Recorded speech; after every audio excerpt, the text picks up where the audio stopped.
Hey there, Drawyah here, and welcome back to Microsoft Flight Simulator, and welcome finally to the PMDG Boeing 777. The 777's finally here.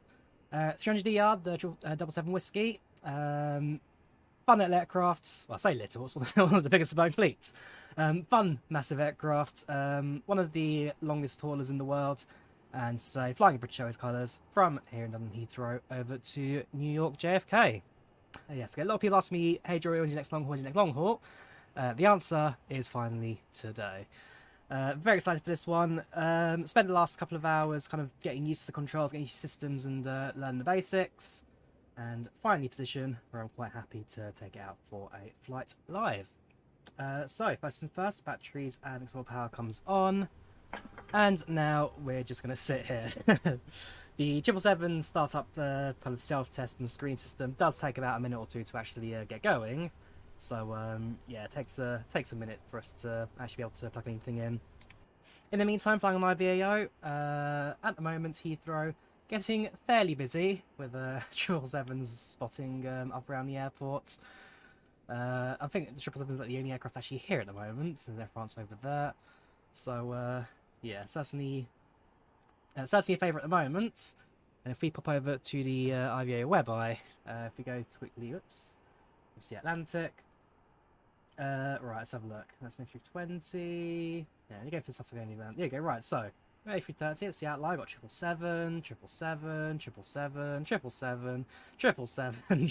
You can see what's going on here. Basically, everyone's flying 777 today, and New York at the moment has ATC. I can imagine I'll be online for most of the day when we make flights in. Oh, 76 coming in over here at Newark. 777. Who would have guessed?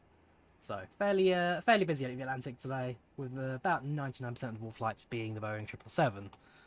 Right, how are we doing in the self-test setup? FMS has just come to life. It's a little bit dim at the moment, but basically still loading all the systems, all the stuff in the background. In about 30 seconds, the screen should go bright, and we should be able to see things quite clearly.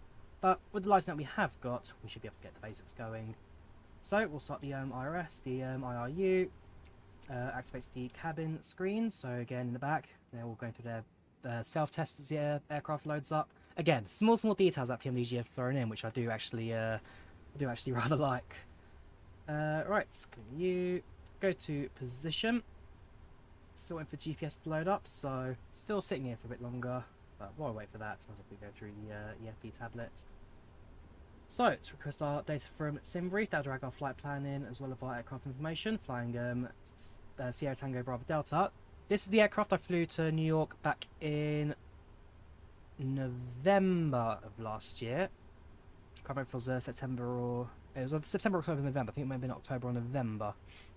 But flying as BA117, Speedbird 17 Romeo. Same tail codes, same flight number and all that. They try and keep things as close as you can. Here's our flight data. Does all SimBrief integration, does all Navigraph integration. Everything's there, which is very, very good.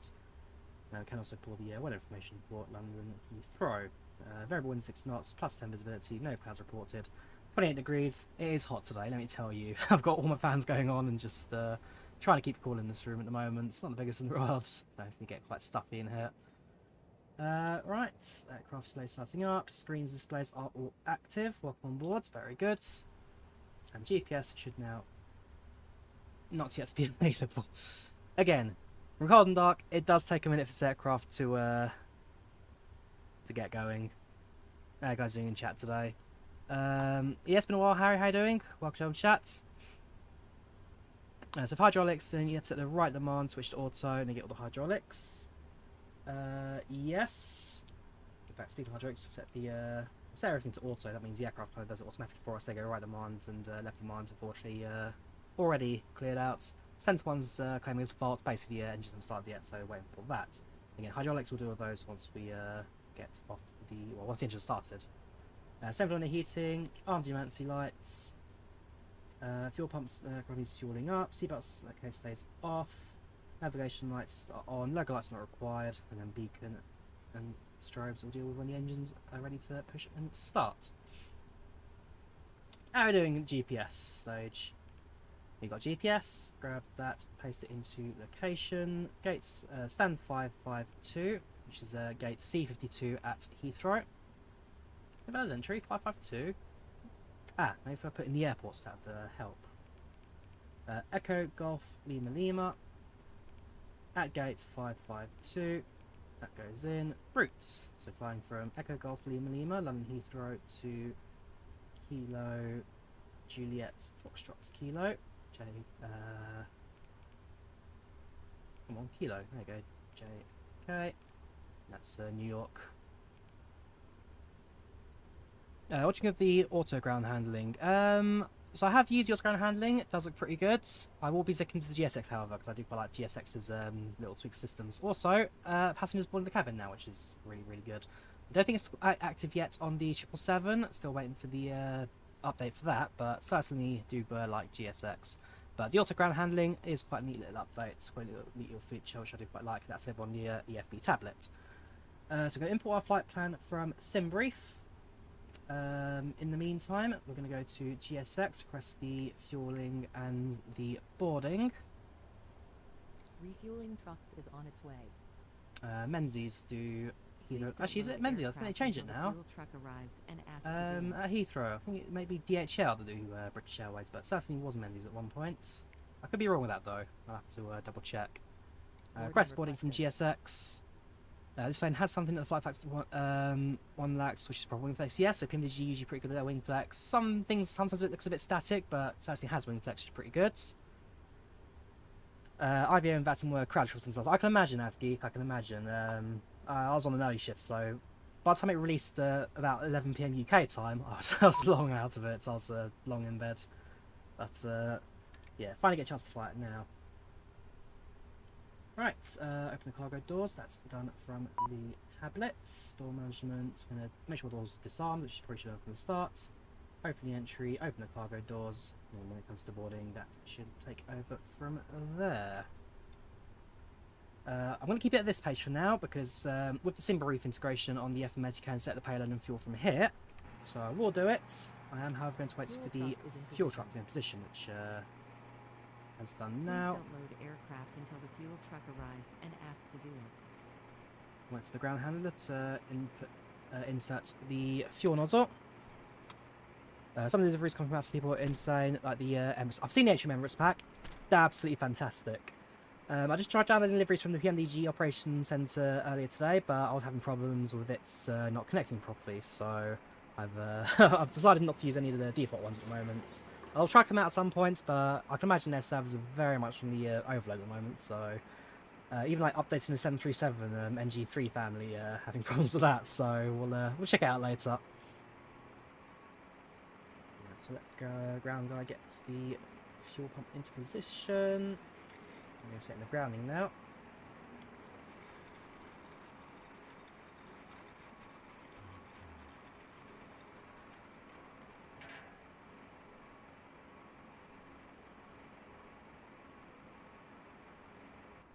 Right, for that, anything else we can do? The answer is not really at this stage. Like I say, very much at the mercy of the ground handling at the moment.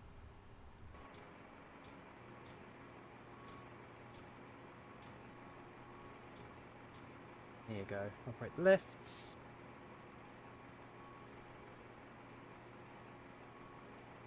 Insert the fuel nozzle.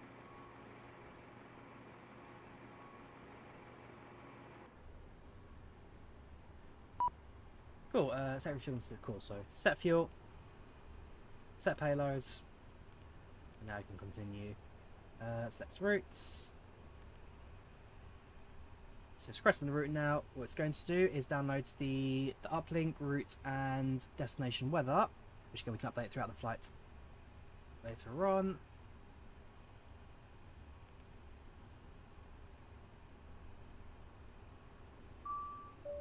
There we go.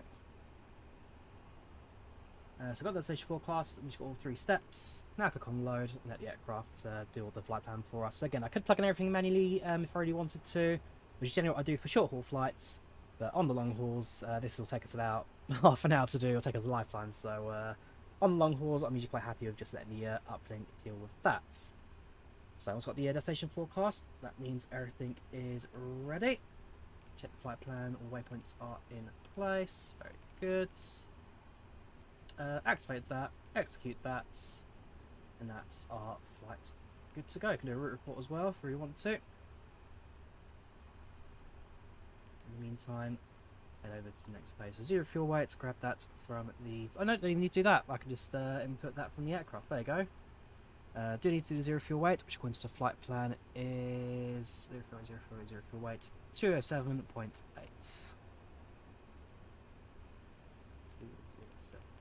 207.8. That goes into that. Thrust limitation, we'll go from medium takeoff and climb, and the takeoff we'll do with the departure reference set. Go to the FMC, go to departure. Right now, showing a departure runway of 09. It might be 09 left now, because of course it's 2 PM. 09 right when I create the flight plan. But because at 2 PM Heathrow runways switch over, it's noise compliance and also runway wear as well. So they kind of switch. So they switch the runways during the day, but it might now be departure on the left. Ooh, no, 09 right is departure. That's fine. So I'll put that in. So 09 right to go into there. Should fly right off the real thing. Charlie Papa Tango 5 Juliet departure. Execute U. Unable next altitude, but that's just going to be on the departure path 590 to 3,000 90 miles a year. Because even then, with the flight plan, we do initially climb to level 240 up to BIP where it's 340, but even if we go to the legs for BIP, I believe we do stay below that anyway. So yeah, we're going to get to 185 by then, so no real fuss for the altitudes for this aircraft to deal with that for us. Since gravity, we will pull from the aeroplane. Flaps 5 degrees to takeoff. 160, 164 and a 174. Thank you there to AppGeek. Thank you very much, dude, for the 10 purchases towards it. Much appreciated. Thank you very much. What's your support studio, dude? Absolutely appreciated. You don't have to, but always appreciated. Thank you very, very much, my guy. Hope you've been keeping more of the cycling lately. Right, performance tools. So, we can do as well is import the flight plan data from Simbury, so I'm right departure, import from the aircraft. Actually, no, from the flight plan, because that's the numbers we've got. Weather import, just import everything, import, clinical calculate, and so for this it's given us an acceleration height 1,500 feet, flaps 5 takeoff, which is what we've got. 166, 168, 171, 16. So we'll go for the tablet numbers. Purely because in real life, you don't import information from the aircraft FMC. That's just a PMDG extra to keep the numbers the aircraft all running steady. But regardless, if that's what the tablet says, we'll go with the tablet numbers and then trim these to be up to 4 degrees. Right now, I think I should reach at 4 degrees anyway. It is, so I'll just keep that as it is. Cool. So, FMS is now configured. The next page. Okay, we'll listen to the Heathrow meter.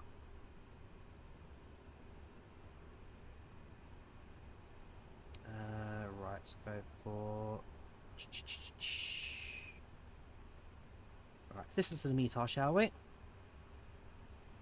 Winds variable at 6 knots, visibility 10 kilometers, sky clear, temperature 28 degrees Celsius, dew point 12 degrees Celsius, altimeter 1011. Winds variable at 6 knots, visibility 10 kilometers, sky clear, temperature 2. So that's the Heathrow weather information. Amount is 1011. I'll get in as well. Switch and down. 1011 sets. Is this aircraft syncs? Yes, it is. Super.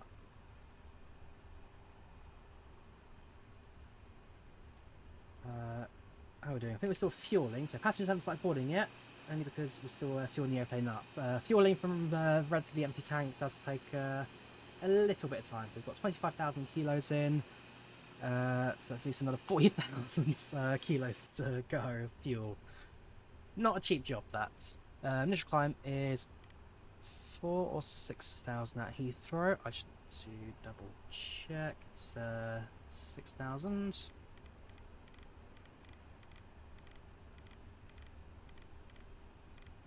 The 777 is similar to the Airbus in regards that you actually click on the buttons to select them, which is pretty good. So on and on. Takeoff seats were deleted, so we'll go back to you and plug in. Again, we'll go for the tablet numbers. 166, 168, 171. 166, 168 171. Beautiful. And then toggle away. I must admit, I don't think I've got that on me, so can leave. No, we do have that. 2718. 271.8. Again, you delete the numbers. 166, 168, 171. Right, I'm not gonna touch the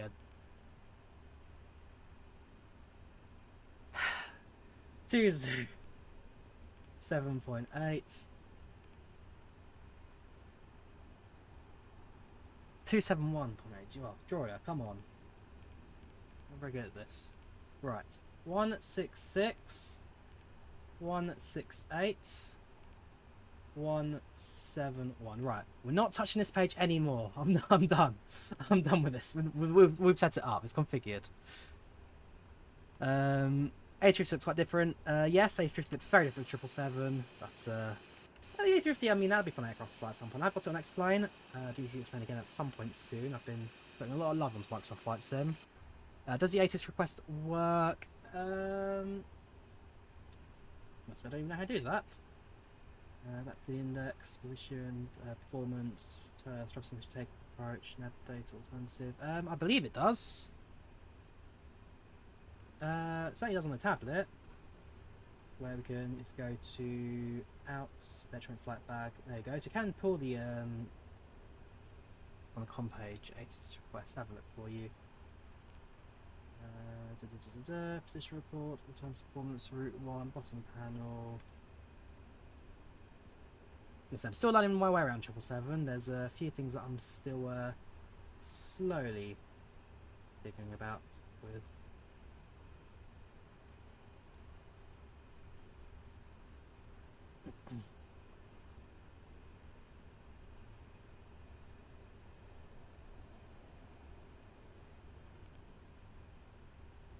I've got cabin interphone as well, so we can actually speak to the cabin crew on board the aircraft as well. That's very nice.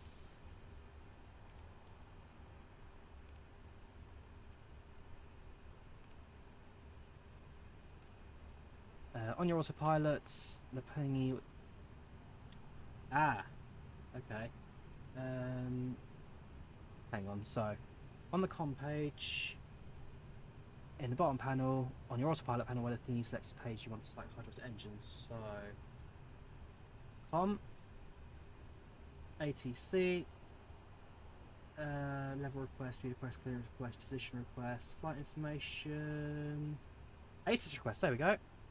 The answer is, it's going to do it from IVAO.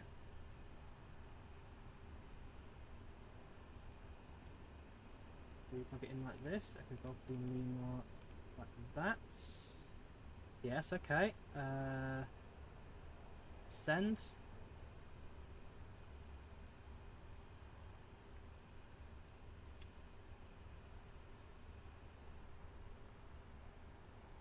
I'm presuming we're going to wait for a message to arrive. Still fueling. Ah, cool. Finished fueling. It's a $53,000 bill. There we go. Heathrow information at 12:20 Zulu. Surface winds 180 degrees 6 knots. Visibility 909. Temperatures. Yeah, so we do have working ATIS requests as well. That's a nice little detail there, picture person. Thank you for bringing that up. Yes. Yes, you can. I like that. I like that a lot. Well, that's made my flying a lot more exciting.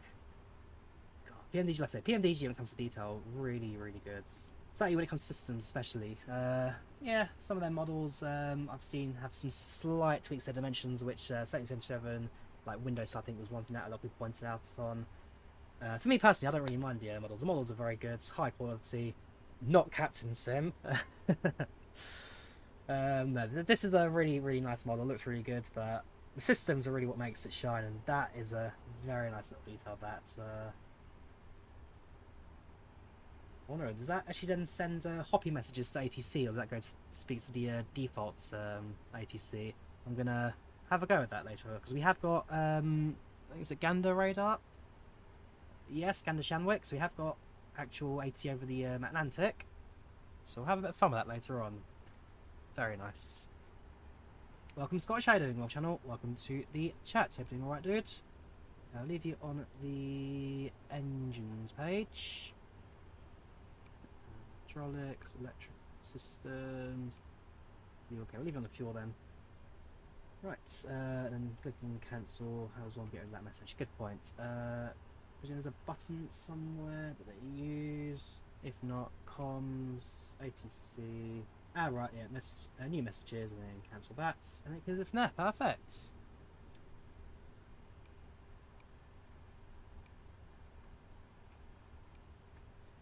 Cool. So, fueling is completed. Baggage loading's been completed. Some point shortly, there we go, stairs now lifting up into position. We should start the passenger boarding process. All passenger boarding through the jet bridge. The rear stairs are made there for emergency purposes. We need to get the airplane evacuated.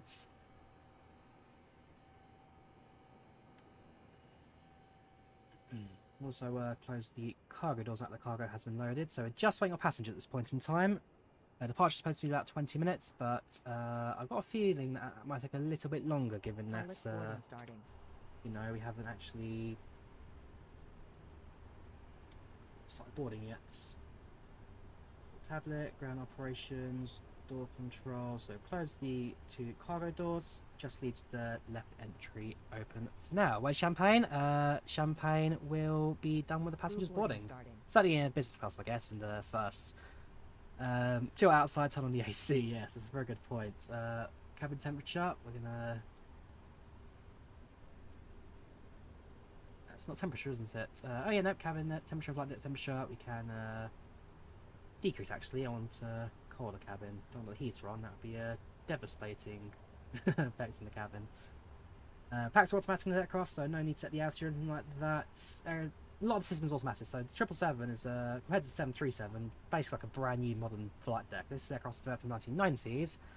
Yes, you have the 737 MAX family, but systems are still basically in the 1960s. So this is certainly a nice fresh start for Boeing 777. Lovely aircraft to fly. I've done it as a passenger a few times now. More 772s than 773s. But regardless, still a nice aircraft to fly. Right. The cabin crew now get into position. Once they're in position, we can fly and start the boarding process. Right, so Heathrow to JFK 717. Initial climb will be 34,000 feet. I'm going to skip the 24 together because we never reached that altitude in the first place. 34,000 feet cruise. Flight time 7 hours 20. Departure in supposedly 16 minutes. That is not happening. 777-300 with Wi-Fi and entertainment. It's going to be fairly full flights on PAX today. We have got British Airways boarding music. No, Takeoff we've got. I think there's British Airways boarding music which we don't have. Yes to meal service, yes to next service. Custard card not required for the US. And flight number will not continue. On 777, the auto start is when you start the engines immediately put the fuel control. Oh, okay, so not even you have to wait for the N2 to start up. You go straight into fuel control. That is nice. Any problems with the 777? So I paid with Google Pay, Fergus, just because it was easy to do it that way. Yeah, I just use Google Pay for it. But see, I don't know, but when I went to Australia, at least booking tickets with, say, Virgin Australia, I had to use my Monzo cards, and I used a different card at work. So potentially it could be an international cards issue. Again, even just, yes, as Picture Passer says, demand on their ends, given that, to be fair, the service has done a pretty good job holding up at the moment. 737 release, certainly dragging things to a stop. Right, just waiting for passengers to start boarding now. GSX is aware that we are... So traffic information there from 36 Lima, Alpha taxiing to runway 09, right via Golf, Echo and Alpha. A to C, so that's going to be voice unicom. That's just the Air France and Terminal 3 telling us that they're getting ready to move to the runway. There's another 777 going to JFK at the moment. They're still at the gates right now. American Airlines. Their departure time is a similar one to ours.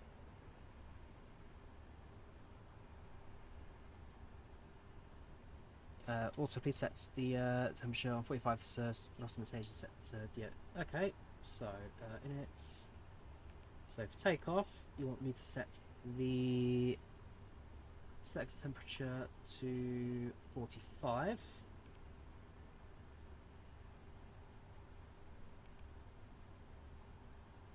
See, I know where the thrust limitation page is. Set the sail temp to 45. Maybe on the performance, perhaps. Route. Performance. Cost next 57.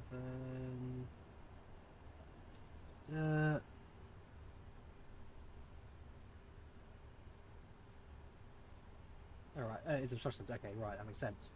So that goes to 45. And then take off 2 and climb. Keep it on climb 1. God, take off speeds again. I hate doing that. 45. Okay, I want to take off 2, so we'll do that anyway. So take off 2 rates. That's fine. That's fine. Take off. Oh no, kept it this time. 166, 168, 171. Let me guess. That's what the tablet said, isn't it? Performance tool. Not necessarily. Oh yeah, go sail temp 45. Yes, you're right. Okay, and then take a temp of 2. Cool. Yes. If you want Noah, seat right there if you want it. Yeah, you're more than welcome to sit up front with me. Right, as GSX started, but still boarding crew, are they? Boarding crew now. I know it's the 777, but come on, guys, you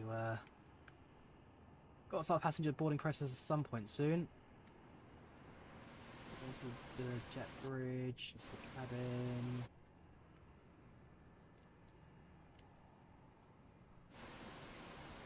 Okay, so she's in position. The entry. Your crew has boarded. Ah, cool. Crew finally boarded. Boarding passengers in 1 minute. Received.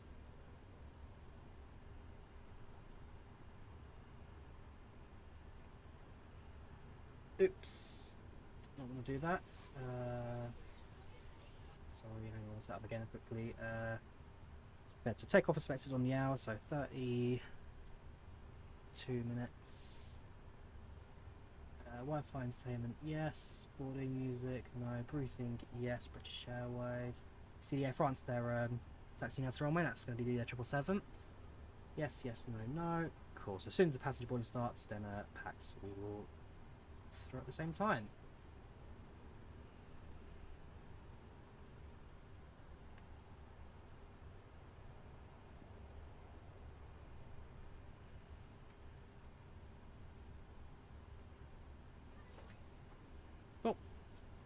Passengers boarding starting.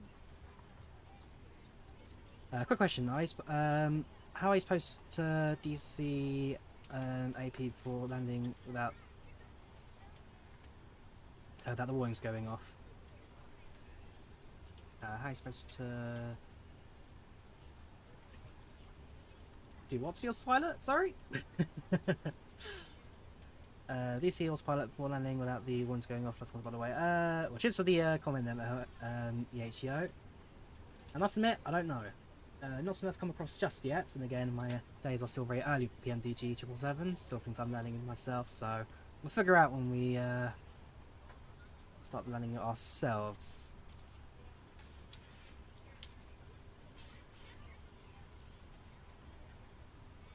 Starting the boarding process. Aircraft's fueled up now, so we can actually turn on the seatbelt signs.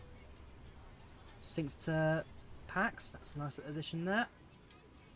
Don't know if we're going to see the passenger models because 1 is jet bridge, 2 they aren't fully configured for the 777 just yet. I think position wise. Yeah, so we've got the cabin crew standing there. We don't see the passengers, but it's not the end of the world if it's not. Warnings usual to alert the pilot that it's off, just like any other plane. Are you sure about the autopilot deactivation sounds? DC just yeah. So you're referring to. So you went on the ground, but you're talking about the disconnection sound. Yeah, no, that's standard. So if I won't stop, just flick the disengage switch. When I was doing one of my test flights, I realized my speed was a bit low. We stored it, automatically disconnects the autopilot. Flick the disengage switch, and that should just allow you to disconnect the autopilot without any problems. Oh yeah, we also need to cancel eject buttons on the front there. So just waiting for the hydraulic pressure, engines shut down, exits, that's all standard. Fuel Heathrow traffic pressure, information from 36 Lima Alpha from intersection November 11, entering and taking off runway 09 right. someone's getting blocked. Start the AP while we wait. I believe that's going to be the same right system as 3, so we'll expect that.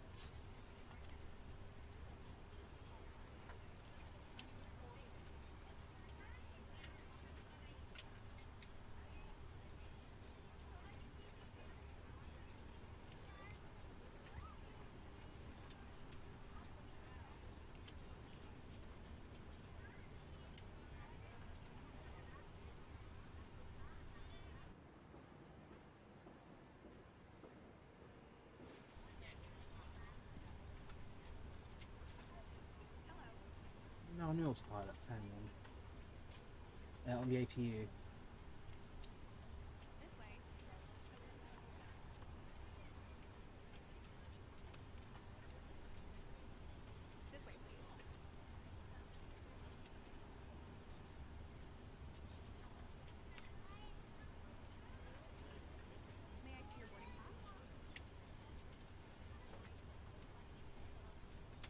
So look at the manual quickly. There we go, APU is running. It's slow on display there, but APU is starting, that's fine. That's fine. Cool, so there we go. Go to the stat page. Stat page, stat page, stat page. Ah, perfect. There we go, yeah, APU information down there. Right, so much the APU generators online. Solar power we don't require anymore. Head over to the tablet, ground operations. You can get rid of the ground power unit.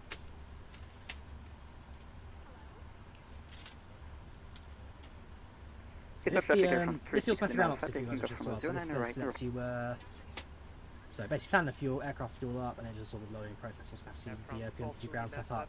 Nice little tool, very handy, but it's GSX out of my personal preference. Right. So, at this time we are now just waiting on passengers, really. Aircraft's been configured. Everything looking good on my end. Make sure that seed sets to 171.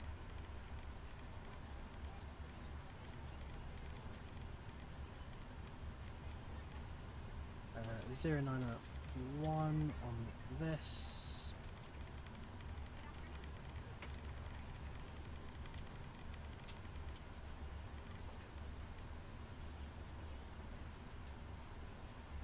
The full auto takes ages, short is like 50 minutes, long is like 1 hour. Yes, like I say, I mean the fuel, even my fuel, because GSX I've got it set up to, I think it's 1.5 times live speed, even that takes a little while to get going. Right, I'm just going to 6,000, there might be ATC online later, we shall see. Heathrow getting fairly busy now, and I think all going to be 777, 773, 77 Whiskey, 77 Whiskey, 21 Neo in the mix. 77 Whiskey, and of course myself in the 77 Whiskey.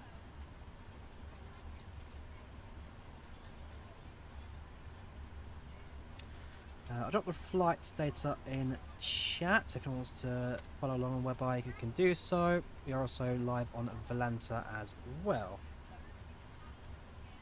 So I'll very quickly and pin that to the chat. I'm sweating a little bit, mainly because it's so warm in this room right now. My fan is trying its hardest.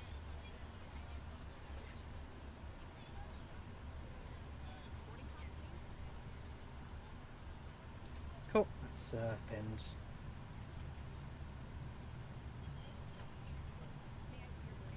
Right. Oop, traffic being detected. Should be being detected. Did I press traffic button? Is our TCAS off? I'm on standby for now, I know in the runway.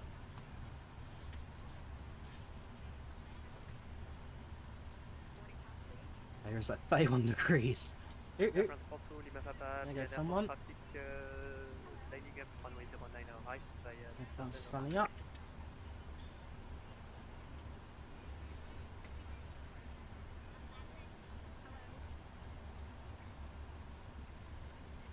Even though it's 9 degrees, the cloudy weather is showing signs of rain coming. Oh, that's gonna be horrible. That's gonna be humid for you there, Amazing Lion. Yeah, best of luck with that. Just get yourself some. Stay hydrated. Speaking of which, got myself a big bottle.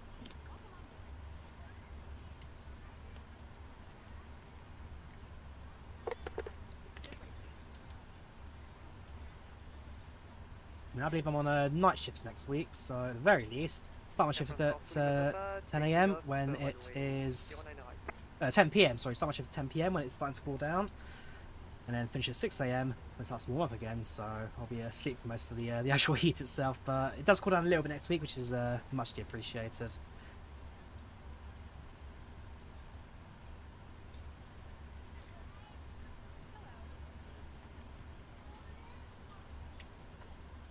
Slovenia, most boring game I've watched in the Euros so far. Honestly, we don't look like a side that really wants to win.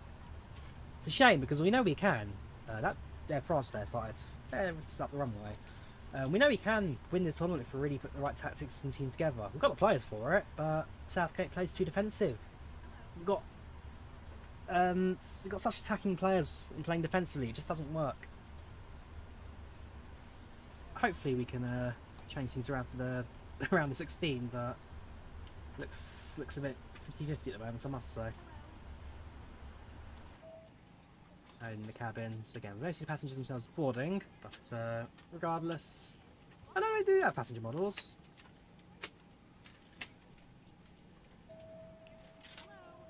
Pretty good wing view there on the right, on the left even, this is the right. And I'm fairly sure, if I could go to my photos, so this is also the same gate like I say when I flew to New York last year in the BA 777-300s, in this tail code. It was October we went, not November, it was October we went.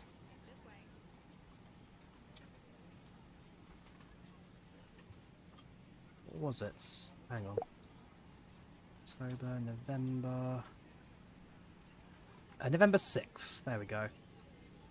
That view there, I'm fairly sure... There you go.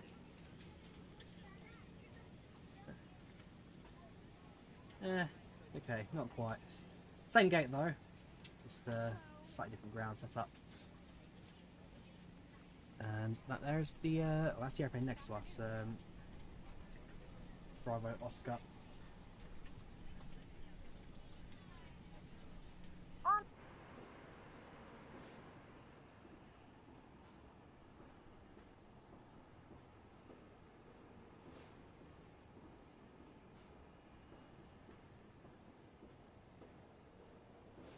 Passengers way down the stairs, and then through the door of the jet bridge, in this case the wall of the jet bridge, and board onto the aircrafts. So again, this is iniScene's Heathrow scenery, and what I quite like about GSX is that if terminals have interiors, then it will actually utilise that for the passenger models. They will start in the terminal and then walk over to the aircrafts. Yeah, nice and busy over at Heathrow today. Passengers looking waiting to board their flights to New York.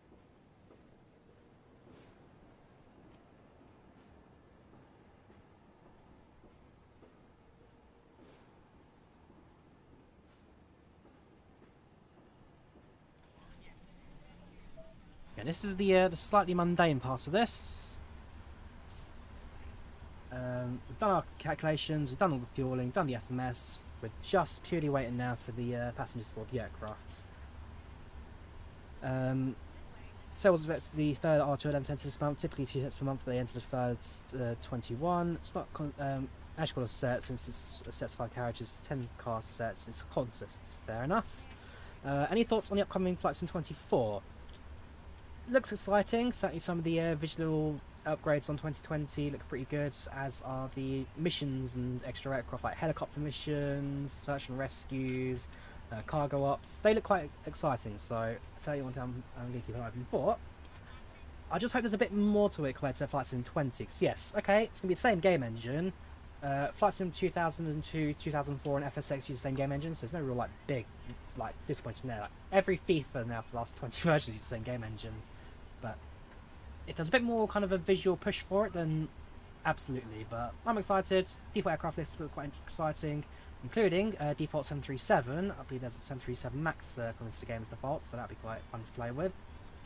Yeah, no, quite an exciting few months on the way for Flight Sim, coming out towards the end of the year. Here's the A321 taxing to the runway. Right, 210 passengers boarded so far. What I'm going to do is pretty much request pushback straight away. So as soon as passengers boarding process is completed, we'll go straight into push and start. Slightly cold temperatures, CW, cold, warm. Slightly cool temperature in the cabin at the moment, just keep passengers happy. Yeah, we're just waiting really for push and start.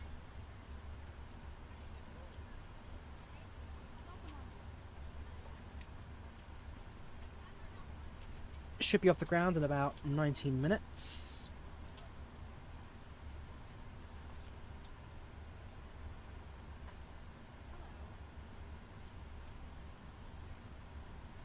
Electrics you want to go to on. So at this point the electrics go on, do they?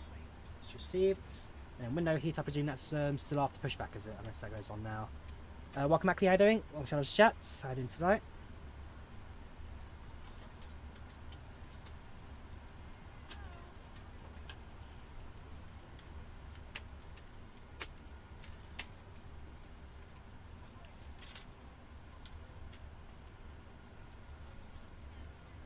Oh, it's an Asian. So I'm on its way to Athens then. Nice little flight. That's just under 4 hours. Window heat just stays on. It's received. So all we're waiting for now is to clear the ground, start the pushback, fuel pumps on, engine start, or start to on. So just flick the fuel switch straight away. That's nice and efficient. And then yeah, all the fault lights should just disappear as soon as we have the engines running.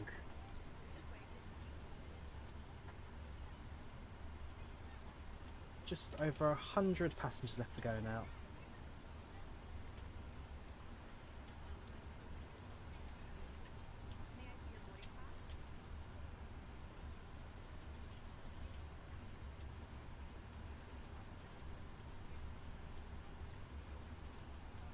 So mostly full flights today. A few empty seats, but mostly full.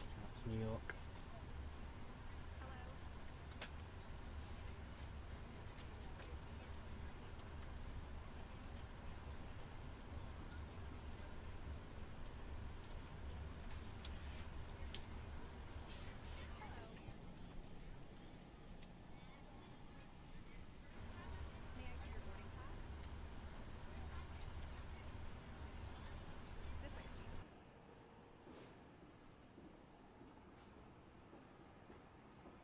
The Asian.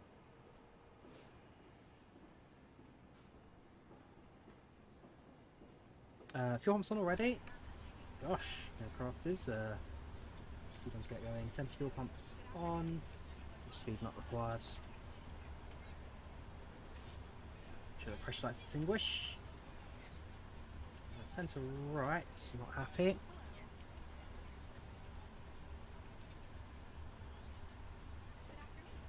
Fuel. Oh, so the tank is mostly empty. 64,000 kilos. Confirm that on the flight plan is correct. 64. Yep. Okay. In that case, what I'm going to do is I'm going to leave the sensor tanks off until just after we take off. It's not super low to sensor left fuel tank, but I'd rather kind of keep that. Again, if it's low fuel. Burn fuel on the main engines for takeoff, and then just switch over to sensor fuel tanks virtually as soon as we lift off. Flashbacks to 777 stream did yes 4 years ago. The Captain Sim 777. I thought it would have been such a great thing. Because again, Captain Sim used to be such a big name for Flight Sim, and then they released the 747 with a 777 skin, and I think we were all a bit disappointed with that. In fact, we were all very disappointed with that. So yes, never flew it again. Promptly uninstalled it. Even the sound pack was dodgy. I mean, one guy was going around saying, like, hey, look, I've got a sound pack made for 777 already. I've got a sound pack for it.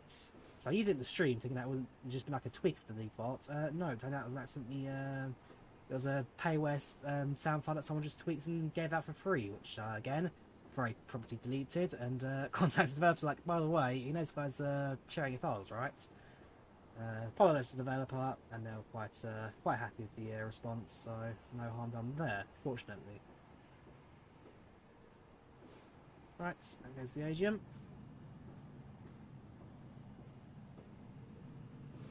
Got a press warning and sent it to because nothing during from the ground since match fuel display page showing the flow. Yeah, so again, so it really comes down to the level of the fuel in the tank. So it's mostly empty on this leg because again, it's not a massive flight new London to JFK. It's quite short for a 777's kind of flow. But once we're airborne, once the pressure kind of changes and the aircraft draws more fuel, it will then start pulling from the sensor tank. There's the agent on its way to Athens. Right, nearly there. 30 odd passengers left aboard. Good afternoon, ladies and gentlemen. I'm aboard this British Airways flight 117 to New York JFK. Flight time today will be 7 hours and 40 minutes. Right now at London, a nice and warm 28 degrees centigrade, much cooler in New York, where the temperature right now reports 26 degrees, albeit slightly less humid. So we'll give you an update on that closer to the destination. We have an amazing cabin crew on board today who will happily serve you as required, but do be aware that they are here for your health and safety, and therefore do listen to any instructions that they give you. Otherwise, just in the final stages of finishing our boarding, and it should be up and running hopefully in the next 15 minutes or so. Thank you for using British Airways, and we hope that you sit back, relax, and enjoy your flights.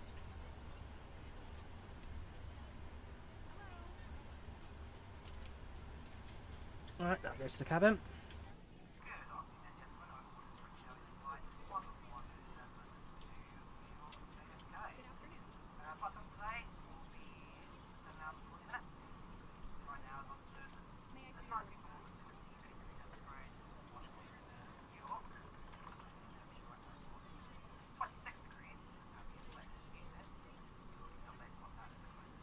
Very warm today, Mac.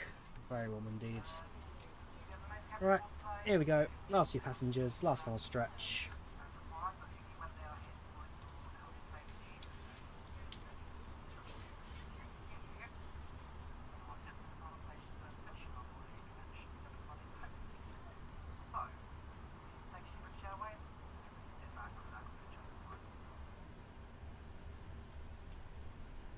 We are ready to go when you are. Cabin crew.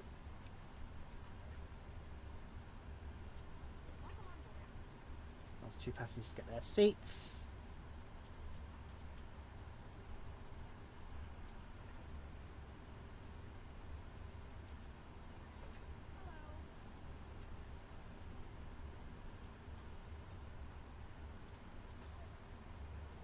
Any second now.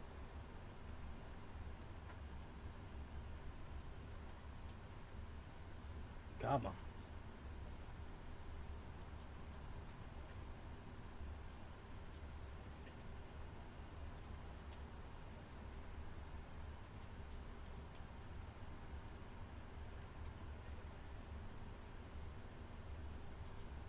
Come on. Pushback has been requested.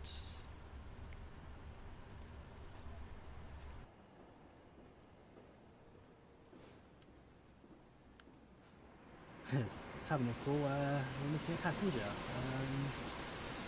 Oh, there we go. Last passenger has just boarded. Super.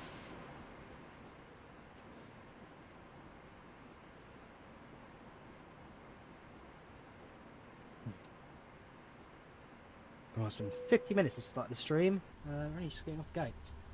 Right, close the exit. I don't need this page just yet.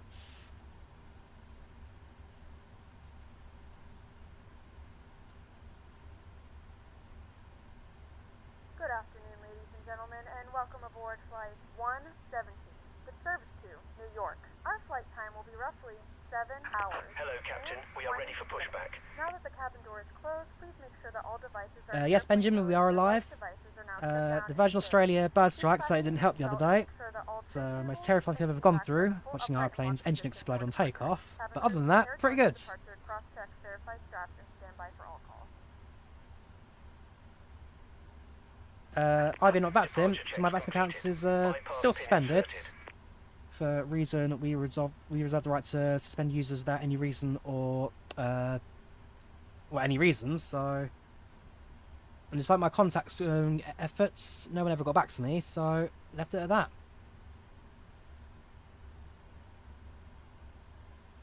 Locking gear.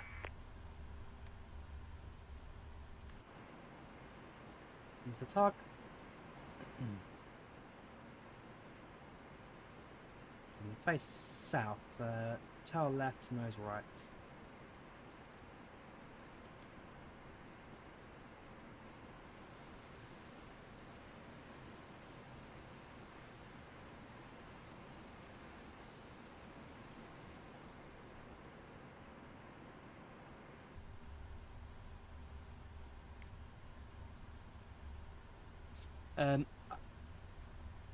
Continue pushback.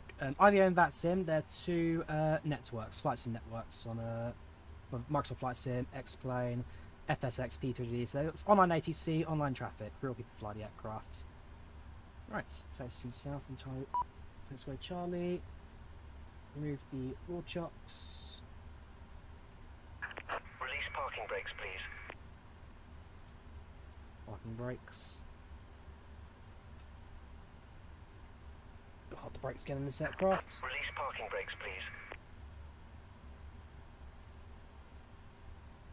There we go. Commencing push. All engines clear. Start at will. Starts at will, that's all good. Wait for us to clear the safety line. Which is the white line just sitting at the stand.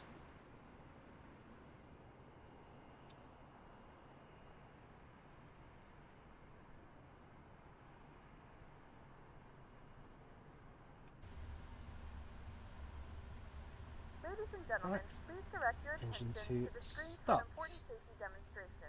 And again, Thank you for flick the flying fuel with us. control straight away to run. As the engine auto starts, it is running.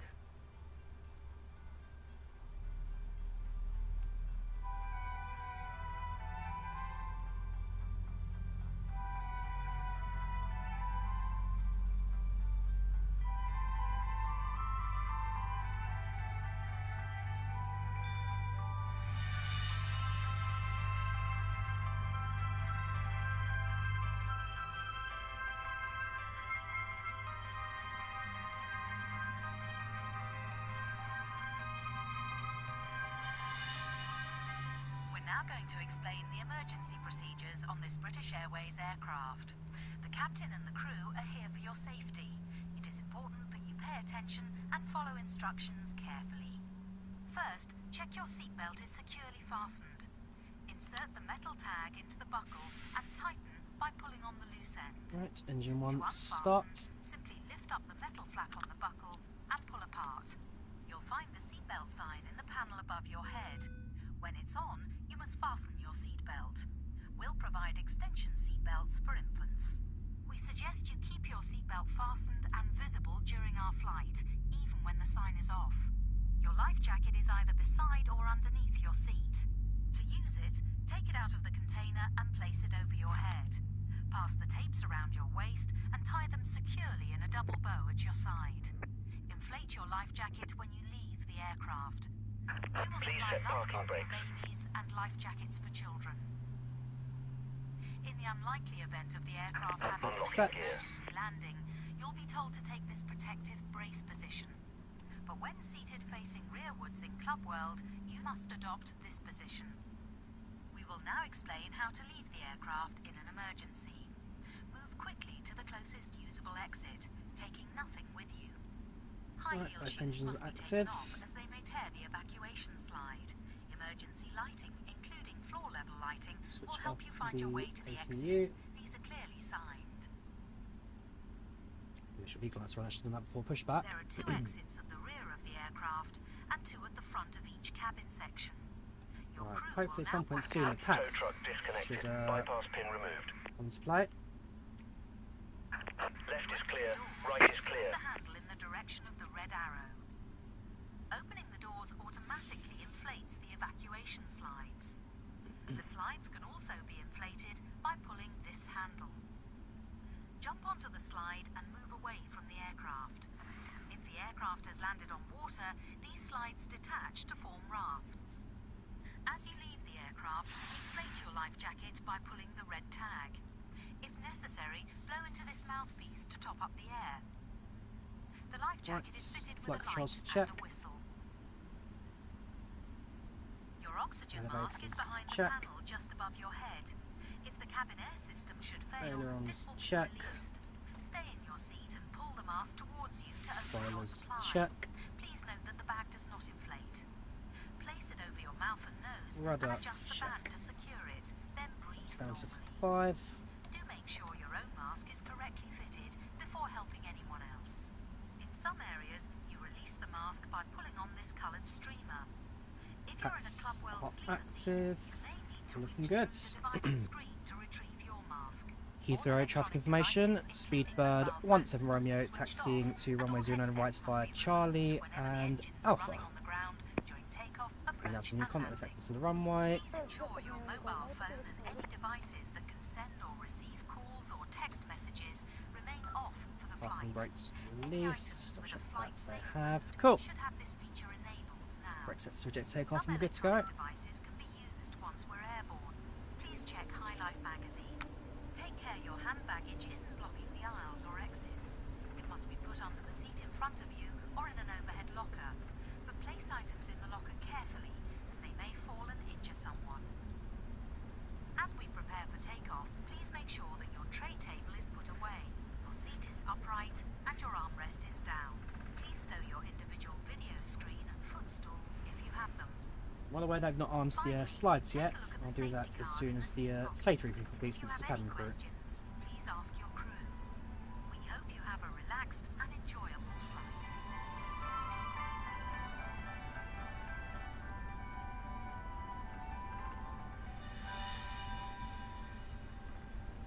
So we're going to be behind the 777 there for departure. It's not a problem.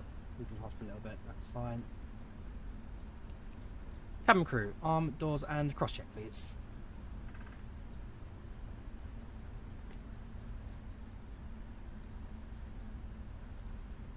The cabin is ready for takeoff. Cabin crew, arm, doors and cross check. Right, all doors are armed. Ready for departure.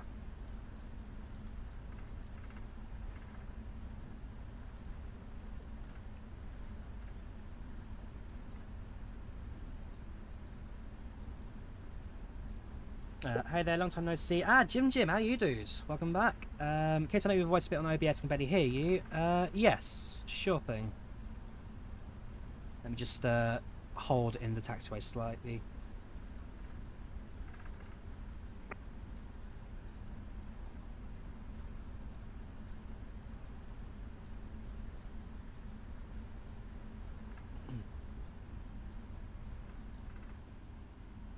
Right, holding 09 right.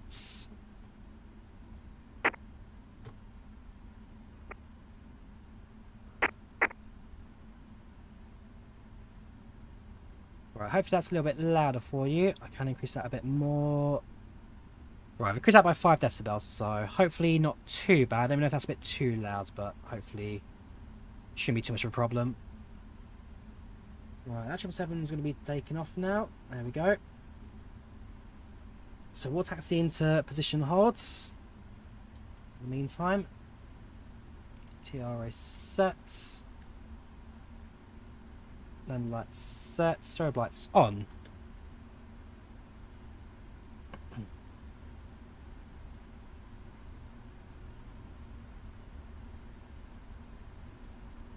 then that's our check there. So passenger signs are on, auto brake set, jet takeoff, doors automatic. Cabin crew, seats for departure please. Seats for departure.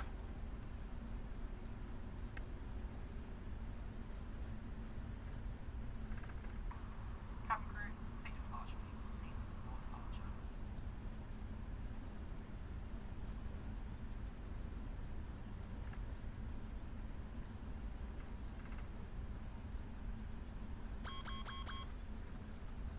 Checklist complete. Ah, okay. We'll do it from the aircraft as well.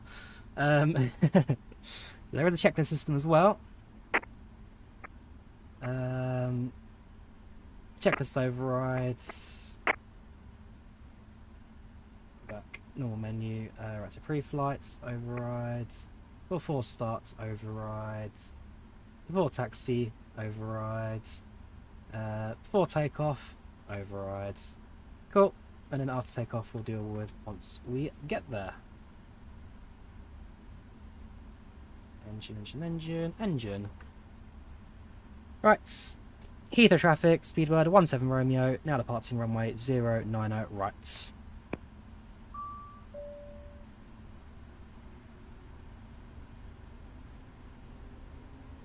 Engines 1-2 stable, N1 sets.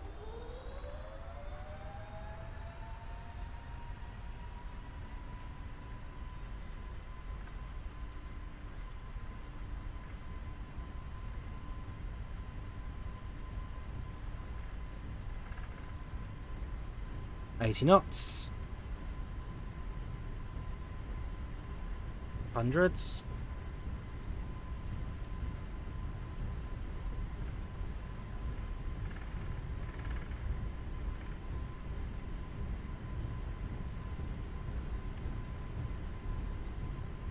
V1 rotates.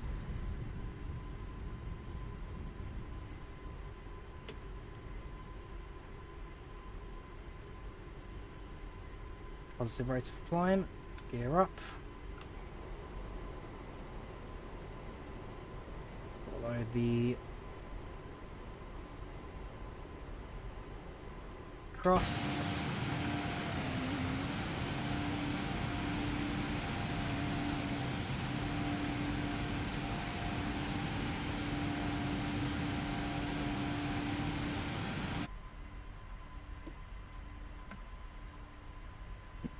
A little bit windy, but nothing excessive.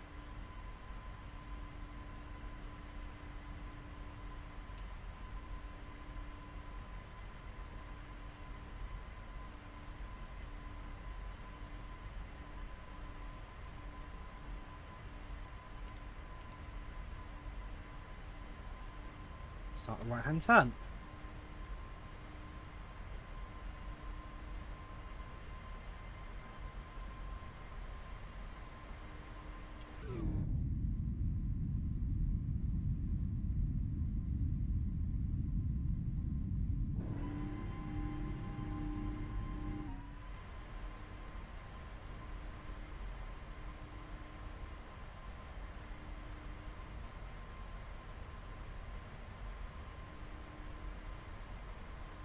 Gone a little bit outside the boundary there, but not by too much. It wasn't much of a problem. Yeah, we're off at about 4 miles. Flaps up 1.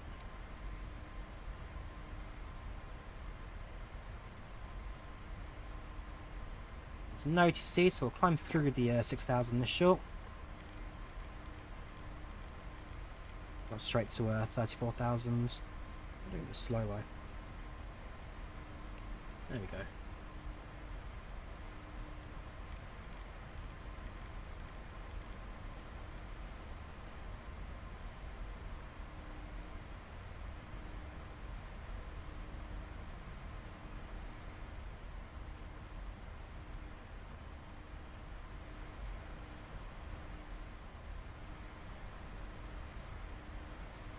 Right, that's about the autopilot. We'll let the airplane take command.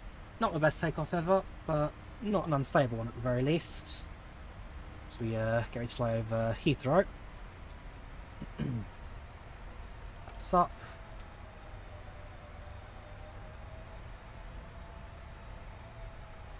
And altitude. We could just. Oh, not you.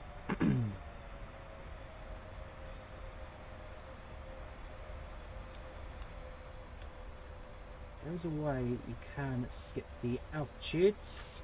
There's a button for it. Gotta remember what the button is. Which have radar on at the very least. It's fine. Should... Oh, what's the button you press to skip altitude holds?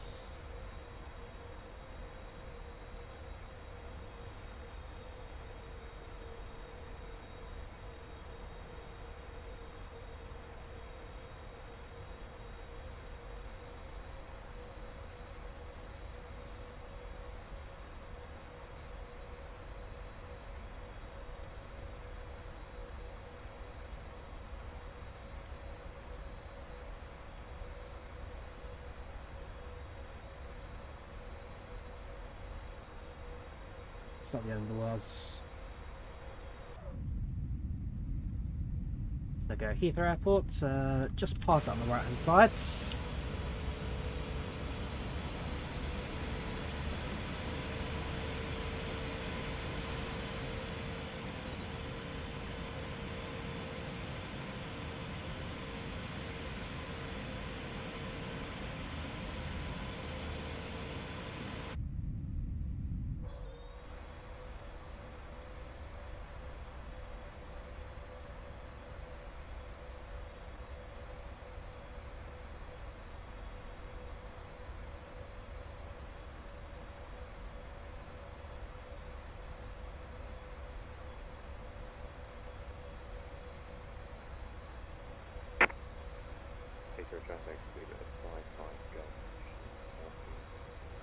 Yeah, so I know the 737 there's an override button to the altitudes.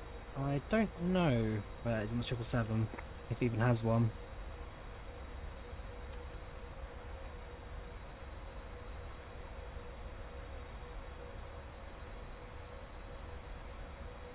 Pass the altitude button in. Oh right, okay. So you just press the altitude button and continue to climb. Fair enough. Again, modern airplane, modern systems, no 1960s background for 737. Perfect. We will switch to our 10 minutes up. Issue coming from the west. I have got DCS, got a few modules for it. What have I studied most? I mean, I wouldn't say. I mean, I've got the F-14, lovely aircraft. I wouldn't say I've particularly studied it very well, but I've got it. Nose Noah, thank you very much for the help, dude. You've been superb. Do have a good night, and hope to chat to you again soon. But no, thank you very much. Your your co-pilot seat in there has been absolutely great. Massive help for the flights.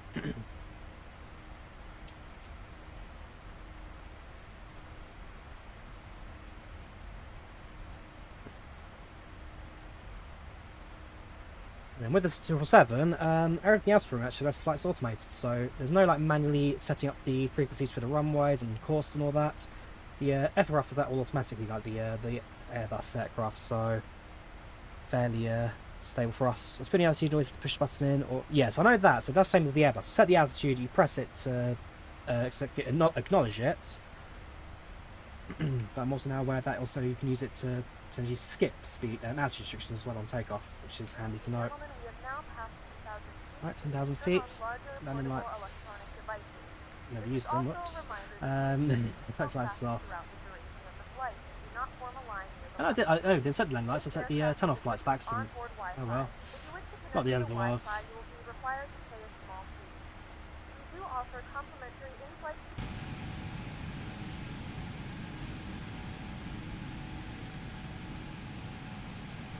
Lucky 21, terrible slant, such speed, but fun either way. Yep, they're 42, super difficult, yes. Not going to use PMDG callouts, and they can do picture person. They have got more available. I'll go down to the FMS. Show Don Cohen's phone, conference crew, rest others.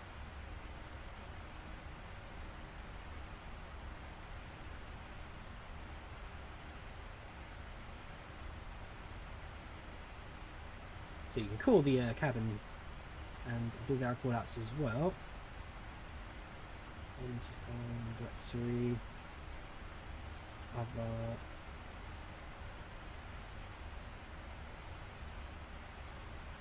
Again, still learning my way around it.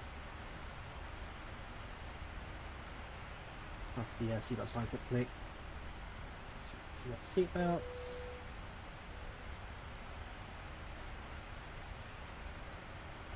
The flight crew has turned off the fasten seatbelt sign. You can now get up and move about the cabin. However, we ask that you keep your seatbelt fastened when you in case of unexpected turbulence. There we have it. Now we sit back, relax, enjoy the rest of the flight ourselves, I guess. Look at whereby. Grab our aircraft. Second to update. Let's refresh the page. There we are. Got a second GFK flight there to our right side, so we bird 33 kilo. They'll be landing not too far in front of me. In fact, that's the aircraft that took off just as we were lining up. So there's two 777s on their way to New York. But either way, it's, yeah, it should be a lot of fun this flight. Again, it's nice to finally have the 777. It's an aircraft we went in for a little while. Captain Sims certainly wasn't doing it for us. This is nice. This is very nice. Also means I can find doing long haul flights without using the 787 all the time. It's I mean, the other day I was doing a flight with a mate of mine from, well, actually the other way, from JFK to London. I flew that in 787-10 because that's what British Airways use sometimes on that leg. Many 777s, sometimes the 78s. But it's nice to get more variety. And on this channel, hopefully a few more long haul flights as well. Maybe not always like 7-8 hour long flights, but grab a few of them. Certainly like US domestic, cross country. In the summer I know Lufthansa operates some long hauls on their short legs, so we do some of those as well. Hopefully keep an eye out for more long hauls on this channel. Especially with an aircraft like this, which it needs to be flying. I mean, I've done the 737 a fair amount now. I've done the Phoenix a lot. It's great to get something new to get our hands behind. What's going to do, so the initial climb to level 340, Resno, comes 35. So what I'm going to do, set a fix at Resno.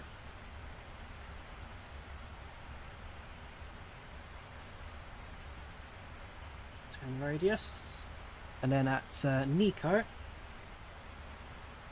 inclines level 60. So I'm going to do is set a radius, mark up. So when we approach the waypoints, it's a green circle around them, and that just for me, that just reminds me to say that I'm going to be flying over the waypoint needs to step climb at. So we've got Shanwick online, so we do need to contact them.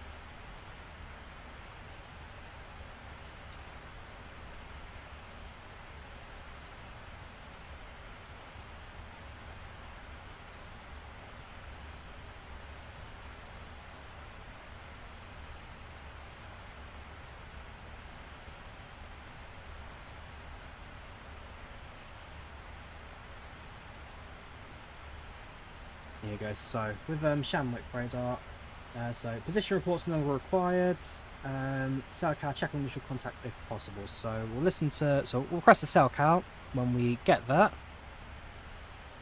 but then there'll be no call out. So in the past, where flying over the Atlantic, in my case, I'd be saying so Shanwick radio or Gander radio, speedbird 17 kilo position reports, and then I'll be reporting in this case my first waypoint passing. Actual waypoints, so passing after battery, it is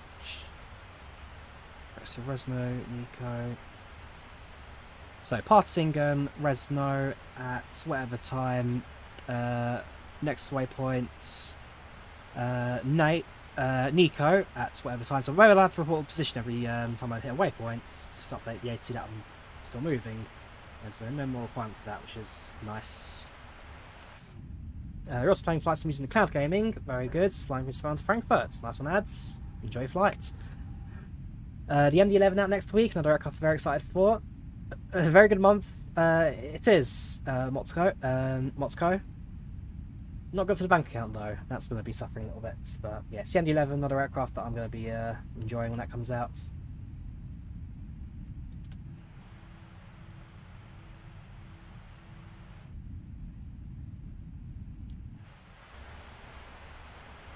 What Captain Sim thinks. I mean, Captain Sim have known this aircraft coming out for ages, so Yeah, they don't really have an opinion, I don't think, for this one. It's just that they released Triple 7, everyone who wants it bought it now, and this comes out to essentially replace it. Yes, Chris, it's been nice to be back. Nice to be in the cockpit again. And, well, what an aircraft to start with, the Boeing 777.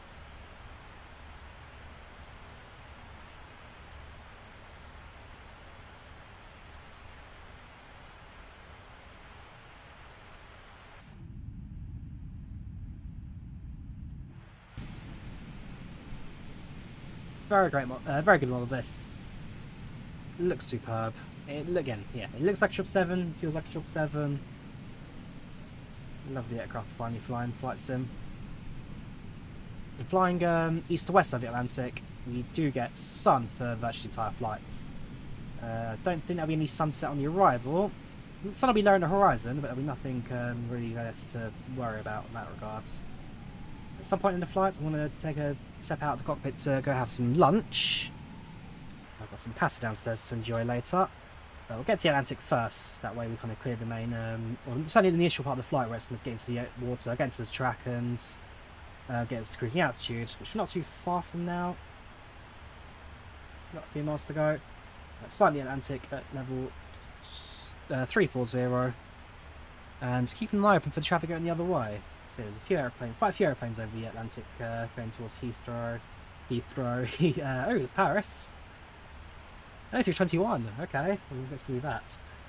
Yeah, fair number of aircraft going over. Most 777s, only 350 over there. So, a few things to keep look at while going. You passed your last ATPL modules per time for you. Very good. Very nicely done.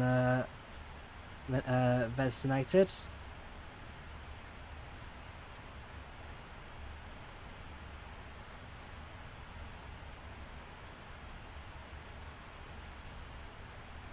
Okay, Mackley, you enjoy your hijacking there. How about anything about the A380 yet? So, the A380 is still very much in development. FS Flights and Convention was last weekend. They have released more pictures and videos of the A380 in operation. Still coming soon, I promise. Flyboy, still coming soon. I'd love to see. I'd love to see it. I want to see it. Hopefully before Flight Sim 24, is what I'm going to say. But their last couple of release dates have been long missed. I think they don't give us release dates anymore. They're just going to wait until it's ready, I guess. Big aircraft to produce, but it's certainly for a freeware project, basically full of volunteers. There's no real money going into this. So, yeah, just going to have to wait, I'm afraid, for them to say release dates. Looks fantastic. Seen it up the Flight Sim Expo screenshots and videos. Looks fantastic. Just got to wait, I'm afraid. Just got to wait. Passing level 310. Not too far off our cruising altitude now. A bit of wing flex, but again, the winds aren't too excessive, so nothing that we need to really worry about.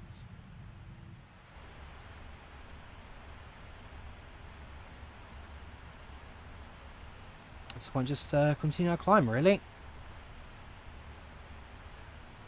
About 7 hours or so until we land in New York, so UK time, that'll put us at about 20 past 10 in the evening UK time.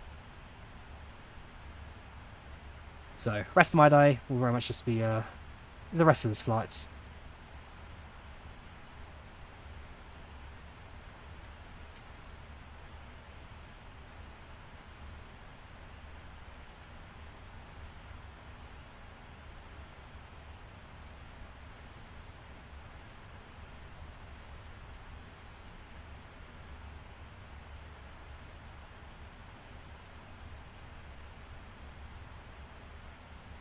Not over Ireland just yet. Currently, we are about to cross the border into Wales.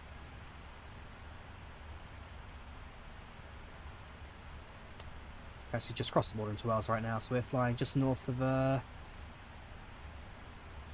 Pontypridd, I believe. That's Cardiff. That's Abergavenny. Cannot pronounce any of these place names out here.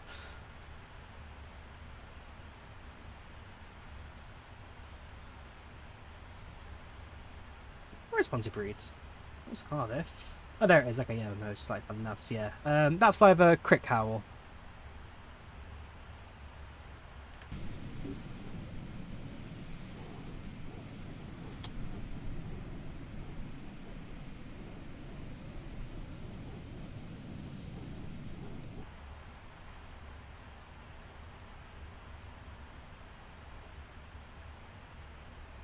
GCSE is finished for you. Finally, now it's time to do hours of flight sim, of course, and watch the whole stream. Nice one, picture person. Hope GCSEs went well. Get your excited for results today. I think you did well, mate. So slow revive Concords. I mean, that'd be nice. Oop, that's the contour of an aircraft in front of us. That'd be the other 777. Just ignore that massive thing. Yeah, revive Concords. I'd love to, Ruslan, but sadly, I don't think that's quite on the agenda just yet. In fact, you can just see the... it's not super clear. If it was nighttime... In fact, let me just switch it's nighttime quickly. You can see the lights. In a few moments, our lovely flight attendants will be starting our in-flight The aircraft in service. front. We'll be serving There you go. complimentary drinks and snacks. Premium drinks are available for a small charge. Please note we only accept credit cards. You'll see a bit of hopes for up. Nice one, dudes. And we're now going to serve their snacks service. And then just as we start over the Atlantic, they're going to go through the cabin to get their meals out. Like I say, downstairs I've got pasta that I did last night. So at some point I'm going to go downstairs and have that. But like I say, we're getting ourselves over the Atlantic first. And at the very least, it was well, certainly on our way to America, rest of the way. If you want to control all the lights, use the master lights.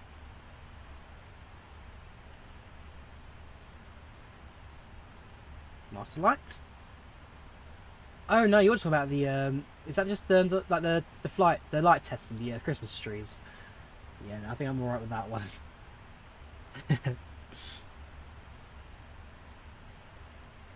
Yeah, we're on 21 minutes so far.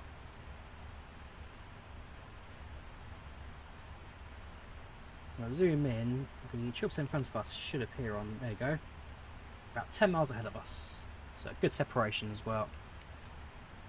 Depends on the approach that we both do. That's where separation is really going to need to be key. So just need to remember myself that when we get to New York, go for a slightly slower approach. That way we kind of guide ourselves in. Hopefully there'll be ATC online. If it's not, I mean this guy's currently online, just finished. I do know a guy does New York control quite a bit. Shame it's not Thursday. He'd be live streaming, but I'll try and get him on regardless.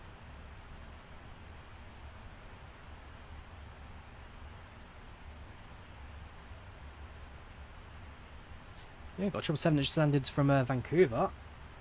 That was quite a good flight, I can imagine. 8.5 hours. And I've got a departure going out to Johannesburg. Again, a lot more long hauls on IVAO today. A lot more you normally see. Got a Qatar. Did the flights. Came in from Doha on Friday. A380, not the 777, but that's a long flight. We came from Brussels. Come on, Brussels and a 777. Can't be doing that.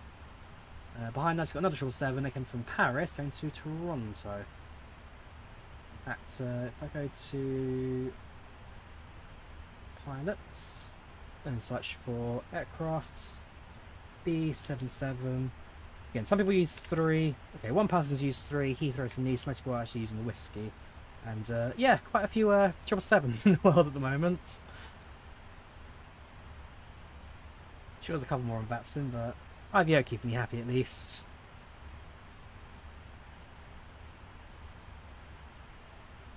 When it says the comms function, so I'll probably do that when I'm in the airspace pictures. Once I'm over Shanwick, see what comms options we've got. Yeah, once we're on Shanwick Gander, then we'll definitely give it a go. So ATC, level requests, route requests, feed requests, clearance requests, log on status.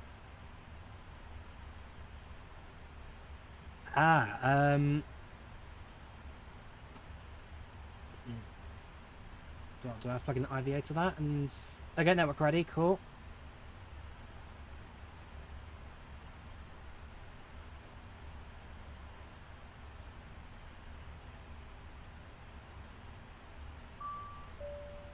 New messages. There you go. PK establishes the IVAO. Perfect. So now now we're good to go. AT data link. No, uncheck that. So that means it's Hoppy established. IVAO network ready. Perfect.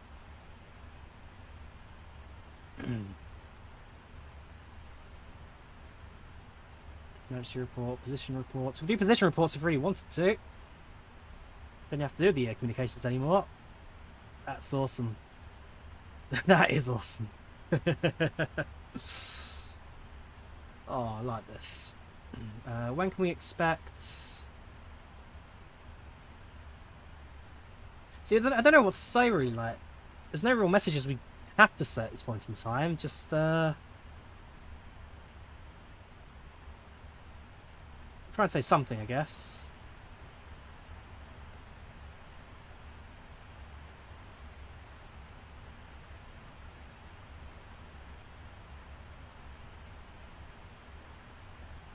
More 777 routes planned. Not at the moment ventilated, but certainly we'll get some going in next week or so, absolutely. Like I said, I'm working night shifts now, so during the day I've got a bit more time. Tomorrow, depends what I'm doing really, but I should be able to get something in. Yeah, we'll get a few 777 flights in, absolutely. Have you seen the automated checklist function if you turn off pack and stuff? I assume it's there, picture person. I'm not going to do it, mainly because I don't want to send down to 10,000 feet on my way to New York. But yes, automated checklists. So if there's an emergency on board, in this case turning off pack would be depressurization. Go through the checklist on what we need to do to recover.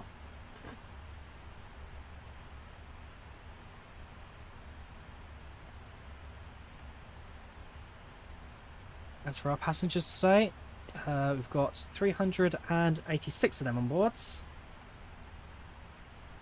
Spotty knows recognised, give us a shout. I can't imagine there'll be too many people you may know, but you never know. It's someone you spot.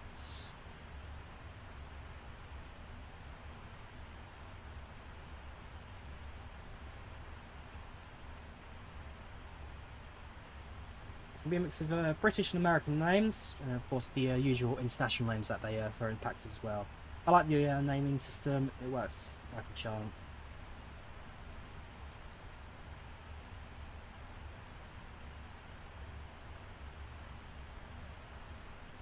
There you go. I quite like GSX's new menu options for ground crews and cabin crew as well.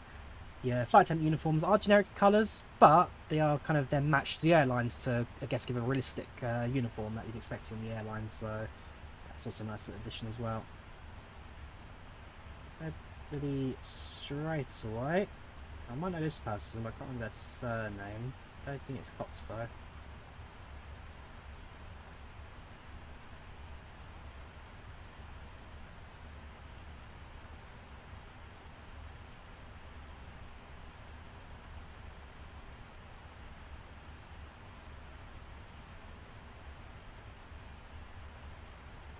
Nobody stands out as someone I particularly know.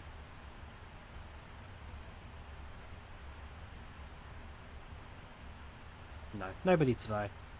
As you can see, mostly full cabin, a few seats empty slots here and there, but not many. 1, 2, 3, 4 cabin crew, which is admittedly a little low, I guess, for this kind of flight, but 4 cabin crew on board. We're going to deal with the passengers today.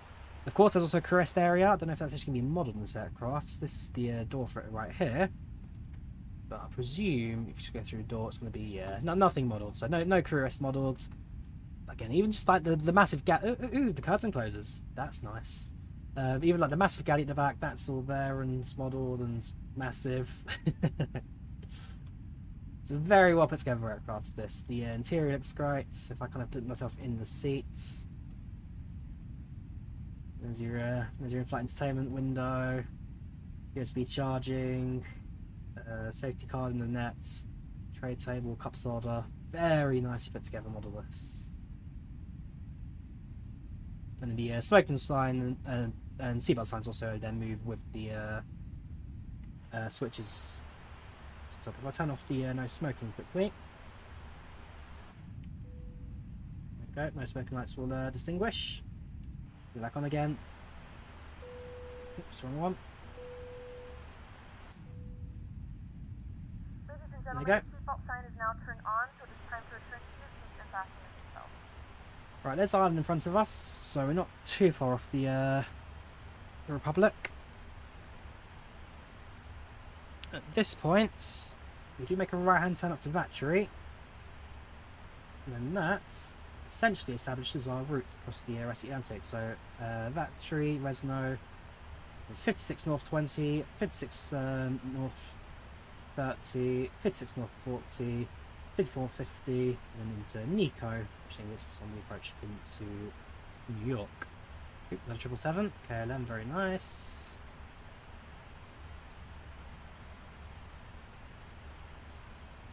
At some point I'll grab the screenshot for the menu here. I see they've used plane spotters images now kind of default for the Volanta, which is nice. Which means that there's no more kind of pictureless aircraft in the world. But I like my explain menu set up.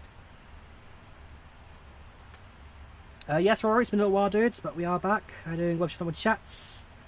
Okay, fuel and sensor lights come on, so it has reminded me that I haven't got the fuel pumps on just yet. They'll go orange, but that should just clear very quickly once the fuel flow starts pumping.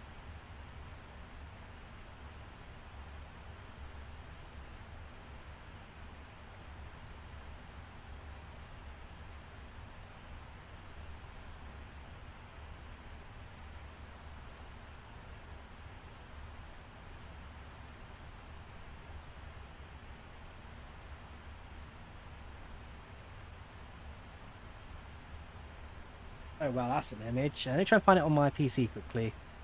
So I'll put up a Facebook post.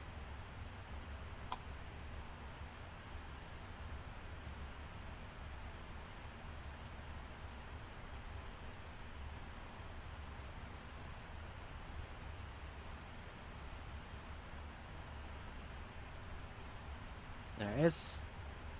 Someone's tracking the Volanta 777s. There's a lot of them in the world right now. There's a lot of 777s out there.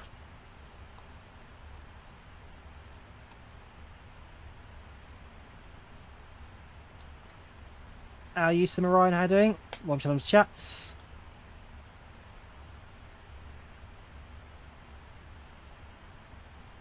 Yeah, you're right, Pitch Pass. I said earlier. There's a lot of systems that PMDG have included in this aircraft, and it comes together very nicely. It's a very well built aircraft. Hopefully, one that I'm going to get quite a fair bit of use out of. And even not just streaming, I do a lot of flights of my own as well. Like I say, 2 days ago I was flying with mates of mine on the just offline, well, on IVAO, but not streaming. And that was a 787 from JFK to Heathrow. It's actually the other way around, is what we're doing. Sadly, I have some premiums, can't add any more screenshots, but I think I got one. Well, start from the beginning, so I got one just taking off at JFK. And that's him there on the ground taking off, like behind us. That's at cruise, that's on the ground. But I need to find my Volanta premium at some point so I can upload more screenshots again. I don't use time warp, Rory. We're doing this in lifetime. It's only 6.5 hours. Like I say, I won't be here for the entirety of the stream. I will take breaks throughout and go downstairs to have myself some lunch. So I won't be glued to the screen. I will take breaks throughout just to keep myself comfortable. But so during the majority, I guess the main parts of flights where I've got to be at screen to do stuff, then I will be here. So I'm certainly here for the first hour or so of the flight. Over the Atlantic, I might take a few breaks and disappear for a little bit. Now that I don't have to call in the tracks anymore. And then, certainly the last hour or so before descent, I'll be back as well to do all the main configuration for landing.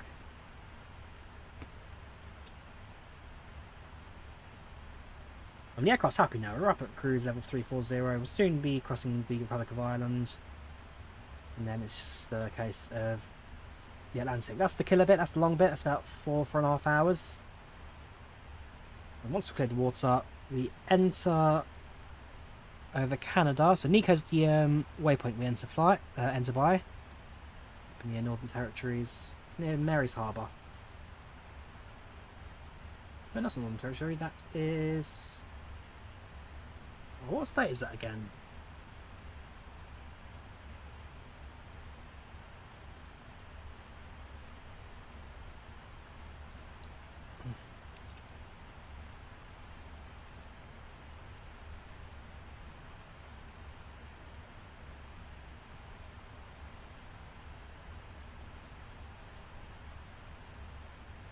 Oh, it's just called Newfoundland and Labrador. So we enter over Labrador.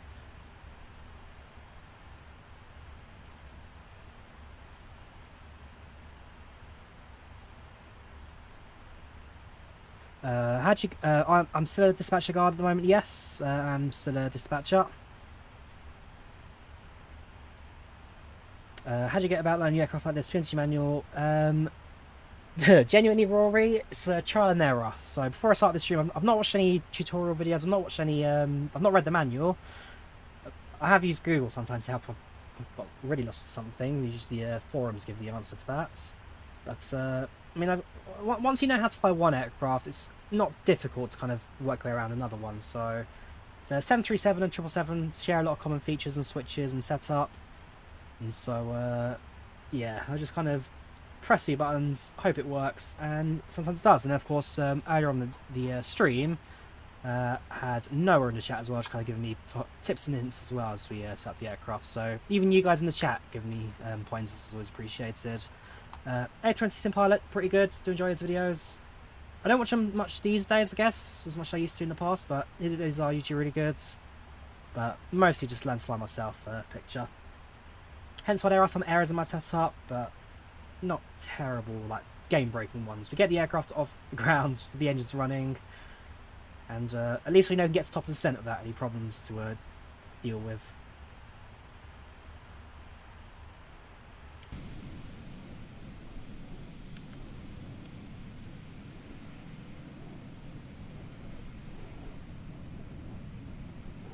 Right, welcome to the Republic of Ireland.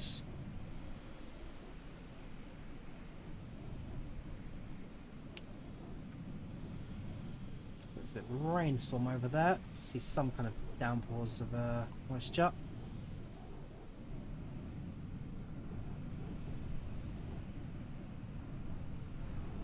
But we should be flying over that. Just too much problem. Well, the rain there may not be very humid, so that's going to be horrible to deal with right now. I do wish there's people on the ground luck.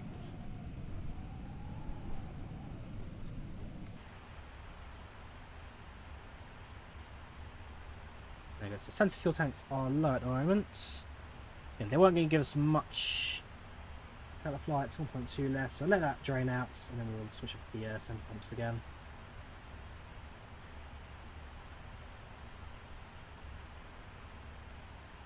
So it takes the R draining from, I guess. Should be the sensor.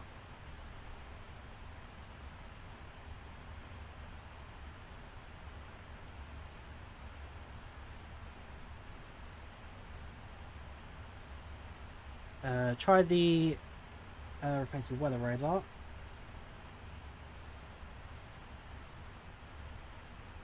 Oh yeah, there we go. There's some rain ahead of us.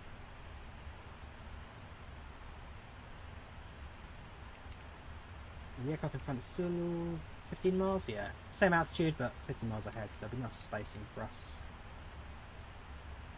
Yeah, training center sank perfect. I've seen the Wing Boeing Airbus MCDs. Rory, my brother sent me a couple of pictures from the other day.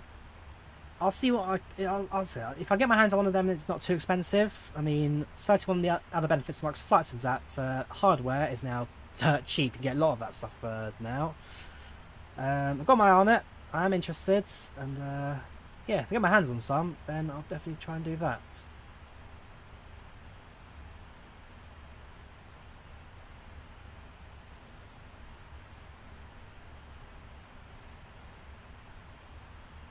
One negative flying east to west at the Atlantic is that the wind speeds are against us, and therefore it is a slightly longer flight.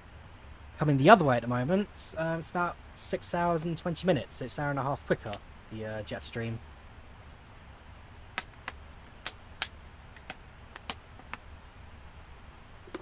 So yeah, could have flown to Heathrow. This is more fun.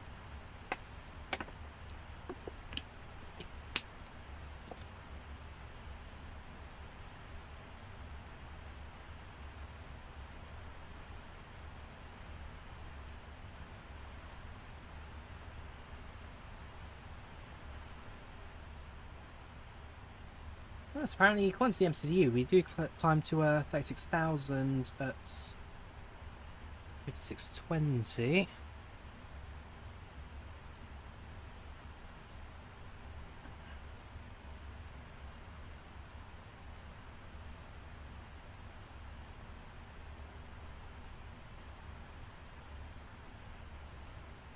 What is this? 36 from Nico, which is of course the other side of the Atlantic. Where's the waypoint?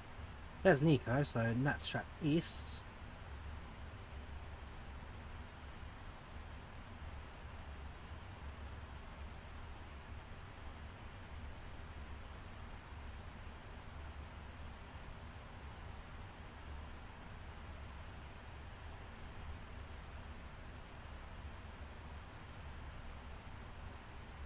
I think it suggests altitude on this, like the 737 does, but I mean, if it says it can do 36,000 from November 6, November 56 west 20 north, east 56 east north 20, and we'll give it a go.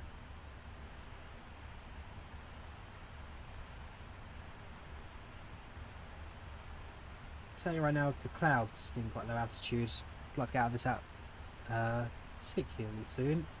No turbulence, so no need to turn on seatbelt signs, just keep an eye on that at the moment.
So yeah, so at this point just keep an eye on the centre tank really. As soon as that empties out, then we'll keep going from there. Icing is possible, picture yes. Any smoking flights still around? I don't think so, Chris. Most smoking flights would have gone in the 1990s, early 2000s. None that I can think of off the top of my head. I think there might be one airline in Southeast Asia that still does. I have to double check that on Google. Remember watching all your tutorials on flights planning and setting up flight plans general. Now you're instrument rate. You're joking, Rory. That's a round of applause for you there, mate. That is awesome. No, genuinely, that is very impressive. Congrats with that. I hope you enjoy it. I hope you enjoy that for the rest of your life. That is fantastic. I'm glad I could have a little part of that in some real-world pilot's flying journey. No, fair play, mate. That's great. Oh, that's made my day, that. It really has.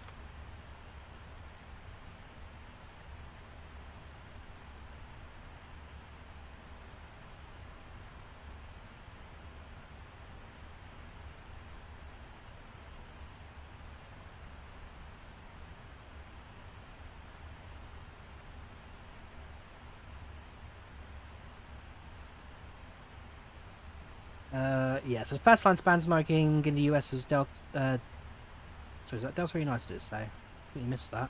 1994, spanned by Delta. And as far as Reddit can see, no airlines left that now smoking.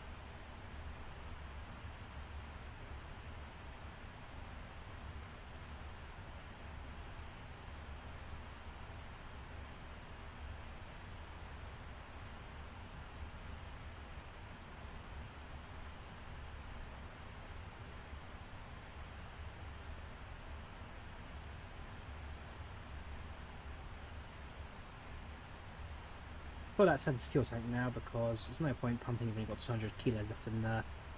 I'll go to the excess later. Here's the warning. and allows us to continue our flights.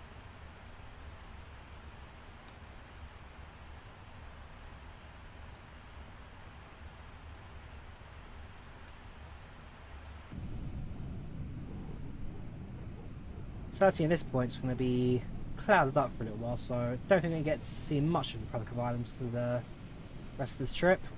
When it does have clear up during the flight progression, and over New York, actually it's clear blue skies at the moment, it's not a single cloud in the sky. London was the same, although some clouds pick up towards the later part of the configuration.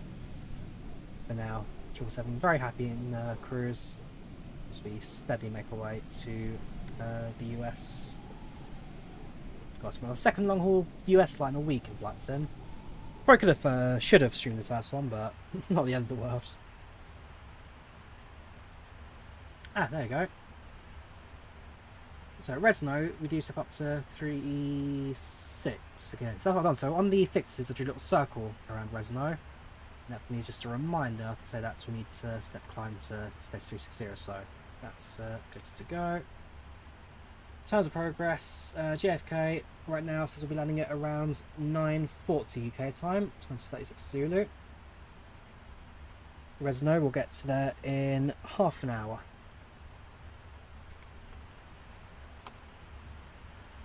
I don't have much experience with Captain Sim 777. I did that one flight on the live stream. I never touched it again. But how much better is this? It's worlds away. For starters, it's got 2 engines, not 4.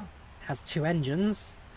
Yes, Captain's model was impressive, albeit they just purchased the model and just run it through Microsoft Flight Sim encoder, so that wasn't super impressive. And the PMDG one's made from scratch. Systems wise, fantastic. Functionality wise, fantastic. Even like going down to the comms panel and actually communicating through Hoppy. I can actually speak to ATC through this menu here, which is really good. Yeah, there's just so much more this aircraft lets you do. So many more options, pages, menus, screens that you can play with. This is so much better. Fully functional FMS, not just default 7471 that can actually kind of go into do fixes and approaches and custom waypoints and that kind of stuff. So much more this aeroplane. It really is fantastic. Shalom Nabil, how you doing? Channel with chats. Hope you're alright, mates. Welcome to British Airways, London to New York. Boeing 777 finally released. Came out, like I say, came out about 9 PM UK time last night. So having come off the early shifts, at that point I was completely gone. There's no chance I'm going to be awake for it. As soon as I could, spent the morning kind of getting used to it, learning systems, playing around. Once I was happy and satisfied, stuck it in the sim and took it for a flight. Qatar retrofit still there, aircraft's changed, no spring signed to no electronics. Yes, spotted that when I returned flight from Australia last week, Motoko. I thought about it, I saw it, I thought about it, never really spoke much about it, but yes, the no spring sign is just a sticker now. And they use the electronic flights, so when you get above and below 10,000, they use that to tell you to put your laptops and large devices away. I like Qatar. The 777, the 777-300 I flew, that was a lovely aircraft, actually, I will say. Must have been recently renovated because the onboard Wi-Fi costs $10, use it for the whole flight, no problems, high speeds, very good connection, watch your YouTube videos on that. The Wi-Fi on the 777 fantastic, so I flew on board Alpha 7 Bravo Echo Romeo on a QR905. That was a lovely airplane, no complaints at all. Second leg, Doha to London Heathrow, that was on board an A380. Now that's supposed to be the pride of their fleets. I'm not going to lie, the Qatar A380 massively disappointed me. It had problems throughout. The flight was fine, like the flight was okay, but certainly my seats had problems throughout. Make sure I get some pictures up from my playlist quickly. So here's an interior shot of the 777 cabin Qatar, or video once it loads. Google Photos, lovely little backup tool, but can be a bit slow sometimes. So this is the boarding process of the 777. Okay, really good Wi-Fi entertainment system. That was all very nice to put together. No complaints on my part whatsoever.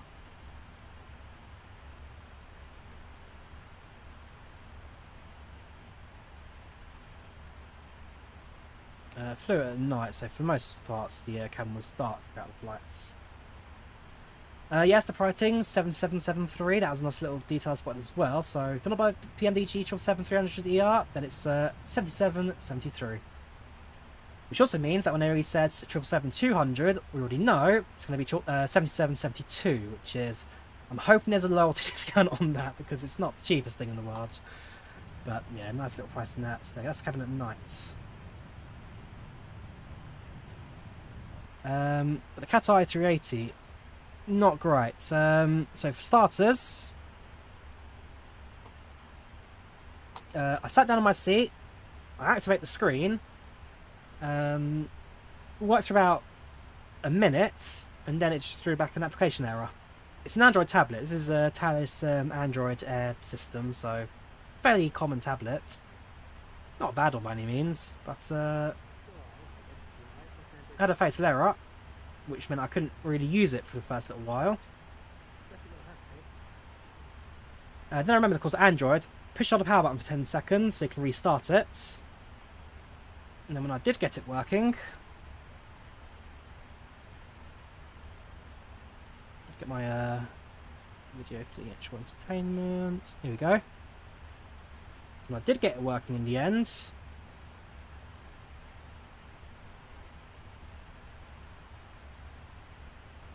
The screen was damaged. Like, it wouldn't take touches very well. There you go. So I'm not touching the screen. The remote's in position, and the screen's just kind of jumping about. So, from what I gather, someone's given it a hit or something, and yeah, no matter what, you try and use it. Or in case you watch a movie, so I did manage to get through migration in the end after about 7 different restarts and pauses throughout. Did some film migration. Actually, did enjoy it. Did not my usual watch, but it was pretty good. Can't complain. But yeah, it kind of just, it automatically kind of pop up the UI and pause it and jump elsewhere, and it was not enjoyable.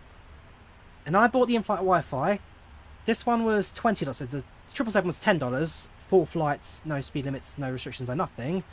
The A380 it's $20, and it's limited to, well, if $10 was limited to 3 hours, $20 was unlimited for the flight. So I thought, okay, I'll pay $20, get the Wi-Fi. Within, so when I connected to it, it was so slow. Like, you couldn't load anything, you couldn't go to websites, you just couldn't do anything on that Wi-Fi whatsoever. And then at some point my phone disconnected from the Wi-Fi, and then when I got back onto the connecting, it asked me to pay for it again. And because I couldn't access my emails, I couldn't get the codes to reactivate the internet, so I lost out on that $20. It's for my water bottle.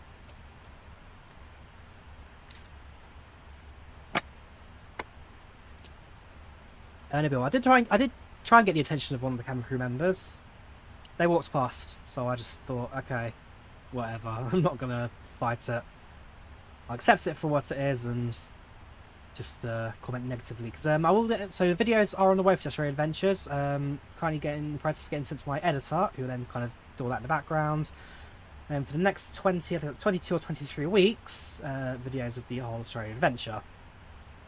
There is, however, one video out on the main channel, which went viral for all the wrong reasons. So my last flight in New Zealand, my flight from Queenstown to Melbourne, we're taking off. I'll get a video in the background so I can kind of show it to you and kind of talk about what's going on here. So we're on the ground at Queenstown, and bearing in mind this airport's surrounded by mountains. It's a valley, mountains on all sides. So taking off, all pretty standard first.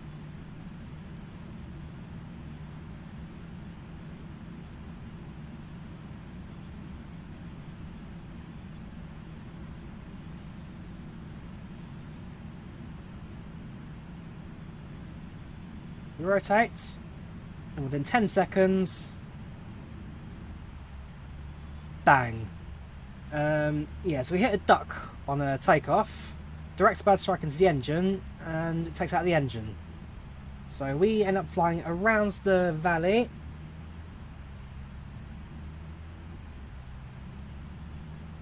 hang on. Oh, okay, interesting. So yeah, we end up flying around the valley to kind of get clear of the mountain and then head south for an emergency landing at Invercargill, diversion. I'm just having a look now. Yeah, quite the takeoff that. So the aircraft I was on, Victor Hotel, Yankee, India, Victor. Earlier today, actually, finally left Invercargill. So bear in mind, this was last Monday. We're now next Friday, Thursday, Wednesday. So the week and a half's been sitting there. Only today has it taken off out of Invercargill and flown to Melbourne. So Invercargill, bear in mind, it's not a massive airport. It's so yeah, tiny little airport, not really much there. But yeah, so they're stuck in a hangar which is designed for Cessnas, really, and they've got the engineers to strap the engine together.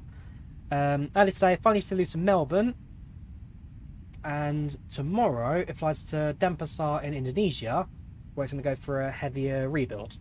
So at that point, it's going to be like fireproofing, new engine, and kind of light renovation as well. So they're going to give it a bit of a they're going to give it a full check over that aircraft because, well, obviously damage slightly more than I was expecting, because I thought it's a bird strike, you replace the fan blades, you swap the engine out, but no, they're taking it up to Indonesia for repairs. So of course Denpasar is quite a big place for Boeing repairs in that region, so hopefully when they get back to revenue service soon.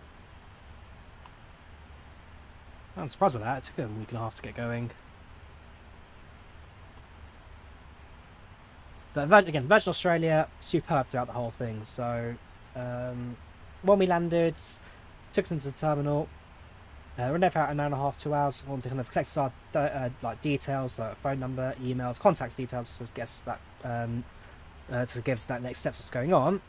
Booked us in a hotel for the night in Invercargill, very nice hotel, the Langham, which was very, very. Apparently, it was recently renovated and quite a posh one, so that was appreciated. While on the bus to the airport, to the hotel, they told us that the next day they were going to give us a replacement flight. So this was the 17th we took off and had the bird strike. So they told us on the bus that we're going to wake up tomorrow, leave the hotel at 9 o'clock, and then they're going to ship us back to Queenstown. We'll have new flights to Melbourne via Brisbane. So they'll stop over on the way back. 3 hours in Brisbane with access to the lounge. That was a nice addition as well. Again, they were very good to kind of give us up-to-date information, what's going on, and yes, it took 23 hours to eventually get back to Melbourne, but better alive, I guess. So no negatives for Virgin Australia, no like problems. I'd fly them again with a heartbeat. The pilots showed that they're more than capable of getting us off with one engine out of a mountain. Professionalism throughout, very, very well done by the crew. I don't use beyond ATC or send tensions, Rory. I just stick to IVAO for ATC.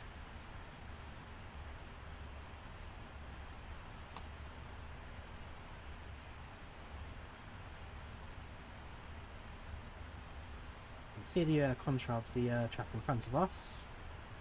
They have climbed up to 35,000 feet. Should be not even number there, not odds. That's going to be a problem for traffic coming the other way.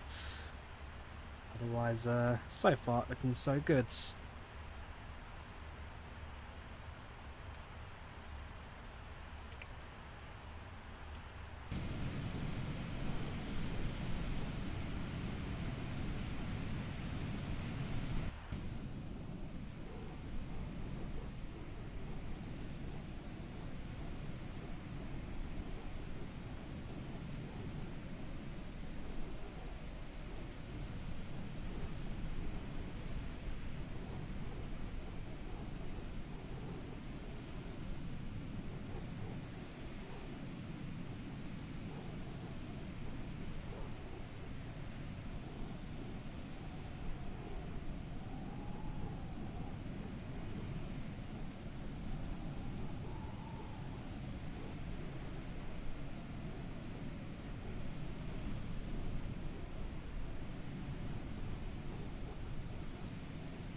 Yes, like planes, back streaming again. So far, so good. And thoroughly enjoying 777 from PMDG. Absolutely in love with this aircraft so far. The systems, depth, whoosh!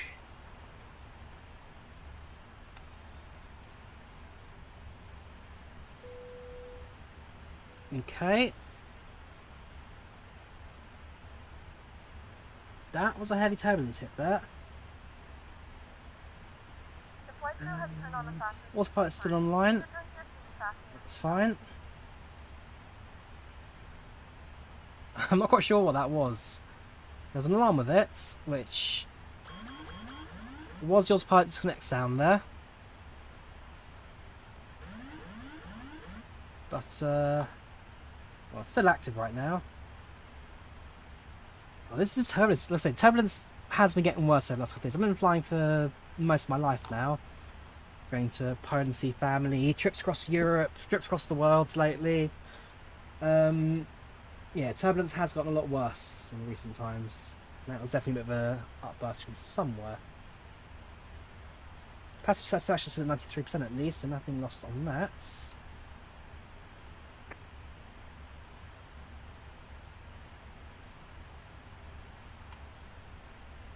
And we'll quit checking through the aircraft.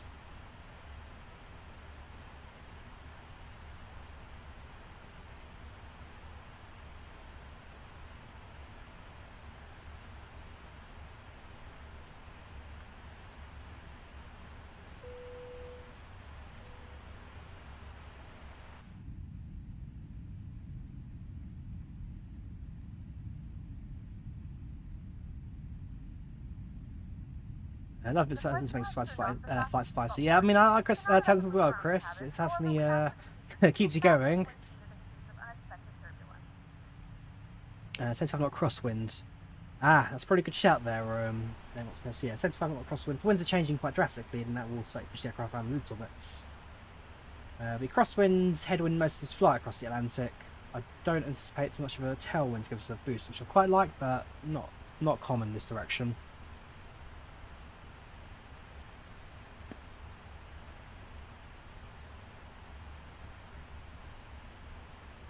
An altitude of that makes sense there, so that must have been...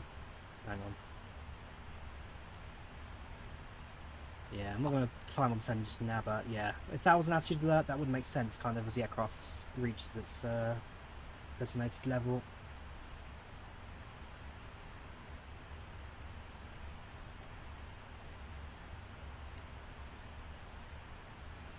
And a few clouds... Heavy clouds yellow were being detected in front of us. We'll move to the next waypoint. Again at Resno, we set climb to level 360, 36,000 feet. We have left Republic of Ireland, most of that was covered by clouds, so you don't get to see much of it. But we have left Ireland.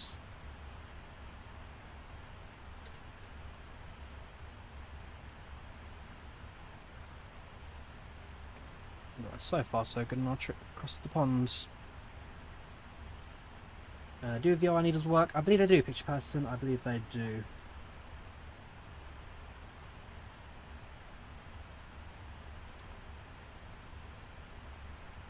And so when we get close to New York, I will set one of these up. We'll use this basis for distance for the arrival.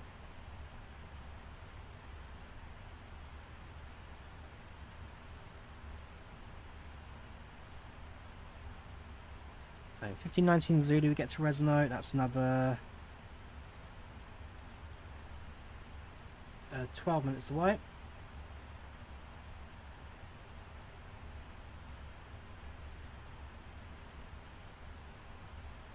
At some point over the Atlantic, because INI's last waypoint is given us. Cross-reference flight plan. Yeah, INI on departure to arrival, JFK 22 left.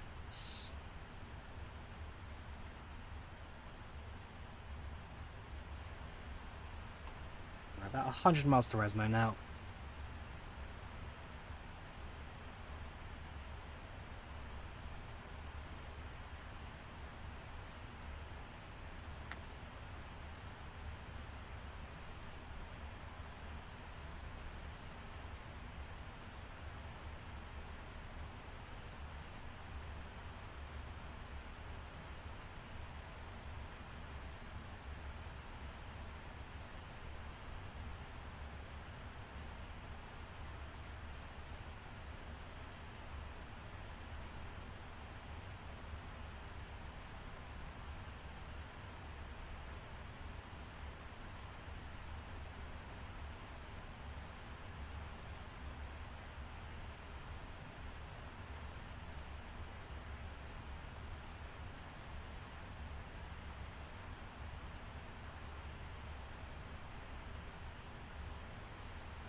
quick drink of water.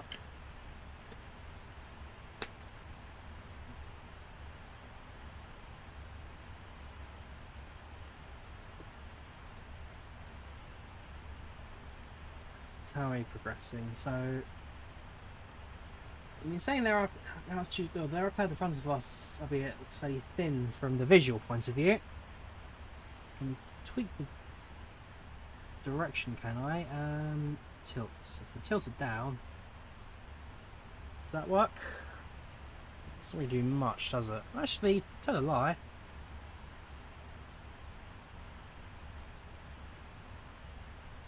Yeah, so you can't really change the tilt. Or the gain, really.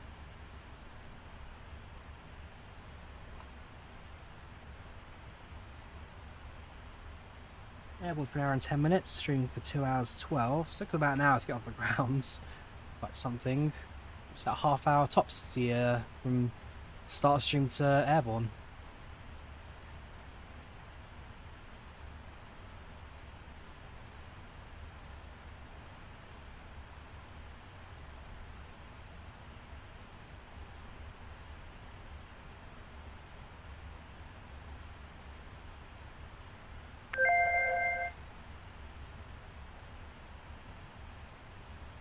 Right now, 1799 saying hello. Hello to you too, dude.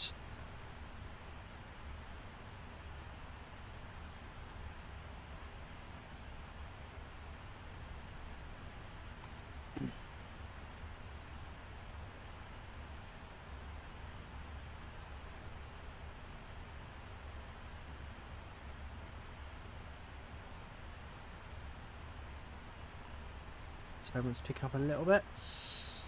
See this one's back on again.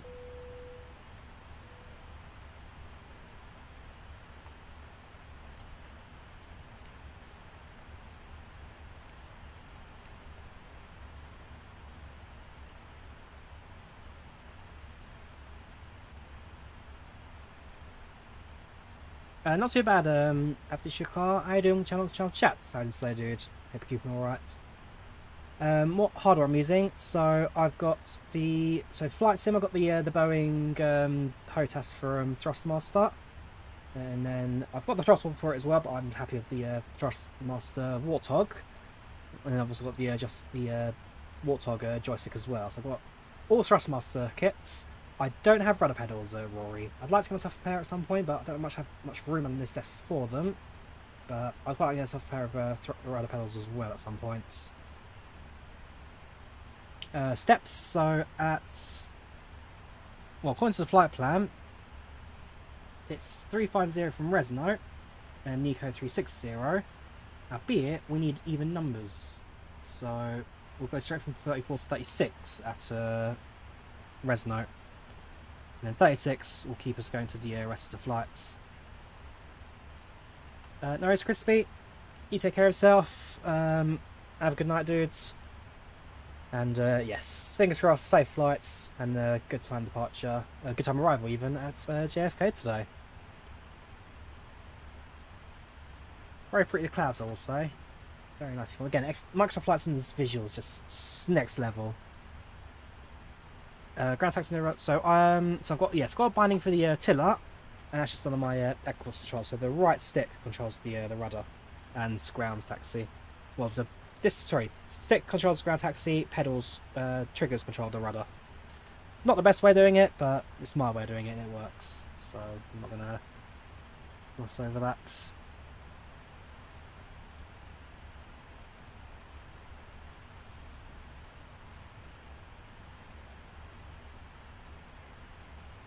Yeah, it's default Sobo weather, but I quite like it, the weather.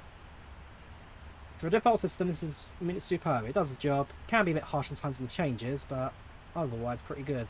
Rex is a pretty good weather tool, payware, but I've never used it, and I don't really see the need to use it, in my opinion. Back in FSX, I used a lot of Rex products. Rex was fantastic for the weather and the clouds and the scenery. And then, of course, what was the weather tool again that everyone used? Rex for the clouds combined with... Oh, it's going to bug me now.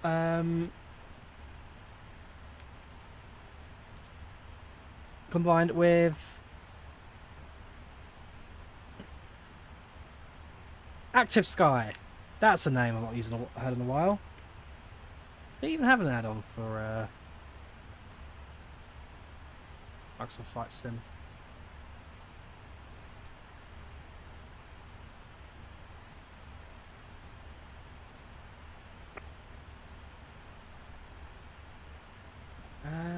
They do. Okay. I mean, Active Sky was gorgeous back in the day. I mean, now it's pretty good, to be fair. What was they selling it for? Still €5 not bad.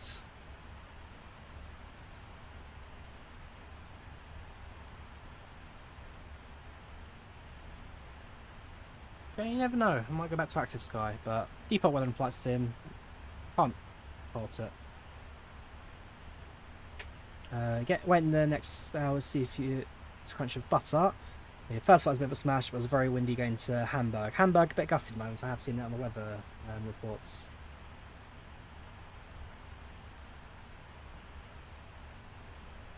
Okay, I've not landed 777 yet. This landing in New York will be my first ever landing in this add-on. So one thing I do, when I get an aircraft, I'll spawn it cold and dark, do the setup process, get on the runway, take off, cruise. I never really do this top of descent. I never really do approaches and that. I'll do top of descent on a short flight if I guess doing like 777 you can't do a short flight on. Some aircraft I can do, this aircraft not.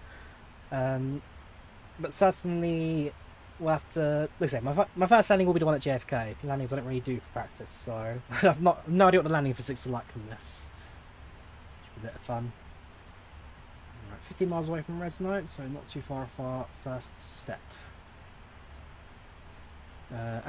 Doing Africa tour on the 737. I mean, I do need to do a few more flights in Africa. That's a part of the world I don't really touch in flight sim, not as much as I should do.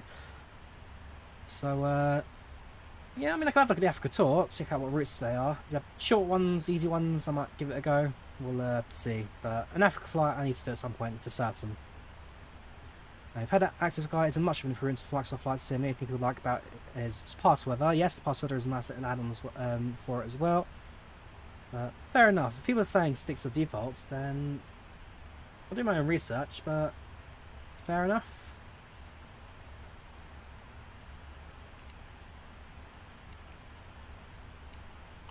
The weather cleared up quite nicely. Some clouds to our right.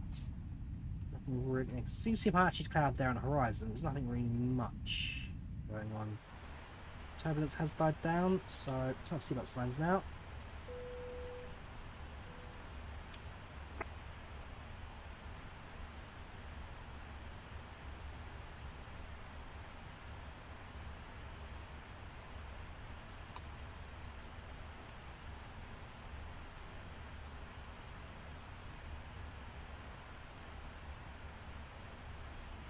That was so. I have been very privileged to travel a lot of the world. Done a lot of the US, done the main bits of Canada, apart from Vancouver. Again, need to go to Vancouver at some point, that's on my list. Calgary, Edmonton as well, Winnipeg, if you guys want to check out.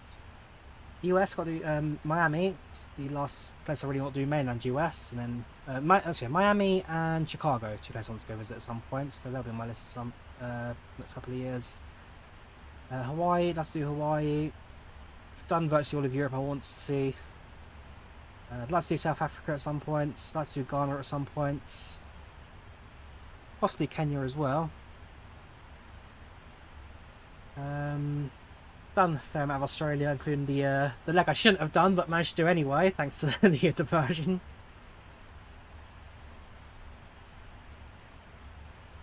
In terms of aircrafts,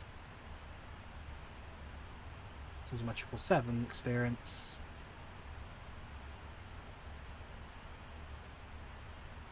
so I've done 777-200 with United Airlines and British Airways, and then I've done the 300 Whiskey with British Airways and Qatar.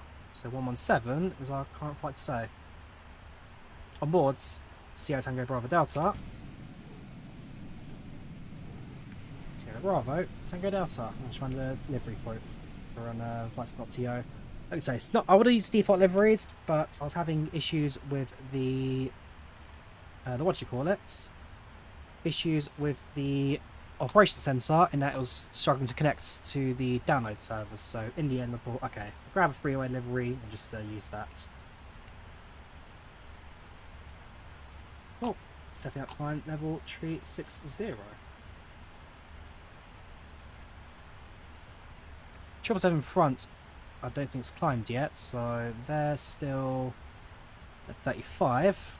Again, they really shouldn't be. There should be even numbers going east to west.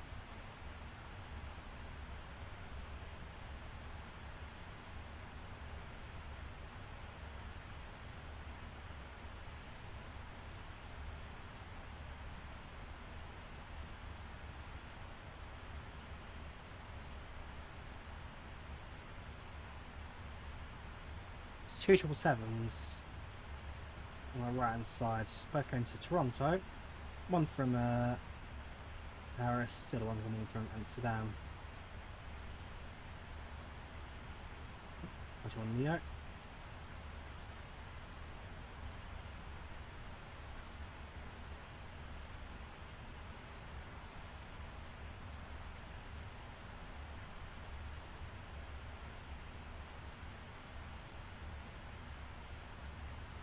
Yeah, the 777 certainly will add a lot more life to now it's like that's an IVAO in that you actually have another aircraft type at the airports. It's not just 737s, A320s anymore.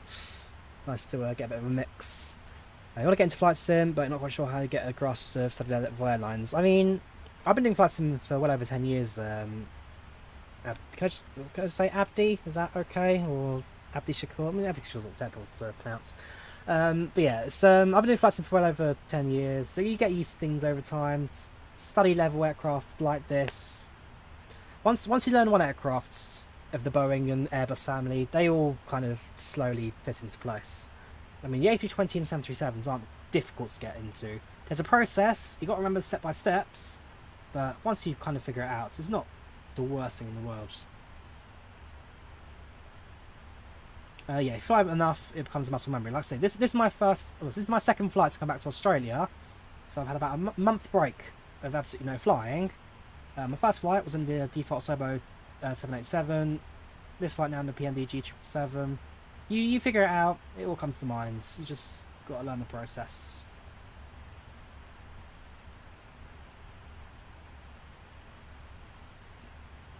It's 38 knot headwind, ground speed of 463 knots. Not the fastest flight in the world, but it gets us there.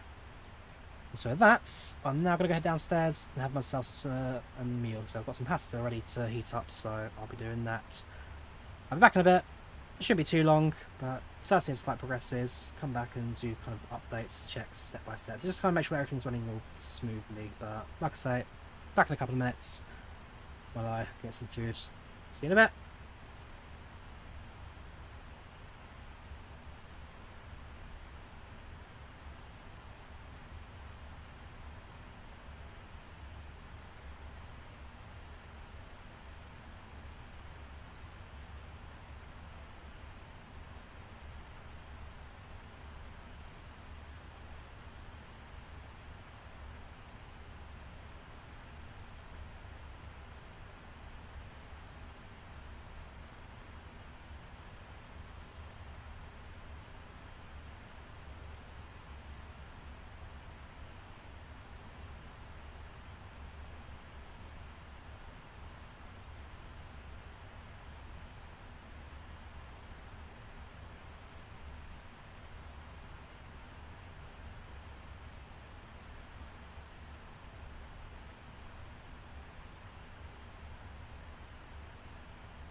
back from the little snack break.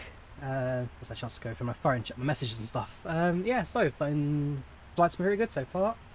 Up at 36,000 cruise, nothing much really to report. Aircraft's running steady. Traffic in front slowly getting away from us. They were now about 30 miles away. So they're running at slightly higher ground speed. But other than that, pretty steady so far. Ooh, pardon me. Over North Atlantic. Cabin satisfaction at 90%. They're all pretty good at the moment. The Wi-Fi in the entertainment does help compared to the narrow aircraft. But certainly, as we get the meal services throughout the cabin, later on they'll get higher. Yeah, it's a lovely looking aircraft, the 777, really enjoying it so far. Looks the part, feels the part. Heavy aeroplane compared to the 737, that's for sure. And still, I guess, getting ready for the landing later on. That'll be the first time I'm doing it in this aircraft, so one I'm not really experienced with just yet. Other than that, pretty good on board.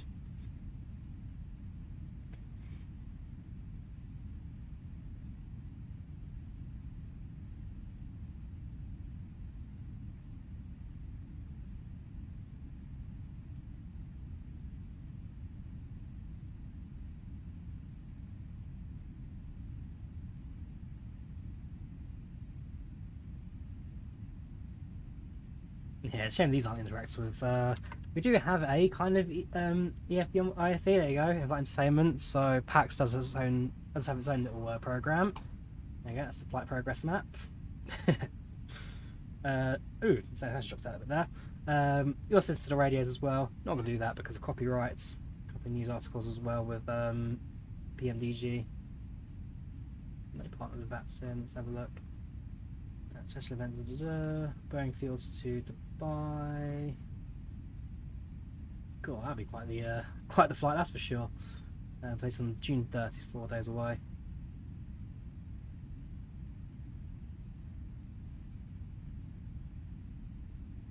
Might have a map of that later. But no, overall, been a steady flight progress.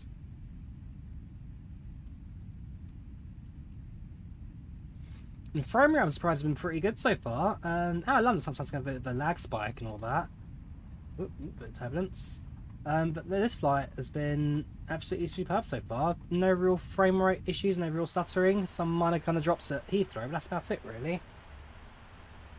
This has been more than steady. These little markers.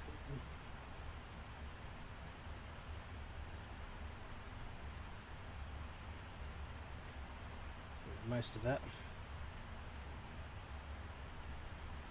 PMDG pen. And you click on it! Oh, I love it. Who needs a fidget spinner when you can click on the pen? Here's my train symbol pen.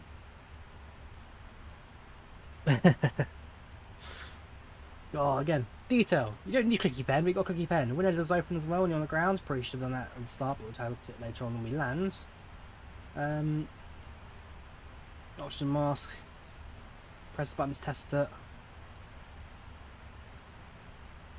It's very, very well put together aircraft, this.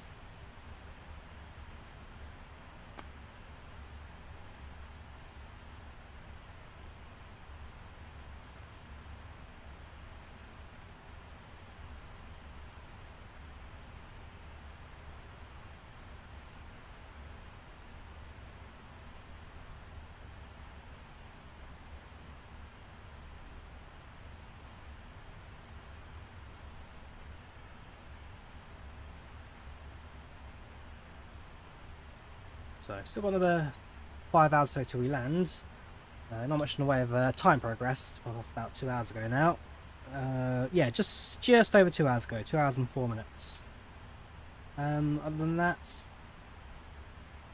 keeps us going at the moment.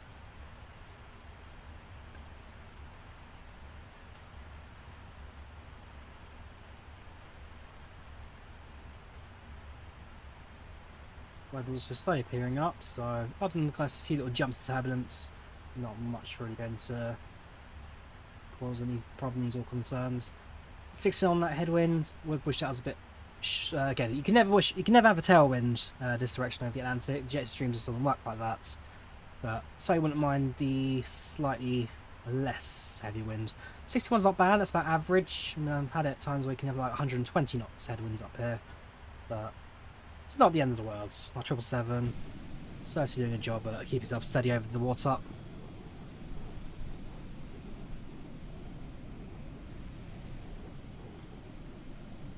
So far, so good.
No, 20 miles away, just a bit too far.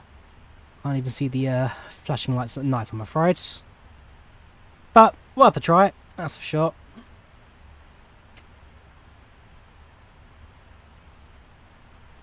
Quick looking at weather as well.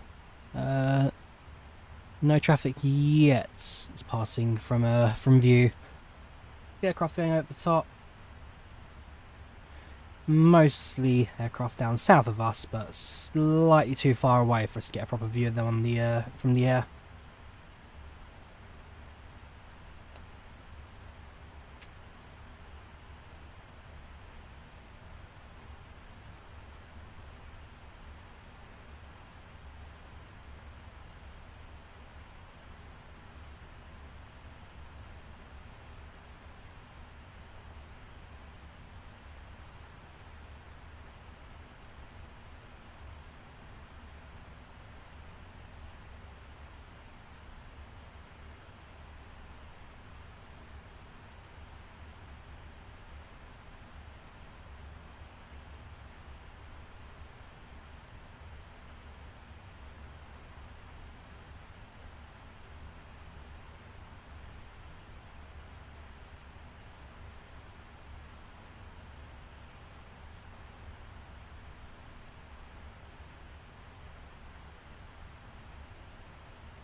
Cool, so we've just been contacted by Gander, so we shall switch over to them now. 12785.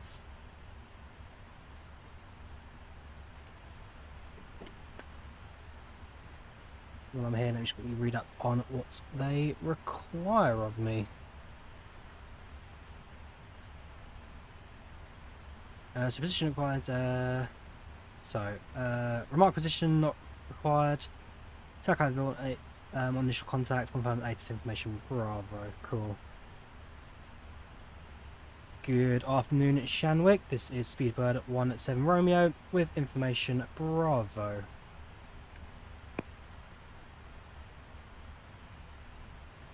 Speedbird 17 Romeo Oceanic, good evening. Cell call check Romeo Alpha Quebec Mike.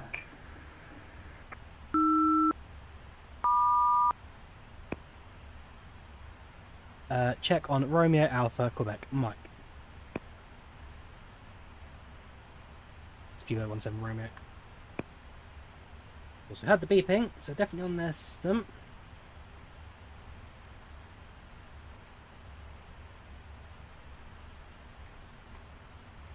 And so in a couple of minutes I'll actually be saying, so this is where I go to Shanwick radar, position reports, north 56, correction,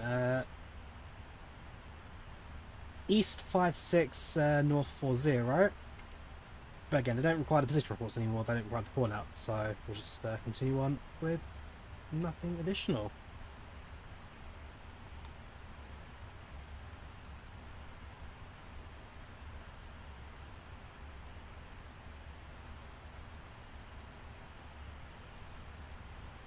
So it's released yesterday, Amazon Line, last night UK time, yesterday afternoon American time. It's coming out on the Microsoft Flight Sim store in about 2 weeks. So it's available right now on the PMDG website, and soon it will catch up with the Flight Sim store. But do keep an eye out for it. I'm enjoying it so far. It's a long hauler, so fair amount of empty space as we continue the flight. We're just over halfway across the Atlantic now. Just south of Greenland, although probably too far away from it to actually spot any real scenery. On the radio, goedenavond Nino. Air Canada 805, flight level 360. So Air Canada 05 calling, that's Air Canada Toronto flights. Goedenavond, cell call check Delta Juliet Bravo Kilo.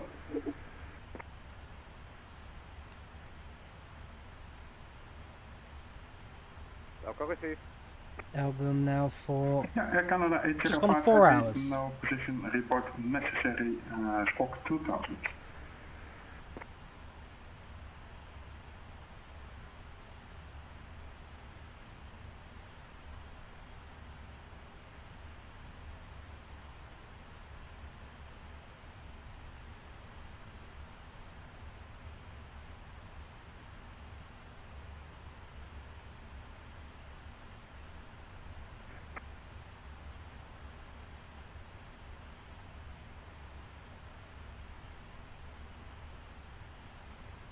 So we're also about halfway through, just under halfway through the flight as well. No, just over. So we're on, just under. So we've been online for 4,500 IVAO, albeit an hour that was set up on the ground. So 3.5 hours. So yeah, we're just under halfway across the flights, most of the way across the Atlantic.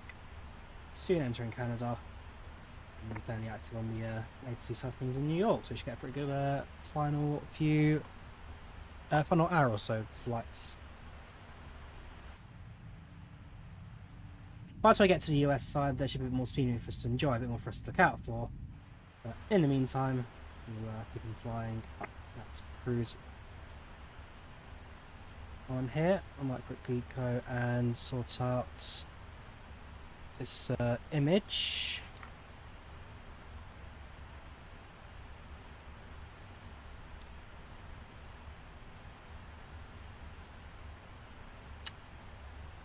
On this one, so if I'd shop, you know this.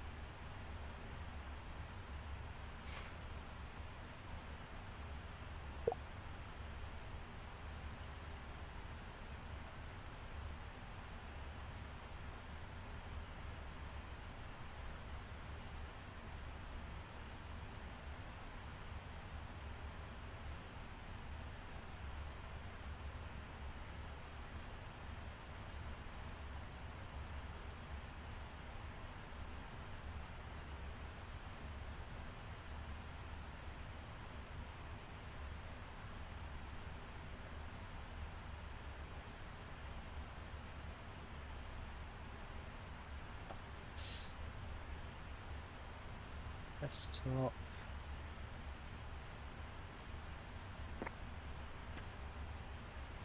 Volanta icon, there we go. Air France 009 Alpha, unreadable, but we can do cell call check, Golf, Romeo, Foxtrot, Sierra.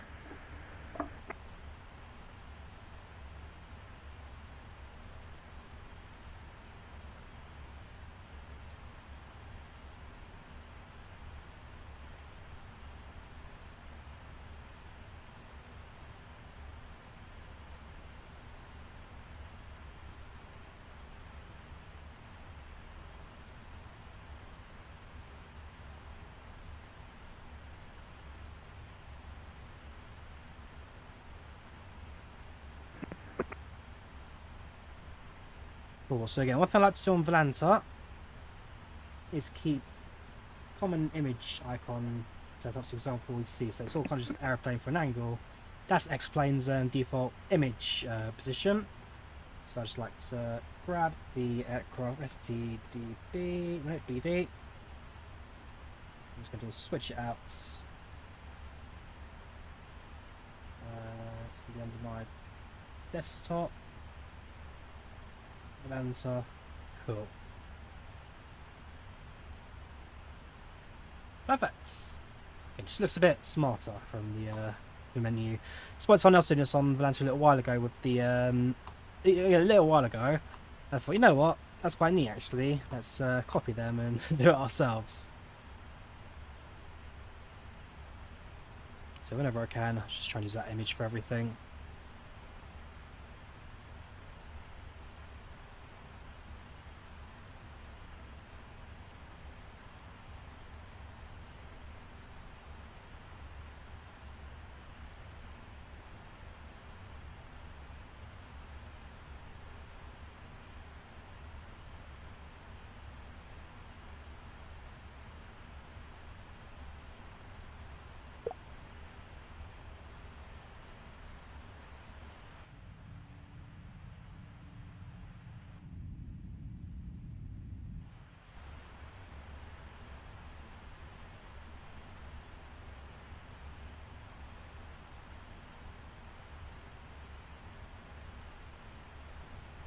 What kind of cockpit all here?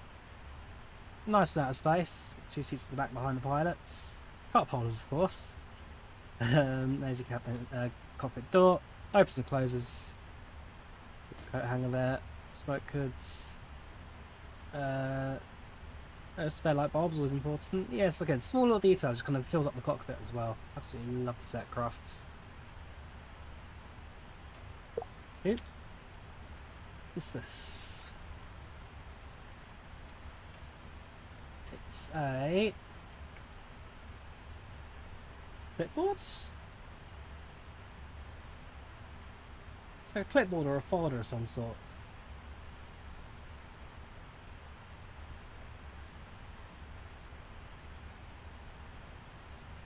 And suitcases.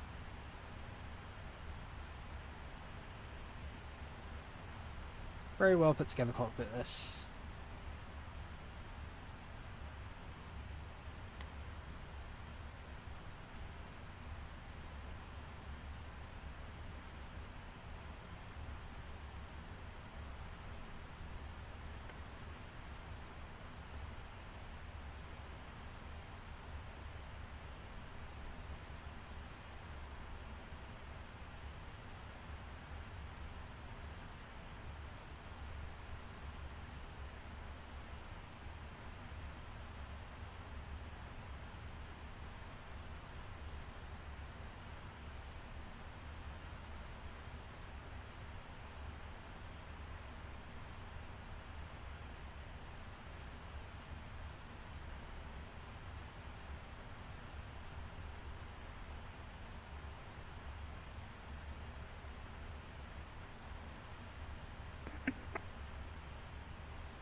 Roger, hello.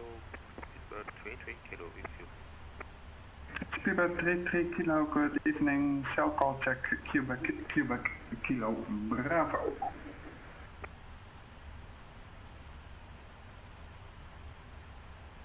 Record check, okay, for Speedbird 33 kilo. Speedbird 33 kilo, no position, report necessary continuous flight. Yeah, flight for Speedbird 33 kilo, thank you.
Delta 81, you're leaving my sector, frequency change, super, comply.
Air Force 10, sending a radio.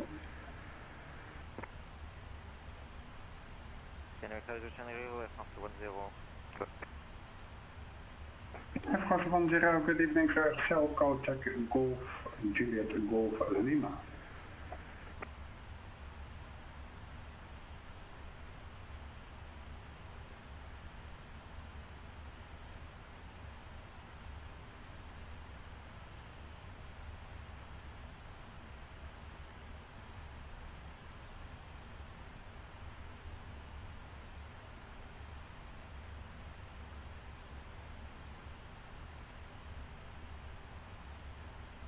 Europe 1001, you're about to leave my airspace. Unicom 122, that's right, have a nice flight, bye bye.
good evening. Beeline 089 is with you.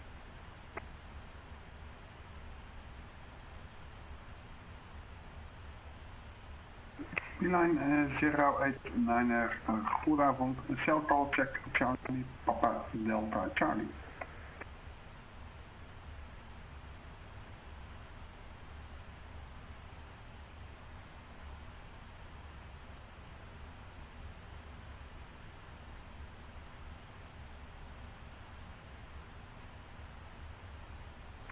Gainer reference 771, taxi by 370 Mark decimal 84, estimating 4630 north in 1802.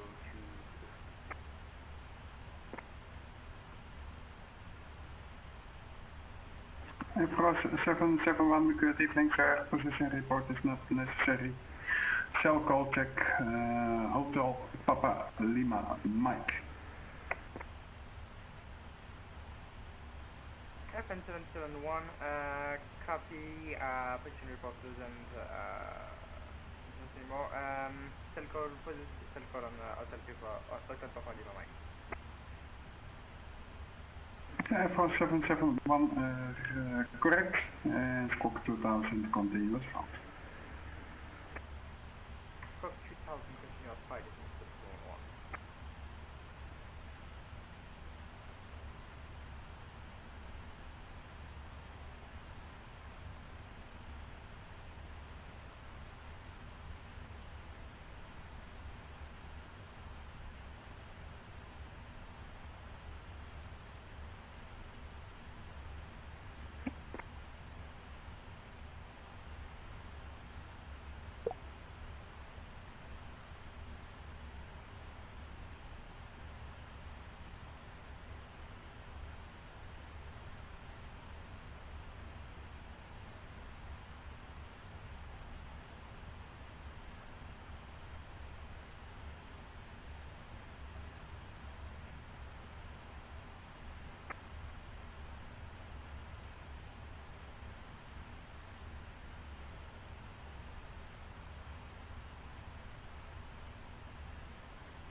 Enter hello, Papa Tango Whiskey India Sierra, flight level 340 with you.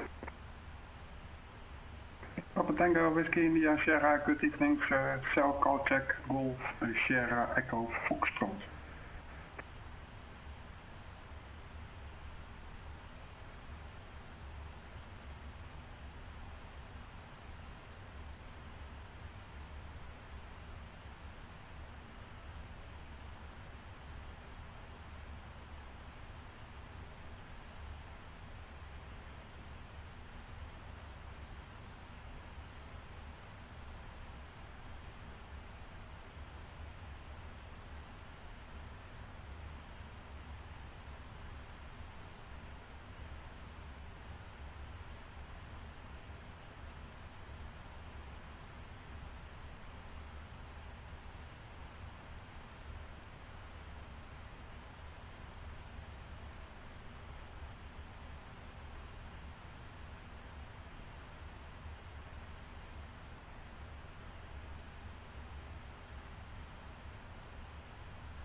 In a few moments, we'll be starting our in-flight meal service. Please look in your seat back for our menu, and one of our crew members will stop by shortly for your order. If you would like to order additional menu items, please hit the flight attendant call button at any time, and we'll be over shortly to assist. Cool, so cabin crew now doing their meal service. I'm going to switch the seatbelt signs back on, so that when they do go to the cabin, everyone's in their seats and kind of not getting in the way of the crew. So it's something they do in real life. Welcome, welcome, what are you doing? What's on the chat, so we're doing alright, dude? So, passenger back to their seats, camera crew, assemble together, and then go through the cabin one by one, giving out the onboard meals. At this point, we're How are we doing progress-wise? Yeah, so we're over halfway there now. Only just, but we're over halfway there now. Slowly making progress over the North Atlantic. It's been a good flight so far. No real complaints, no real concerns. Aircraft's been absolutely fantastic throughout the flight so far. And it's just a case of making sure we get ourselves a good position for descent and landing later on. Minus 2 degrees outside air temperature. To be fair, surprisingly warm for this altitude. 2 degrees, minus 2 degrees. You could survive that. 31 tons of fuel left on boards. Engines running fairly high at the moment, but not excessive. Comes to landing. Should be landing at JFK. Getting still out the approach. In fact, certain now while we can, because we've got 4 points left. So if we go over to the arrival info, there is JFK tower approach online.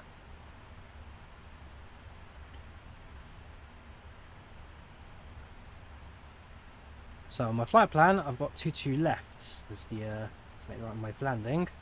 However, actually no, tell a lie. I think that's still the case. Because 22 is it 22 right they're taking off right now, and I believe it is.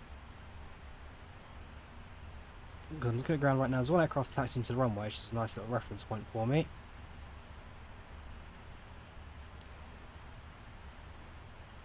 They're going to 13 right. So if it's 13, that's the active at the moment. Expecting the Part 3 arrival. Transition, echo into the echo. That in. Wait, the rest of the flight for us. Ooh, we managed to get to 380 tops. Step for us later on. I'll grab a fix for that.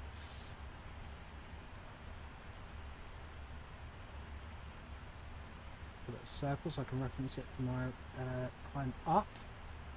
And while I'm here, let's grab the runway.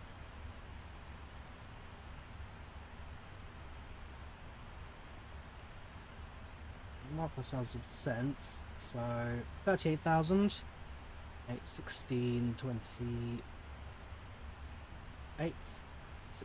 24, yeah, 90, 414, 1 at 10 miles, 1 at 2 miles, that'd be my fix around the runway, 10 miles to go, in terms of configuration for landing. Perfect. So, it's all fine. If I look at the arrival information, so 25 degrees of flaps, looks pretty good at the moment. Again, we can find it later on closer to the ground. Frequencies, that'll be done under the radio menu.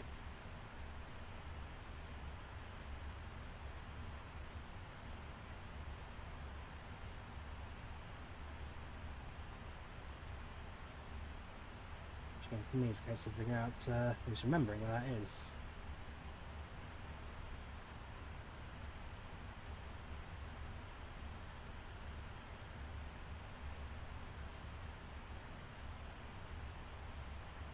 The aircraft will automatically tune its arrival information. That's not a problem. I don't have any issue with that. Just remind myself where that menu is.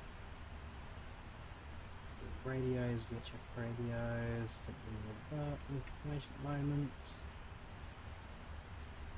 Cabin interphone, don't really need that at the moment.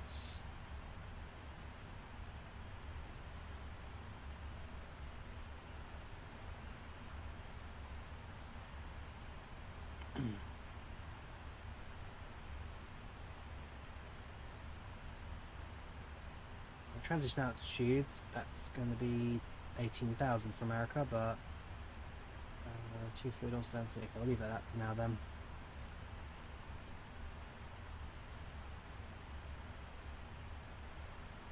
Forecast, I think it's just over 18,000, perfect. Right, let's grab the wind information for our flight plan now. So top of descent 360. Sure, we've got the moment, then we'll go all down to descent. So altitude 360, 30, 20, and 10. Again, also just change with the long flights, but plugging what we've got. So 257 at 42.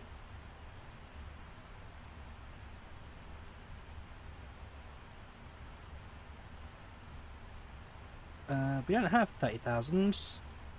31 though, so we'll plug that in, I guess. 310, 257 at 47.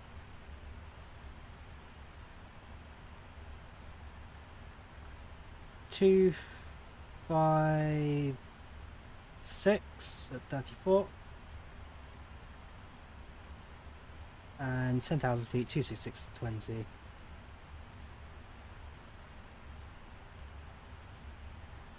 Yeah, probably could have uploaded it from the uplink, but it's fine, I've got it now anyway. And then time on altitude, that is going to be, leave that blank.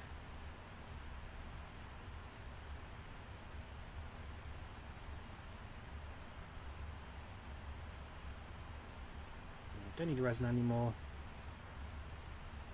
Don't need Nico anymore. I'll keep tops. Because yeah, Nico about to approach anyway, that's 300 miles away. So keep tops. Yeah, plans to 38, then the runway for landing.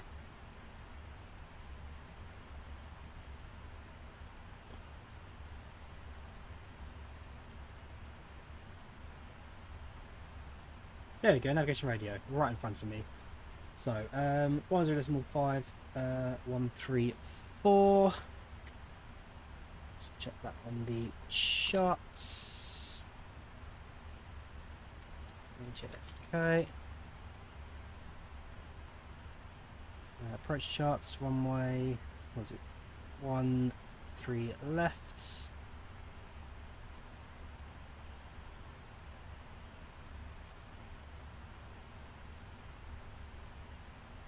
VOR left flat end as well, so 115.9. And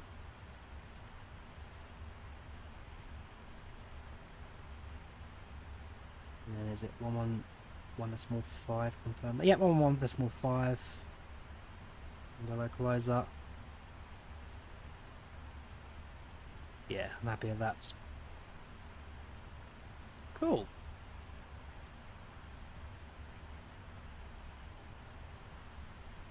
So that's our approach now configured. Of course, we can make changes to that later on if we need to, according to ATC needs, but that should be pretty straightforward now for us to the flight. Not too far off the Canadian coast. We're on Labrador Sea now. Nico, of course, is our waypoint for entry. That's on the radar now. Yeah, just over 300 miles away till we hit Canada. Facts, Nico, 43. Yeah. Within 45 minutes, we'll be over land. Did you just practice flight 777 stream? No, Yavaz. This is my first time flying the 777 flights. Dan Meshko, how are you, dude? Well, channel with chats. Gosh, again, it's shame this is not Thursday, because if it was Thursday, then I'm sure you'd have been on for a bit of a song and dance. I might do a flight tomorrow evening, we'll see. 777 might do like a US domestic or something. I know that you can get these, I believe, to San Francisco on United. But, yeah, shame you're not doing the, shame you're not going to the other end for the long haul arrival. That being said, I think we've got Paul on doing the New York side of things. So, yeah, he'll be online to have a better chat as Scott Control.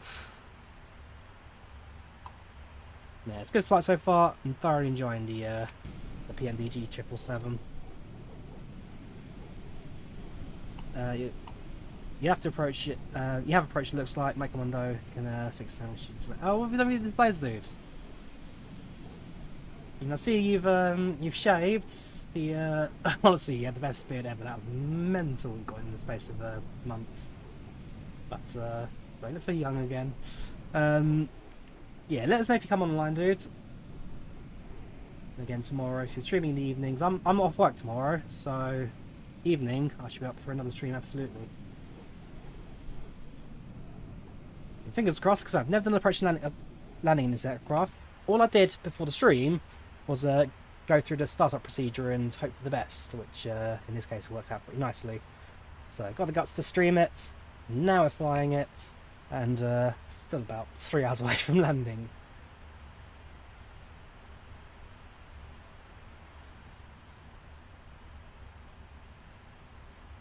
21:05 since arrival. So we're 15 minutes ahead of schedule, which isn't too bad. Starship Pro summer, of course it is.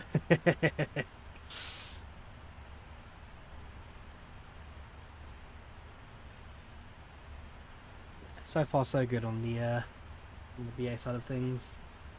The bird 17 Romeo. When I actually came to New York last year, we met up. That time I came with my mother. It was actually this aircraft that I was flying on board, BA 17 and tail code Bravo Delta. So I thought, you know what? I was going to do United Airlines flight into Newark. And I thought, you know what? The real life flight I did was in 777-200s, and I didn't really fly 300s to Heathrow, so I take the one 777-3 that has been in that direction. Just there's no real short routes even in 777. There are a couple of them. Just this aircraft very much is built for the long haulers. Well, the YouTube streaming at 12 hours, can't go too long with it. Welcome to Transport, how you doing? On channel, welcome to the chat, how you say, dude. So far so good. Cabin crew, they really finished the meal service already. That was quick. Just ran through the cabin. Okay, seatbelt signs coming back off now. How long did they finish? That means that cabin crew are going to do a meal service on board. Like, okay, seatbelt signs on so we can keep out the aisles, and boom, they've finished. Yes, Speedbird 3 kilo, continue to climb flight level 370.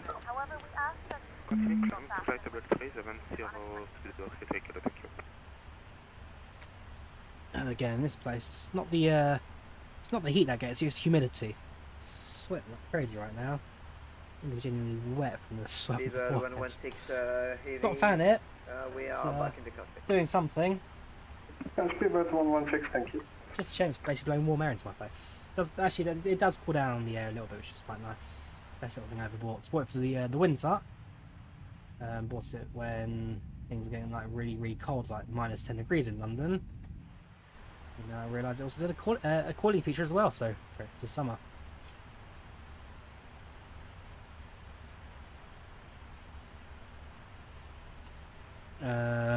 You're good, it's really hot.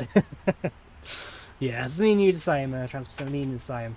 I'm gonna start next week. I'm on night shifts, so I start my shift at 10 PM when things are cooling down, and I finish my shift at 6 AM. So get home at 7. Things start warming up then, so I'll be in my room in bed, cozy away.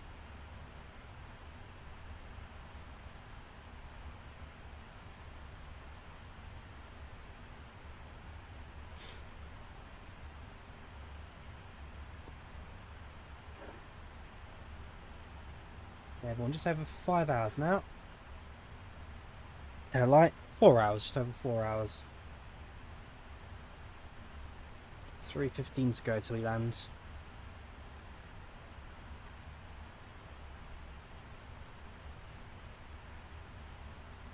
That's good. When the sun comes up, you'll wake up because of the heat. That's true. That is very true. I might see myself like I don't know, the fan-powered cooling blanket. Do they exist? If so, where can I get one?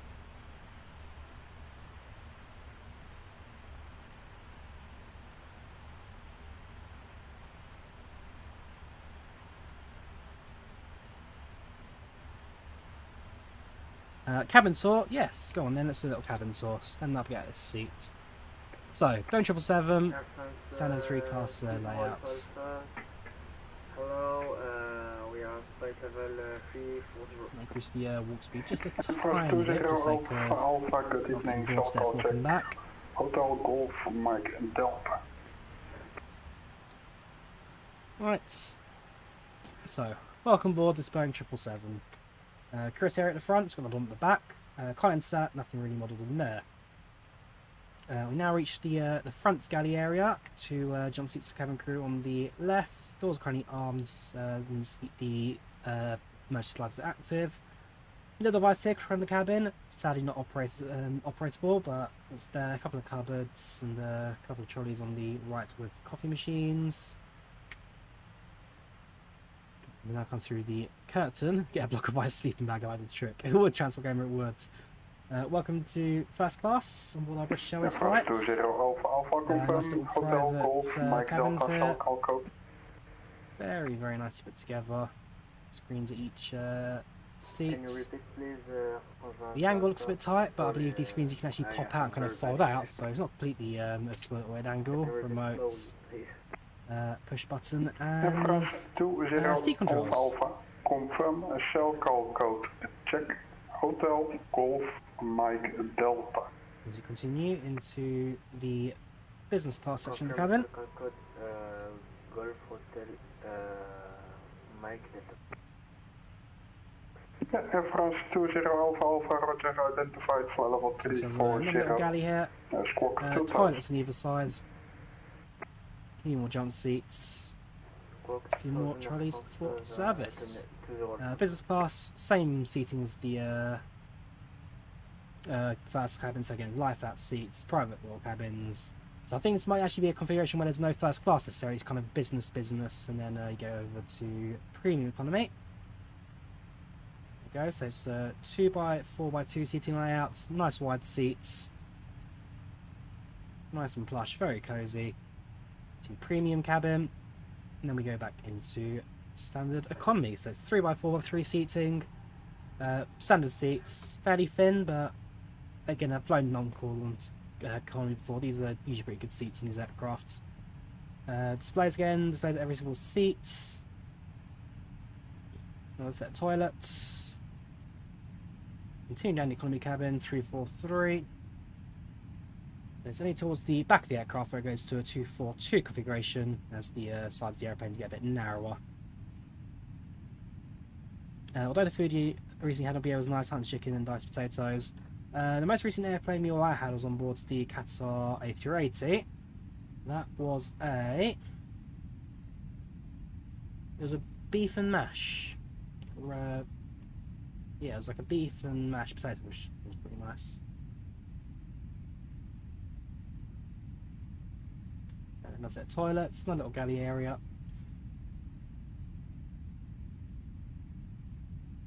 Okay, we've got seatbelt sign there, working for the cabin crew as well, always important to have. And then at the rear of the aircraft, so you can see it goes to a 2, is that a 3 at the back? No, is that a 2 as well? 2, 3, 1, 2, 3, yes. It goes to a 2x4x2 seating the last couple of rows. The cabin gets narrow. With the Qatar 777 I flew from Melbourne to Doha, it was still 3x4x3 until actually the very last row. Only the rear, the backmost row was 2 and 2 on the sides. You could squeeze a seat in that easy.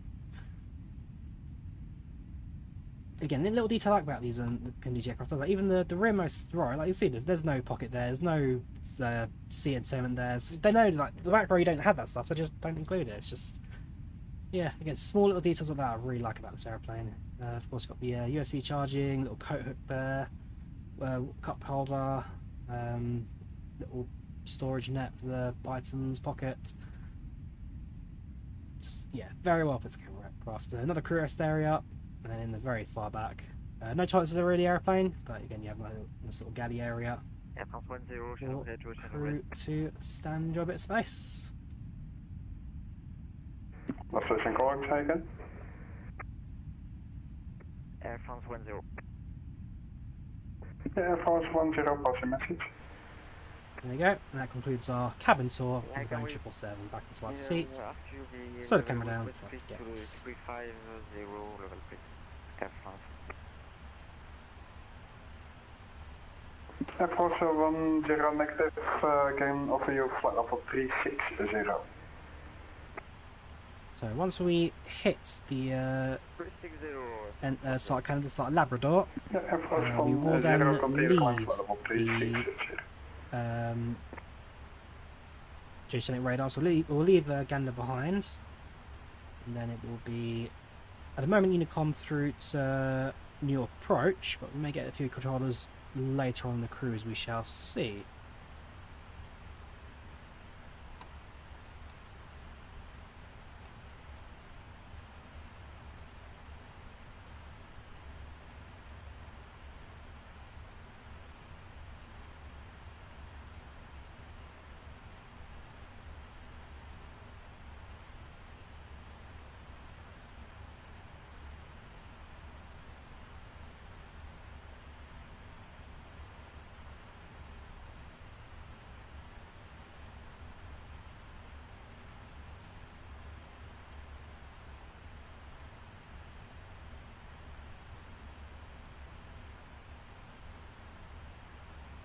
Yeah, comfortable aircrafts, very good flight so far.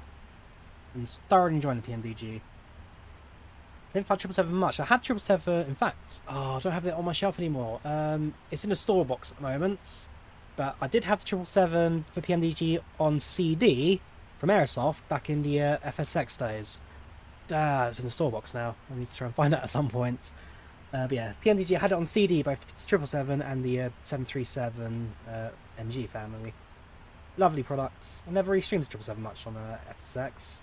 Too many memory issues and low frame rates and stuff, so nice to grab one and actually properly fly it as well. And don't forget, this won't be my only 777 stream, which means this won't be on my own long-haul flight as well. I've been a bit lucky for long-haul flights in Flight Sim in the last couple of months, so it's nice to get another one going and try and get another one, get a few more going over the next coming weeks.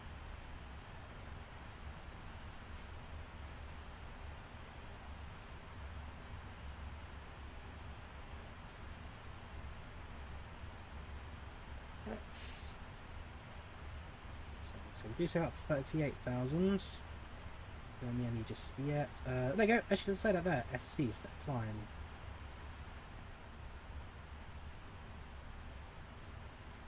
So between Nico and Tops we get to 38. So yeah, there you go. There's actually might be a step climb as well for us in the ND, which is very nice detail.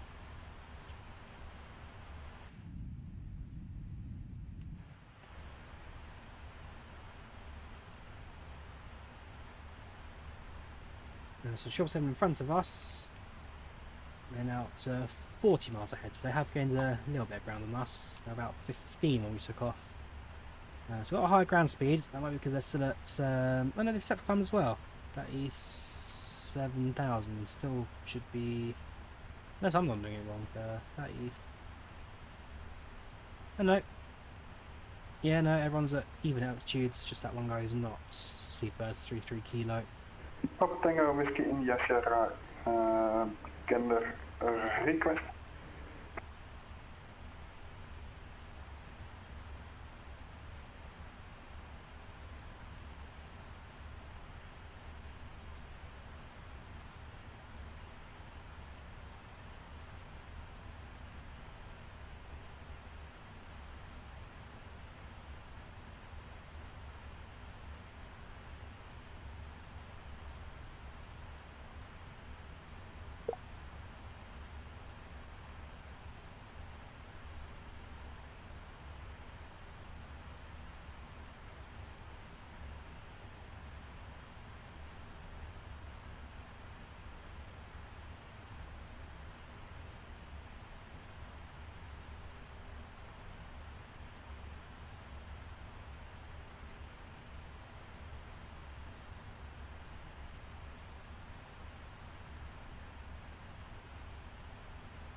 Center Papa Tango Whiskey India Sierra, go ahead.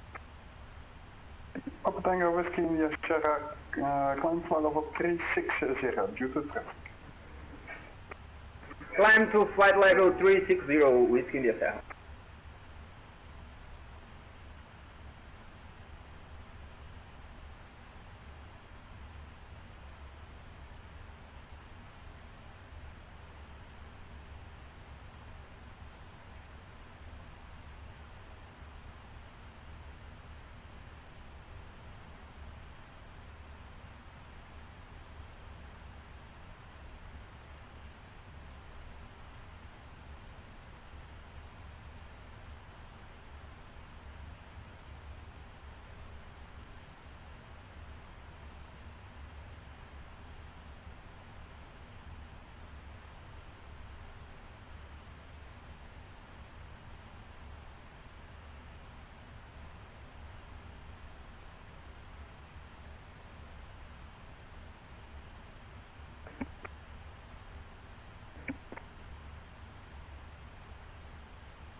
Here's one for you. Friend of the channel, Fabio, who does the functional replay and I use at the end of my streams.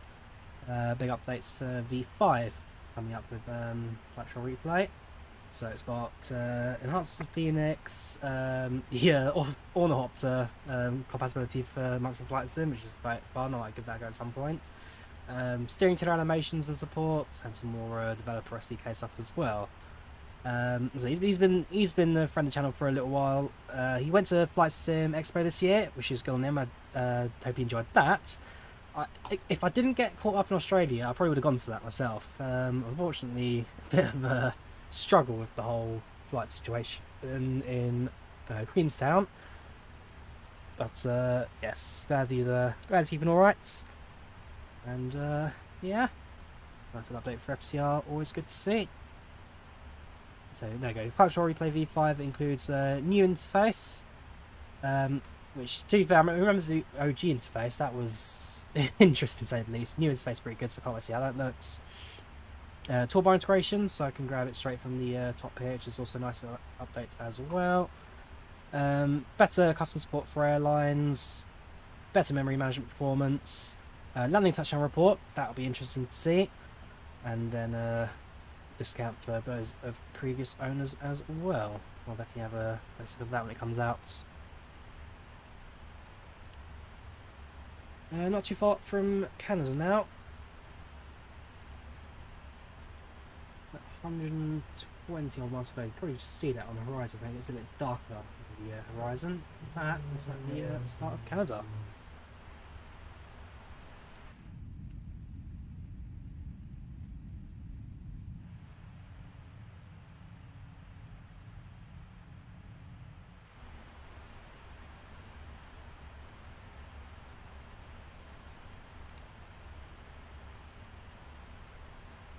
Hey, V01, you were going to do flights in your you originally stated agreed to thought you'd leave it tonight.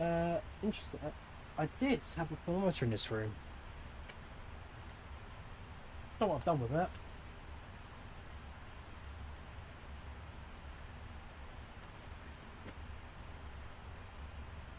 Did have a thermometer in this room. I'll try and find out at some point. Hello, what are you doing? Or channel chats. Hope you're alright, dudes. Something I'll try and find that. Is this one? There we go. So right now it's, I don't know if you guys can see the screen. There you go. So it's 40% humidity right now. 33.7 degrees centigrade. Fairly warm, fairly humid in there. My GPU. Let's grab the task manager. Do you like the new vehicle profile on the vertical profile on the EFB?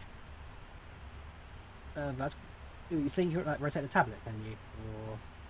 Because the EFB is nice. I quite like this design. It does look pretty good. The PMDG EFB very greatly appreciated. I remember when I got 737. Nice to finally be able to do stuff within the tablet rather than dealing instead of have to go through the what do we call it, the FMS for everything. GPU temp right now.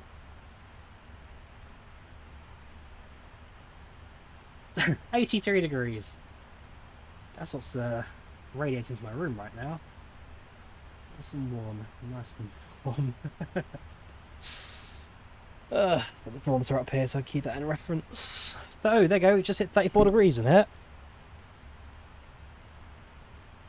34.1 degrees. 34.2 degrees. Humidity of 46%. It's like a sauna in here now. And I'm running low on water.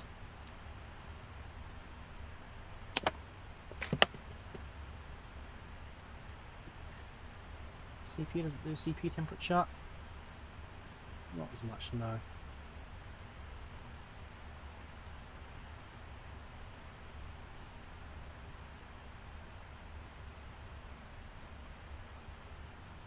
So you can see the coast of Labrador now coming up in the horizon. A little darker area there. That is Canada. Temperature is very high for NVIDIA. Keep a lookout. I know it is. I think at some point I'm going to spend a bit of time kind of upgrading the heating, like fan arrays and setup. Need to be able to keep this PC slightly cooler than it is right now. I've got a window open, I've got a fan going, and it is drawing the warm air away from it at the very least. But it's, I could say do a bit more ventilation around it for sure.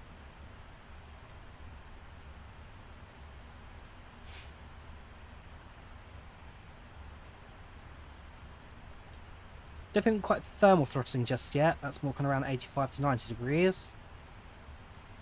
But yeah, definitely on the high end.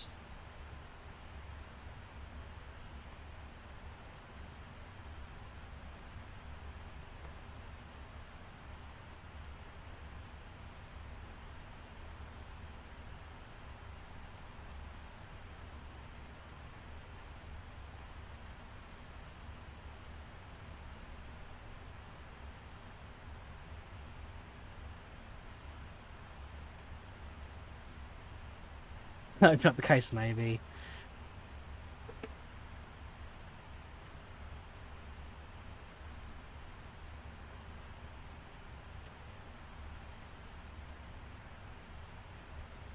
Oh, glass panel's nice and warm.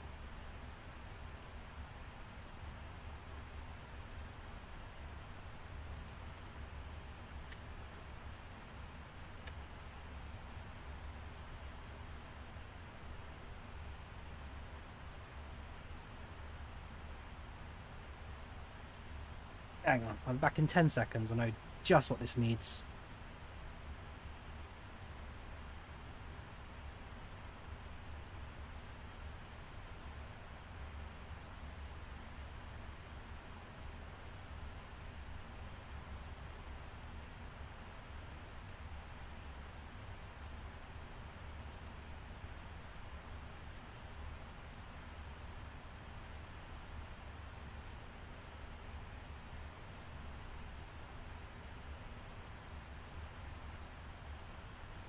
So, we've got this little handheld fan that we put out for the cat. Cat's not using it at the moment, she's downstairs somewhere. So let's just blow some cool air into the PC, shall we?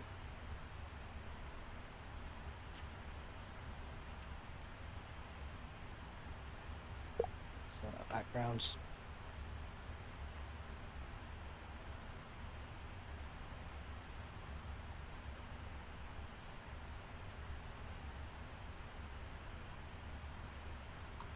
I mean, it's already cooled it by 2 degrees. There you go. Dropping down to 80 now. That is working a treat, actually. CPU, the graph symbol.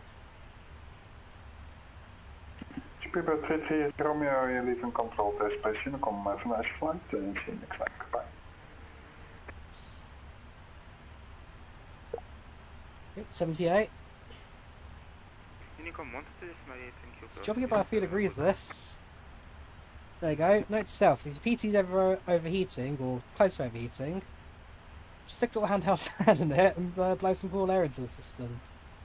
Oh, 77. Almost drops by 10 degrees. Navy 01, Kenwick as radio.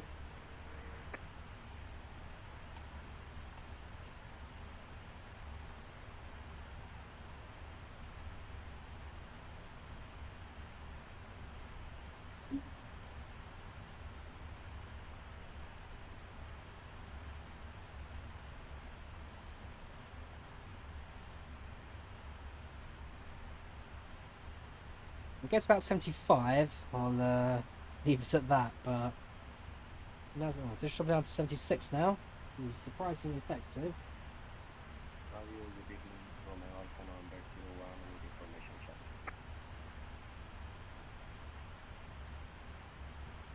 Navy 01, good evening sir. Shell call check, Quebec, Bravo, Papa Kilo. Oh, vertical profile on the map. Graph symbol. Ah. Ooh, that's nice. So you can see, are these waypoints, are they? Yes, these are different waypoints. You can see our altitudes as we cross as an area. Oh, that's a neat little extra.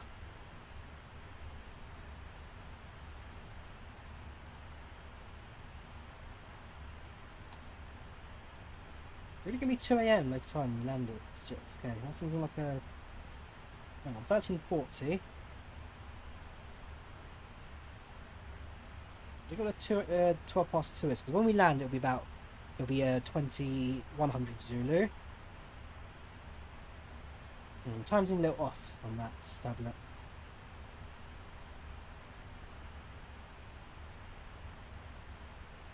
But that's just 13-hour flights. It's definitely not.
Is that comfortable?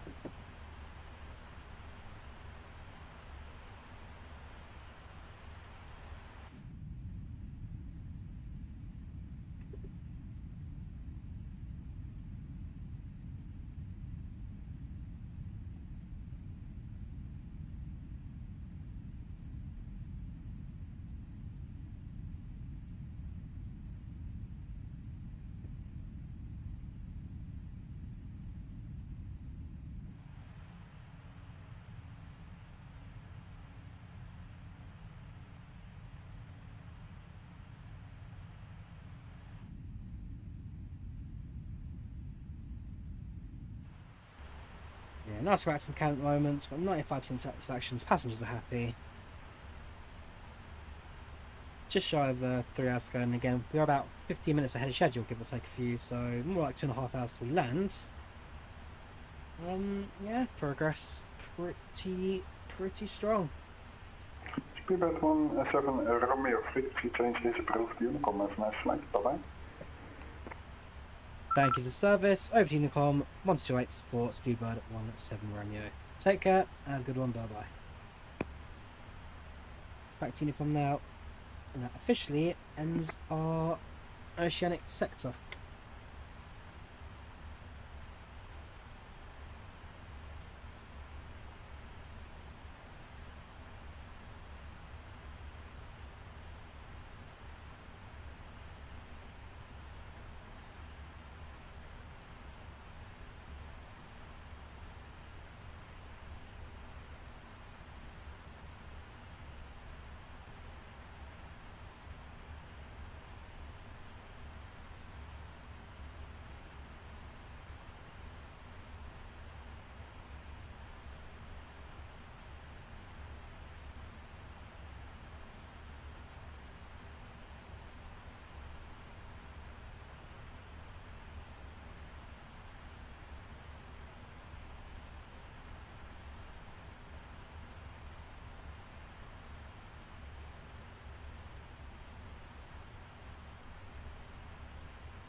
And again, even the fact that it's only -7 outside right now just shows how warm the air really is outside. It's actually like -20, -30.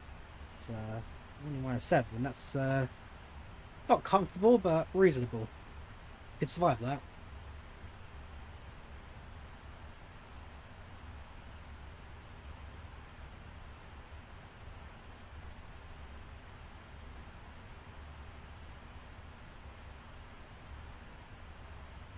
Can you change the voice for minimums because you hear someone else's difference? I'm not too sure. I'll have a look. Equipment.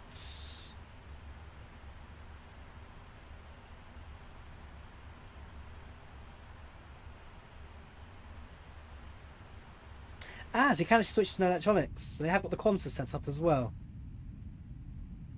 Hang on, do I need to confirm it? Or is it just up here? Here you go. No electronics. That doesn't affect the cabin lights. Yeah, nice little details. They have the Qatar set up.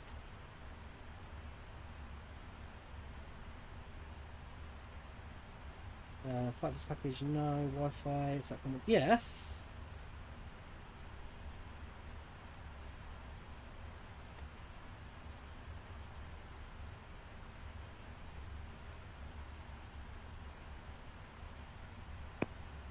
What have they got on this? They got the Satcom, they got the rooftop. Yeah, there you go. Telcode installed, yes. View on flat, off bank angle, minimum score. So you can change the wording, but I don't think you can change the voice.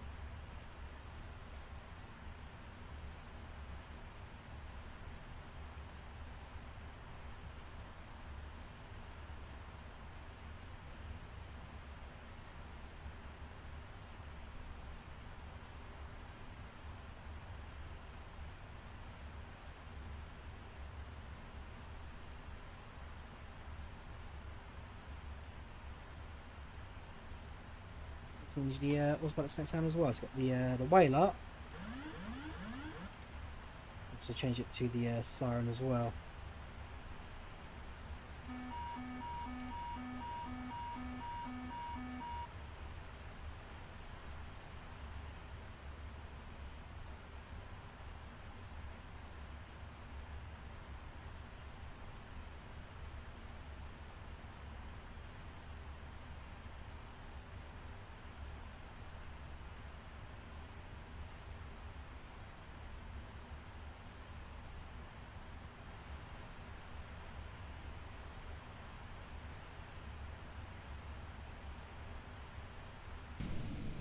Alright, welcome to Canada.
We're going through the screenshots right now, copying them down as you do for the sharing bits.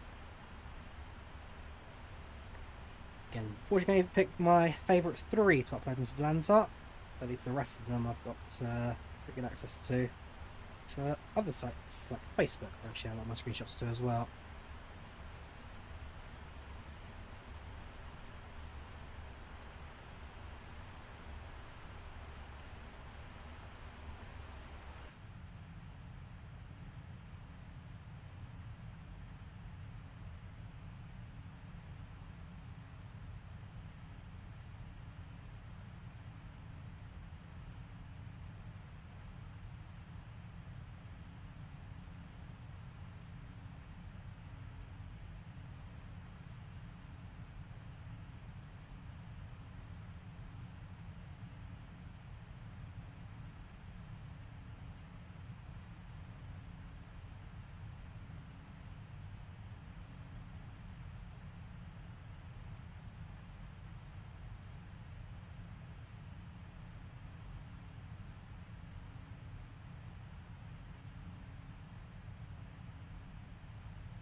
Welcome, Mordy, how you doing? Welcome to Channel's Chats. How you doing, dude? Hope you're keeping alright.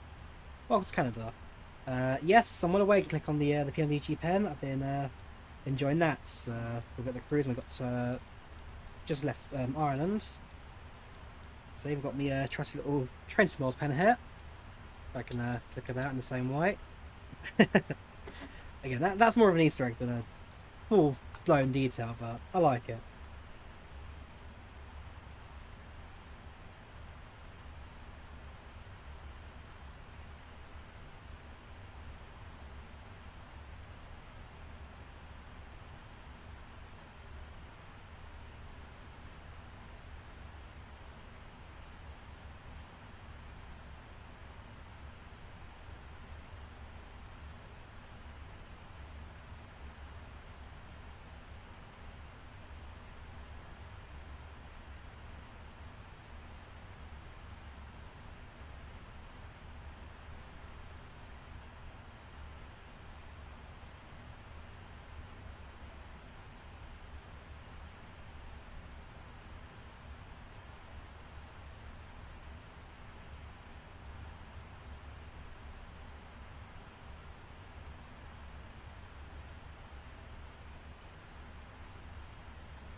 Filming that especially for you, since you all know you're beautiful.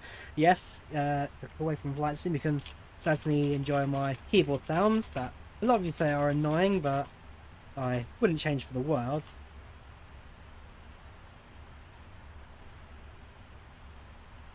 Yeah, I love this keyboard. It's a nice little thing. Surprisingly enough, came from Lidl. Lidl were selling gaming keyboard at one point, and my mother picked one up for me. Used it ever since.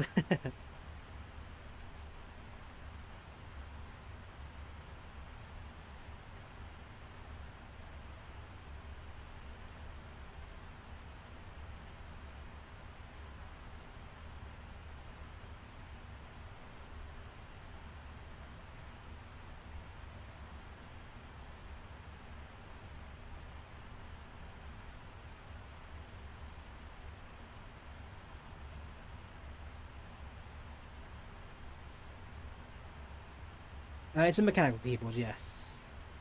I don't even find it off Lidl gaming keyboard. I don't know if I ever find it.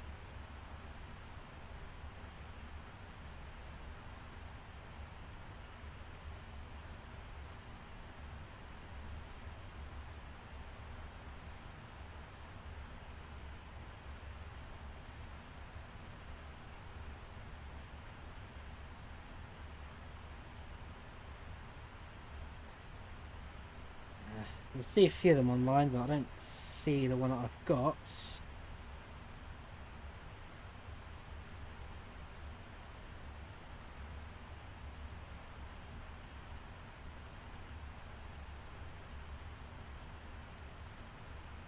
Yeah, I don't see it. It's a semi-mechanical keyboard, so each switch is on their own. A mesh back frame, but it still gives you the feel of a mechanical, which is nice to done. No, part of the world where the ground scenery, satellite data is a little 50-50 on Bing Maps, so you can see some ground kind of loading issues. But once you get over civilization, it's goes back to the reality.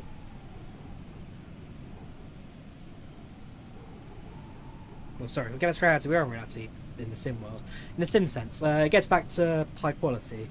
You know, it's a bit of a mind fart there, really.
I have seen the airframe gen mods.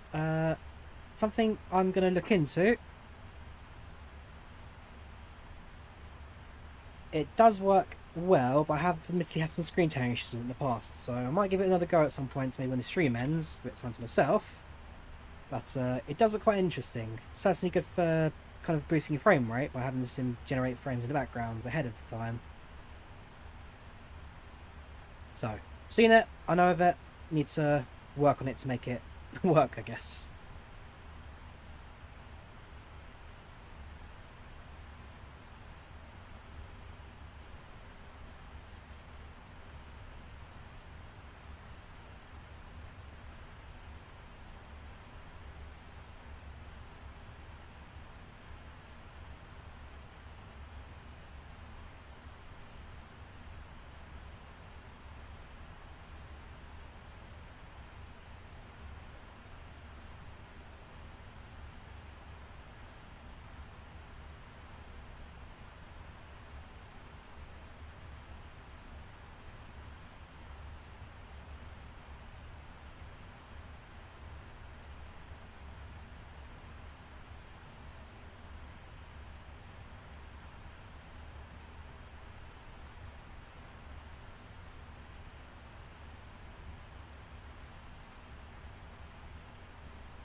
Again, the scenery is part of the world, absolutely stunning. Right now, 5:10, we find ourselves over Newfoundland and Labrador.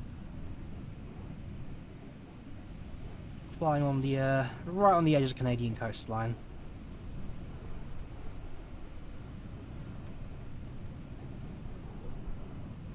That means passengers see some of the left side of the aircraft. You're not seeing much. On the right, however, it's your first look at land. I just spotted an airport down there. Where was it? There you go. I wonder what airport that is. Paved runway. Fairly sizable, that. Where are we?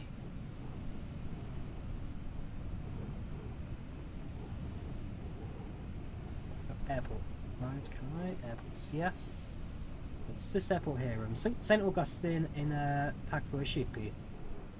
St. Augustine. Let's see what they get in terms of service.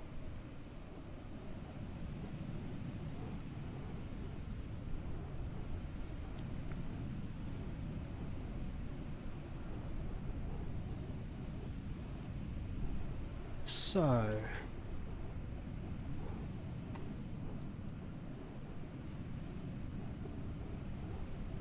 it's a regional airport, not Northeast Florida.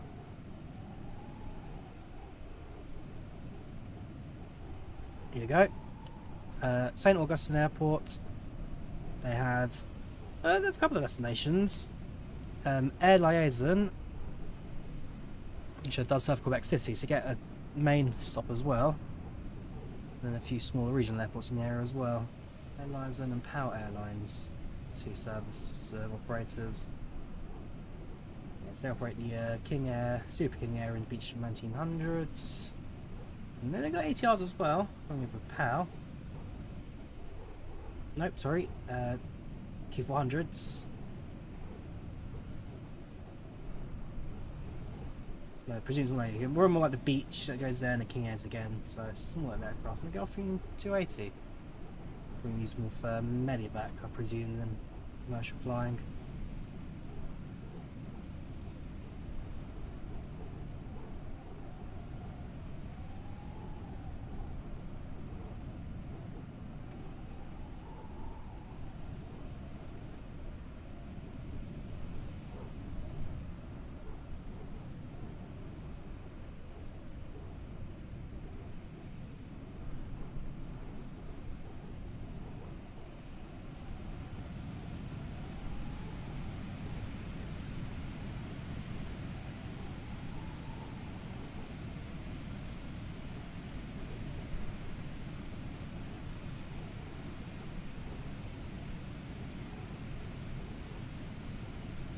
Injury content, especially Sydney to Tokyo. Sydney to Tokyo was a lot of fun. That was on a New Year's flight going back in time.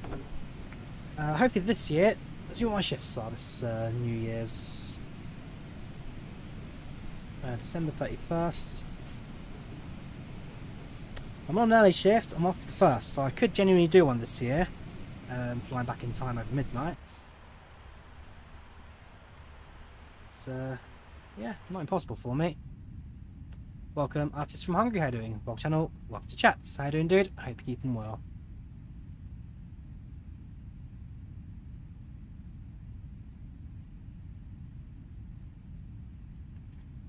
Right now, so we're over North Canada on our Boeing 777. It's been a smooth flight, no issues so far. Aircraft performing superb.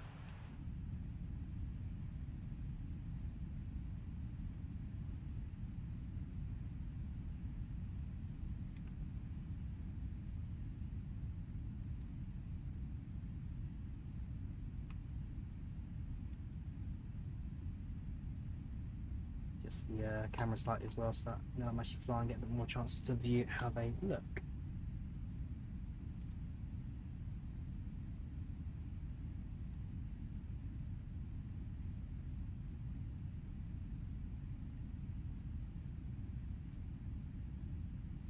Left view, slightly lower seated fuel engine, right view, slightly lower to more of the ground, coming a bit higher, and centered, perfect.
Right, about 2 hours to landing. See how progress is going for on time. Expected to land at 21:08. 6:07:08.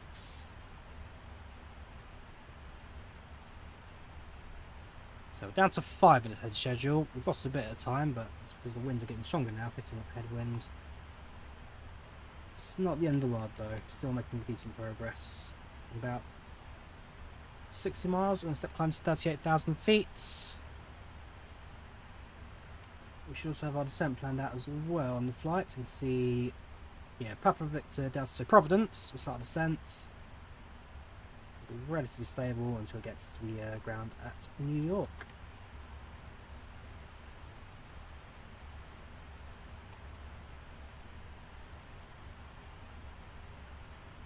Not too bad, Sat. How you doing? One channel, one chat. Hope you're doing alright, mates.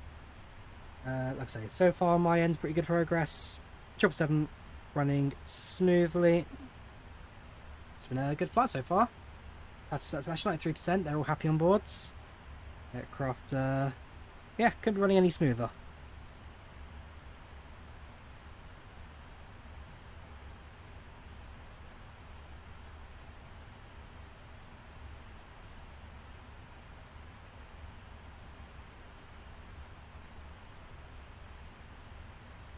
So right now I've just configured the approach in earlier on in the flight, back when the waypoints are slowly running out on us.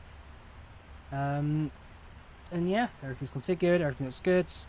All that's left for us to commence descent in a few minutes and prepare ourselves for landing.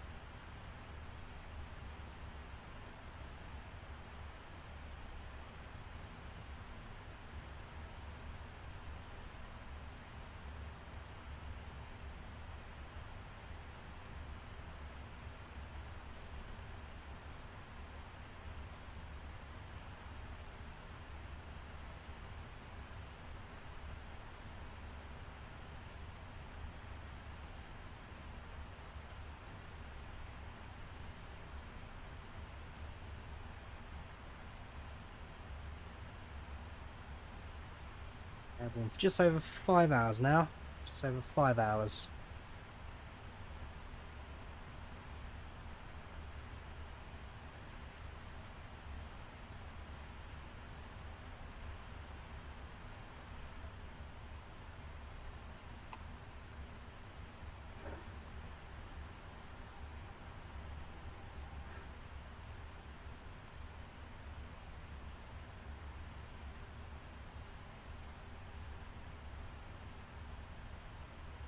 With 10 tons of fuel on board, so we've got plenty of room.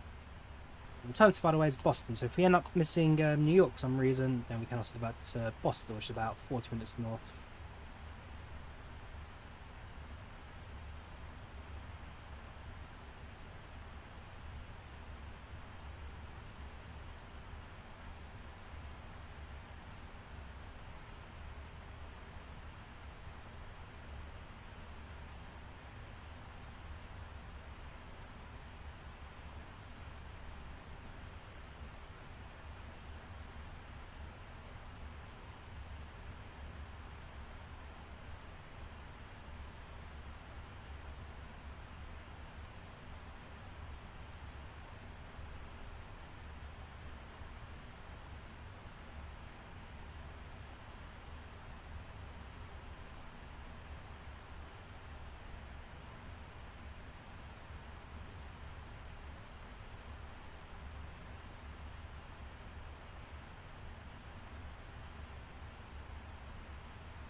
Ooh, that's going to be a training there.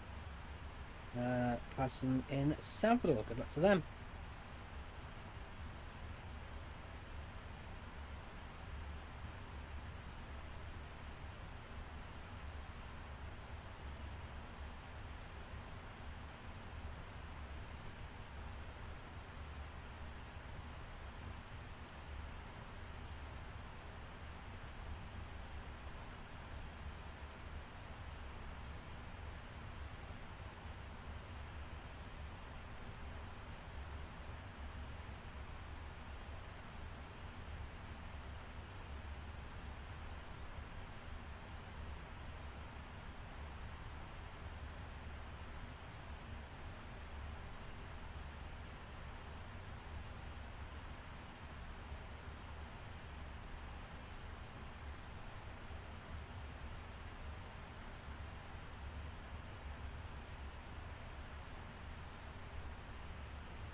Oh, so we've just crossed the thresholds. 38,000 feet, step climb set. And then 38 will be our final level for the remainder of this flight. It's about an hour and a half until we start our descent now. Too long, we'll be crossing the border into America via New Brunswick. Going over Maine, New Hampshire, Massachusetts, Rhode Island. Tiny bit of Connecticut, like we just clipped the southern tip of it. And then into New York State where we land. Should get pretty good with Boston Logan Airport there as well from the should be pretty cool. Same for Portland as well.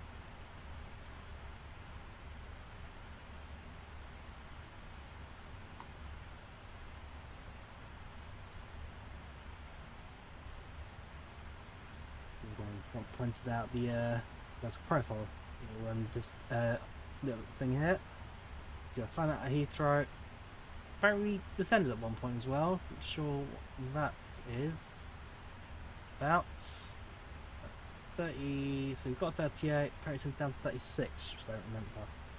No, it's the other way around. Sorry, that's progress. So that's true. We continue at 38 and 36. Then we step up to 38, which we're doing now. And then that's my descent profile into JFK. Right. Okay, that makes sense. Yes, lovely little addition. That. I presume could be a little less sensitive, I guess.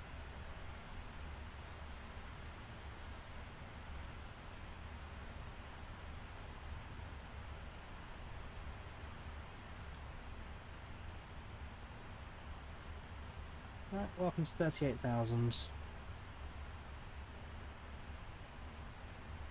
Aircraft in front of us is still ahead of us.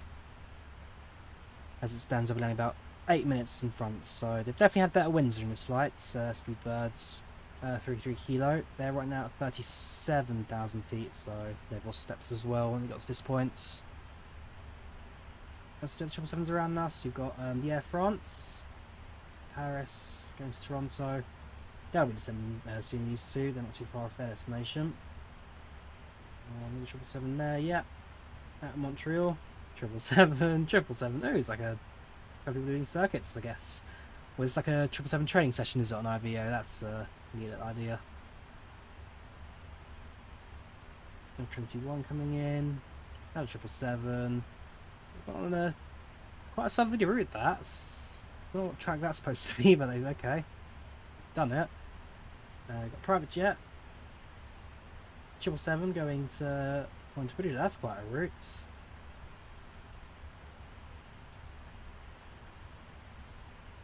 Two of them going that way. London slowly coming online now. Heathrow, fairly busy at the moment. That's not one of the busiest in the world. Heathrow, no, not quite. JFK is, but not quite London. Yeah, 777, one going to Rio. Latam, we've got a British Airways going to Manchester, okay. A320 to Paris, and then A300 cargo to Leipzig.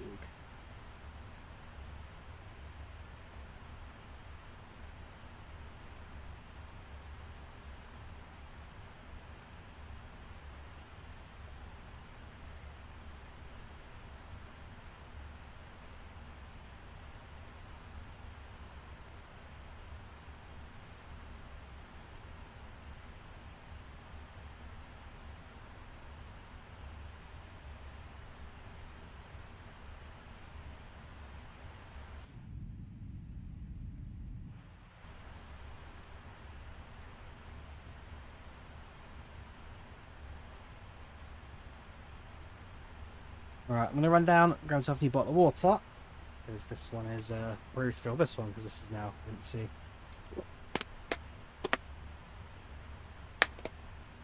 $37 degrees in here, so definitely stay hydrated. Back in a bit.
few moments, our lovely flight attendants will be starting our in-flight service. We'll be serving complimentary drinks and snacks. Premium drinks are available for a small charge. Please note we only accept credit cards.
Cool, so little progress I guess to check.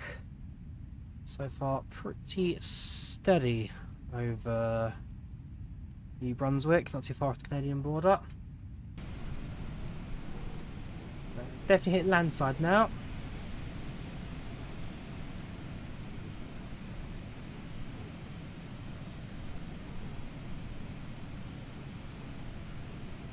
So we see water is actually doing a descent into New York. So we get down Long Island.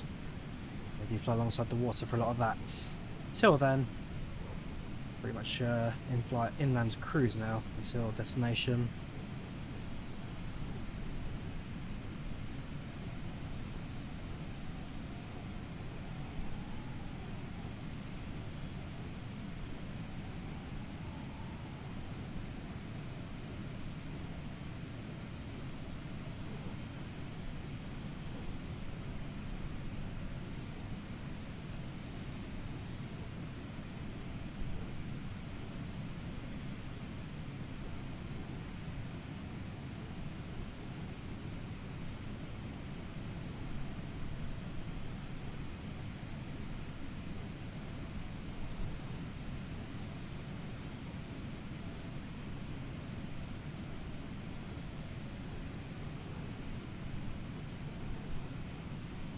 About an hour or so to a landing. Looking too bad for the rest of the trip. It's an hour and 18 expected arrival. Expected to land in 21:15. Yeah, about 1 hour 13 till landing. I don't know, it feels a bit longer than that, but it's not too bad, I guess.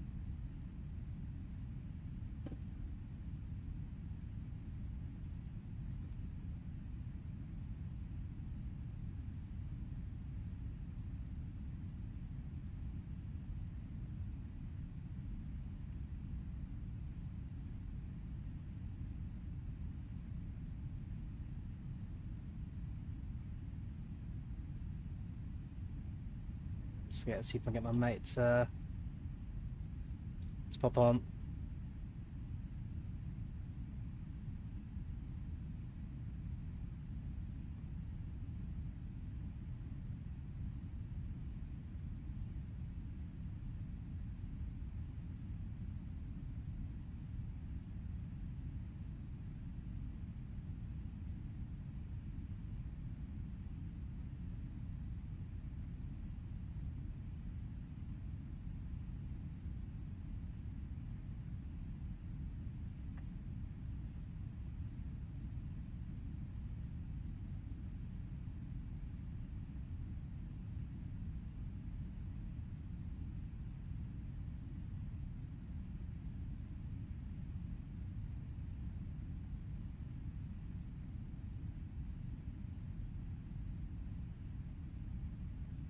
How on top of descent? Top of descent, good question. So it's just after Providence. That puts TOD at...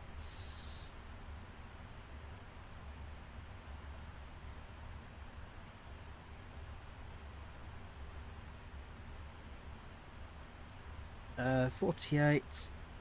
In about 40 minutes. 40 minutes to descend. You can actually see the New York radar whole thing coming up ahead of us.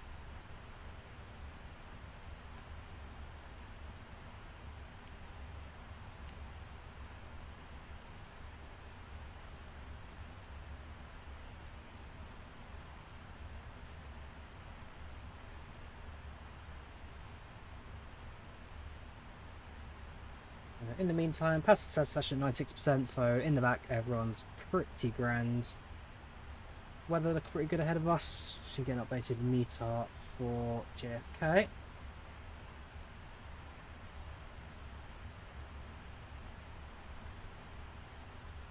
So it's 190. Ooh, okay. Fairly windy at the moment. 190 at 19 knots, gusting 24. Plus 10 statute miles of visibility, scatter clouds 6,500, broad clouds to 25,000, 26 degree centigrade, dew points 20, altimeter 2972. So the winds have picked up in New York, as have the clouds, which are going to not prove problematic, but certainly you have to keep an eye on for the rest of the flights.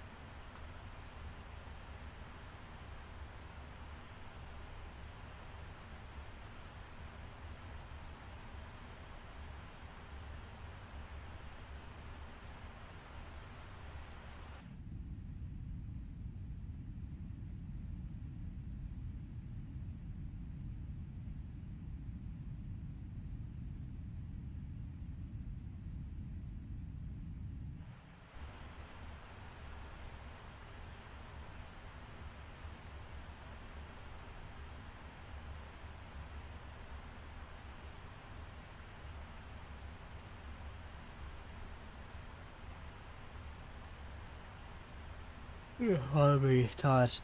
Yeah, so we're basically keeping an eye on the ND right now, and sooner than later, should see a double step marker up here at the top. Yeah, so Providence, Aspen, or traits. Once again, we've very configured the approach in terms of the routing, and no need to manually input the frequencies or anything like that, as the aircraft will have done that automatically for us. It's a bit more automated, the 777 compared to, say, the 737. A little less for us to input, which is always a good sign for operation. So since I guess this is the last bit of cruise now, about 40-35 minutes till we make our descent, is there anything you guys in the chat want to see with the 777? Is there anything else want to see kind of feature-wise, specifics, details, kind of what's included? Anything like that, give us a shout and we can have a look. We did a cabin tour earlier on, but we can always do another one. Otherwise, yeah, anything you guys want to see and do and know, do let me know.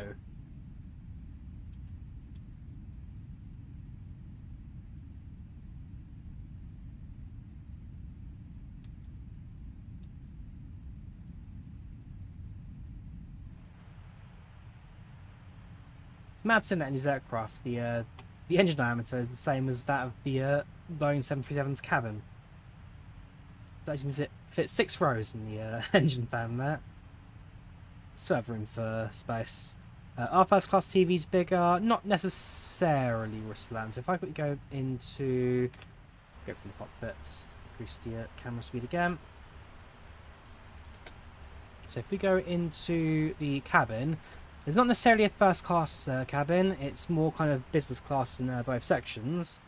At least they use the same model for the business class and first class. But if you head to the back,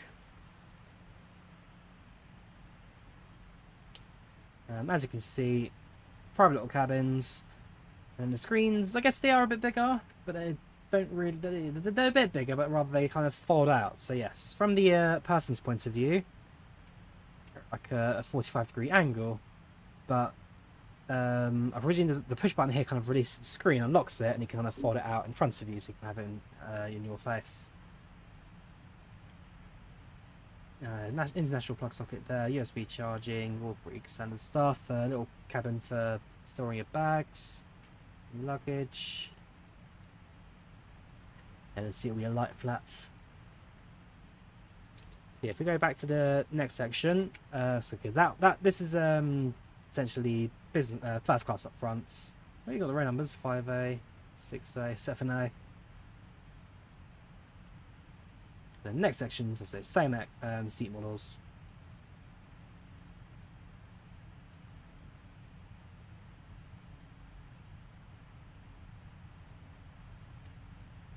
So do the seat numbering continue into the economy cabin?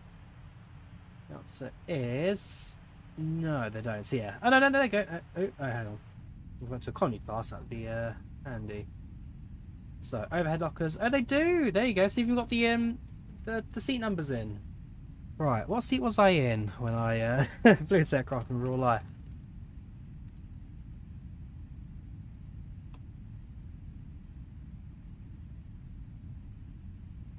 Right. So when I flew the 777,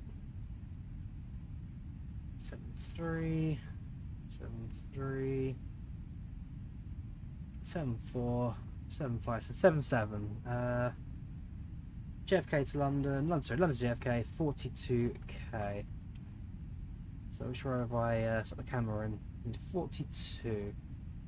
This is 41. Okay, there's one row off. There you go. This was my seat when I flew to JFK last time. British Airways on board the 777-300. Stick the camera in the window so I know that I'm in the right place. How about that?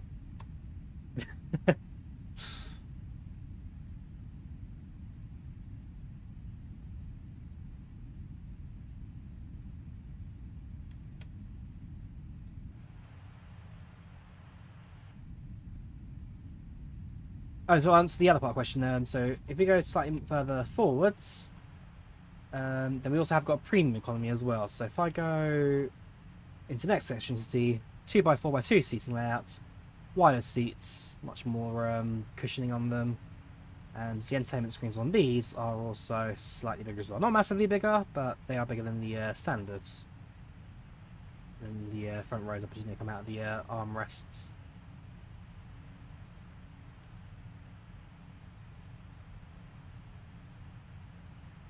Love to fly premium economy one day on a proper long haul flight. I've been technically on well, technically I have with Delta United Airlines on board on their 767s, albeit their premium economy in 767s is just the window seats. There's no real difference to them. And then of course I've been on and then when I flew with Virgin Australia, the second leg from Brisbane to Melbourne, that was also on a premium economy Boeing exit row, which again slightly more leg room, but not particularly. Wow, I mean, it's a nice seat. Again, a nice gesture from the airline after the engine issues.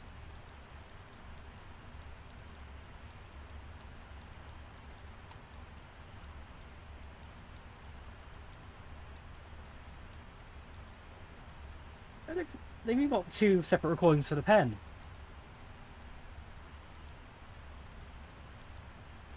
Or is it?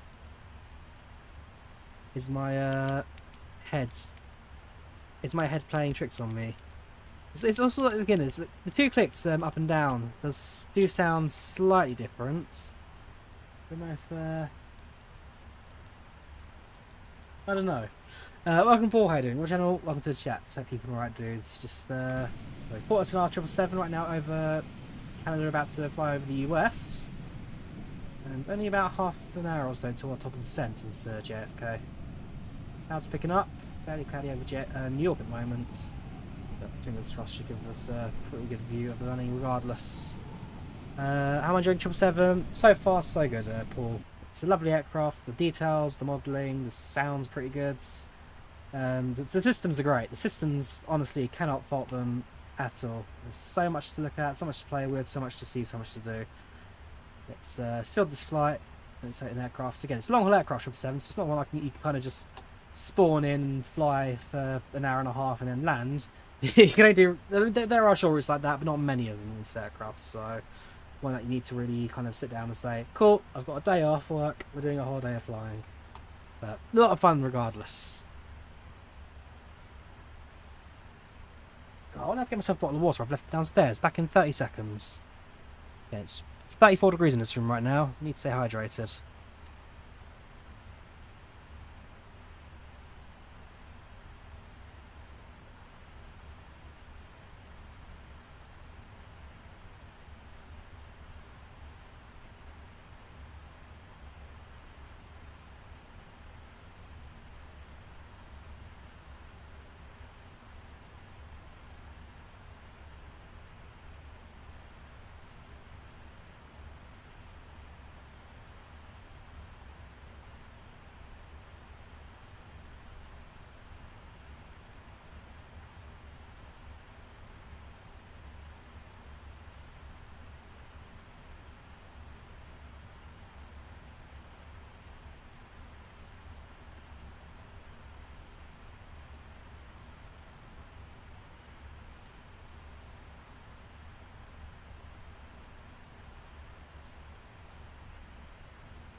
Oh yes, I'm excited for this one. New York Centre is online, and it's my mate Dan who's doing it today. It's he's streaming on Twitch. Do check him out when we make our approach in. We'll be able to sort aircraft on the radar. But again, whenever I'm in his airspace, I always have a bit of fun. Always have to play. Always give him a song and a dance. So when we hit his airspace, that's one thing that will not be changing today. Yes, big stream, big aeroplane, but for Dan, Saturday after the Florida Panthers win, Stanley Cup champions, you got to give him a bit of fun.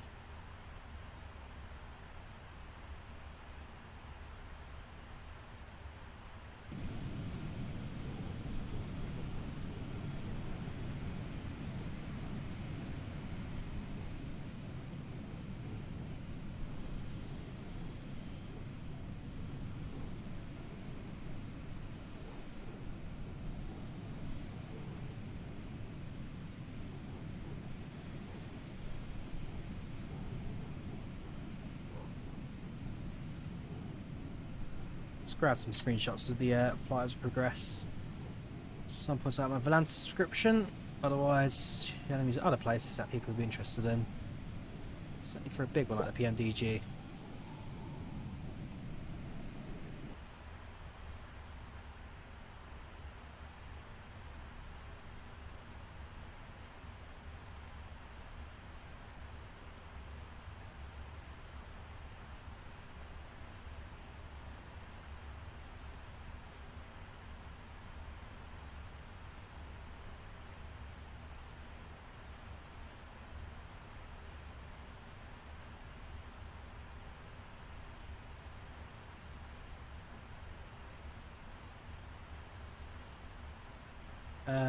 Hey there, mate Drawyah. Can't give specification of how far out from JFK.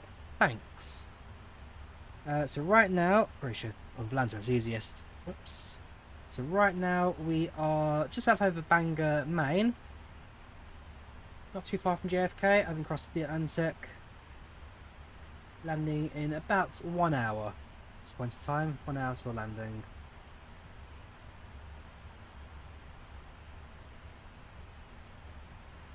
Screenshot there, that's going to be a British Airways, is it? Nope, Air France, but on the New York approach.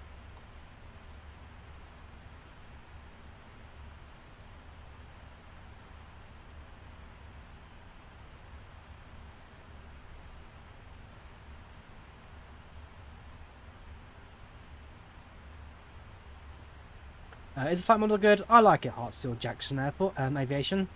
I like it. It feels heavy on the controls. Nimble enough once you're airborne, but seriously, getting that aircraft off the ground, when we put up on the yoke, it definitely is a bit heavier than the 737. So you got to really kind of move it. But it's been a pleasant flight so far. No complaints on my end.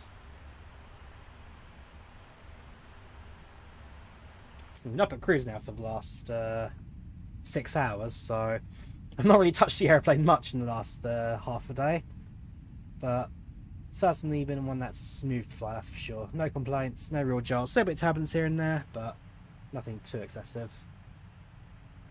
There you go, expected arrival on the clock.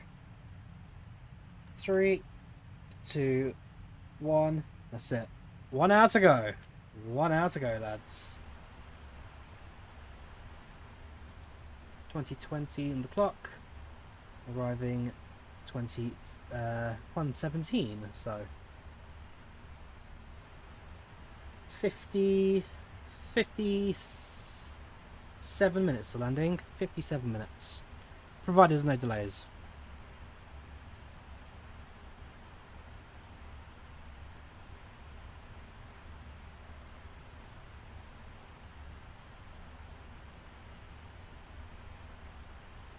Get New York on standby, so we're ready for them. 125-325.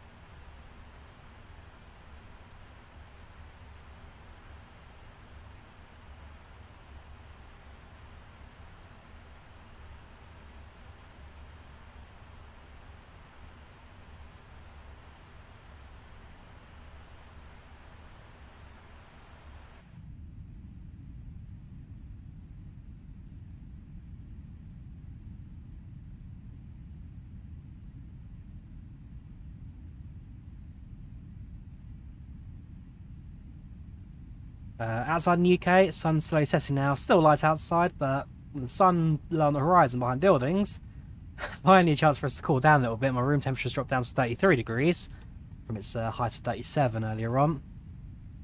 You never know, might get up to 30 tonight. That'll be a joy. JFK can be lagging for me as well, Hatsfield, which I'm hoping is not the case today. It proves very well over London. Minor issues with frames, but JFK is certainly a whole other beast. I'm hoping that on this occasion it doesn't cause any problems for us on the approach. Fingers crossed.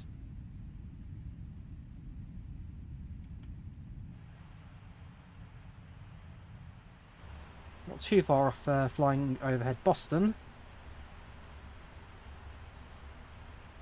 Probably draw a mark on a map. If I go over to fixes, go to KBOS.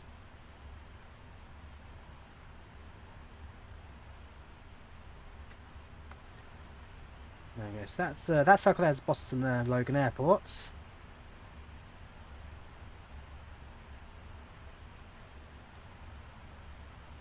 Yeah, I think we also fly around Providence as well. Sorry, Portland. It's quite a major airport. Sorry, Jetport. I like that. It's a Jetport.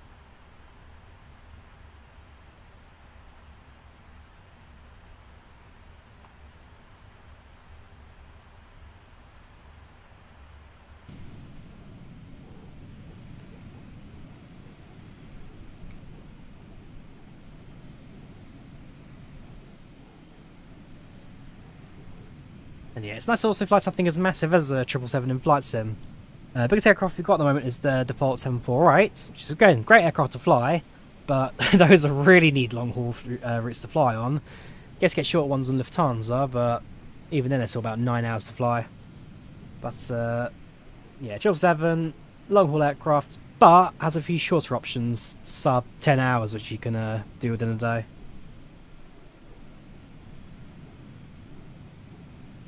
Let's have a look on Google. Shortest, there you go. 5 shortest 777 flights, all going to be 200s. I know, there's 300s, 2 of them actually. Got Qatar, Doha to the man. Just 1 flight. I'm presuming it's going to be a. Oops, kayak. Presuming that's going to be a pilgrimage special. But certainly been in Bangladesh to a short flight, Dhaka to Sylhet. Ah, it's part of a longer flight anyway, so again goes to Jeddah as my destination.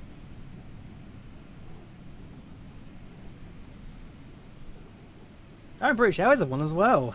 Gatwick to Antigua, and then the return stop over it to St Kitts. Okay, that's an option. Might actually do that one day. 8.5 hours, Gatwick to Antigua, and then a short stop over 45 minutes down St Kitts. You never know. That could be. Ah, it's a 200ER. Okay, tell you what.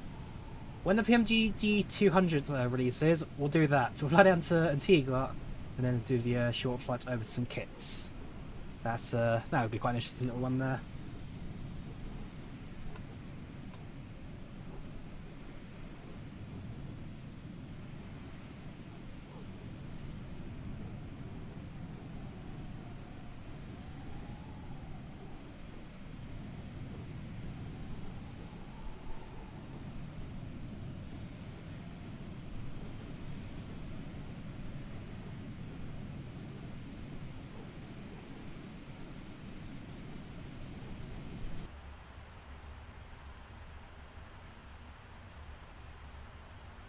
So, steady up in the flight deck.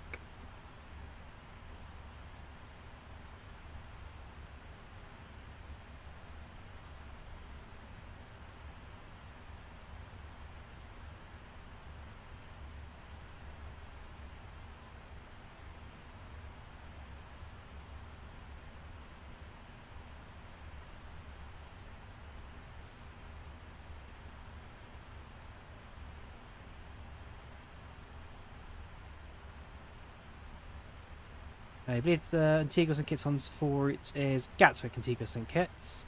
Yes, I think. Yes, that's what the post says. Gatwick, Antigua, Antigua St Kitts. So we'll try to do that one at some points. Sure, it's gorgeous scenery when you approach, albeit even less land for us to look at, water on the entire way.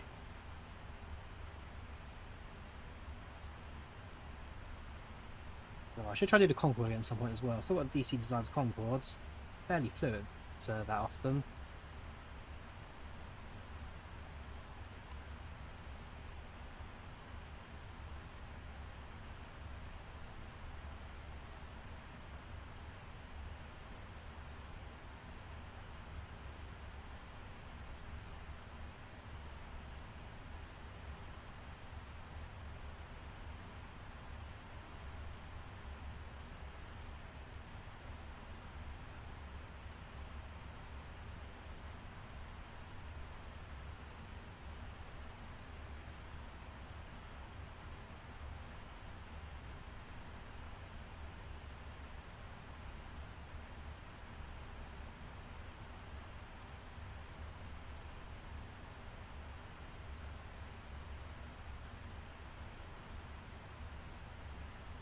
Still sweating in here.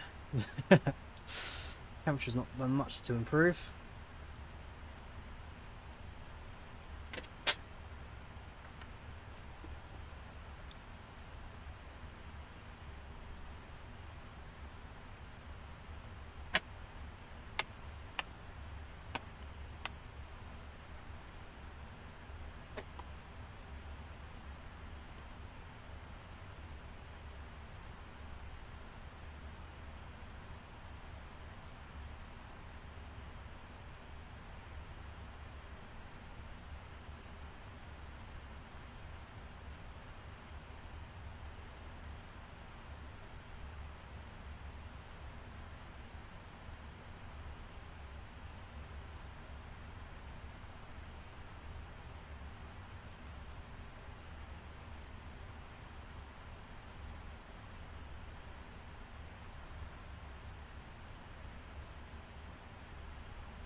Cool, so once again, every time I fly into Dan's airspace on IVAO, I was giving the song a dance.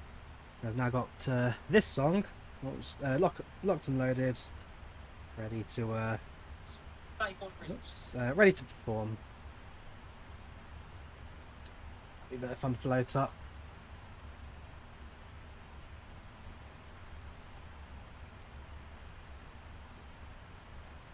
Oh yeah, no, long flights on any AT network can be tiring, certainly especially with more communication going on. Like I said, I've got New York radar ready for us when we start descent into JFK. We had Shamrock online as well, Gander, for across the Atlantic. Just missed out on Heathrow, unfortunately. London Control came online about 2 hours into our flight, 3 hours into our flight, so I didn't get a chance to speak to them.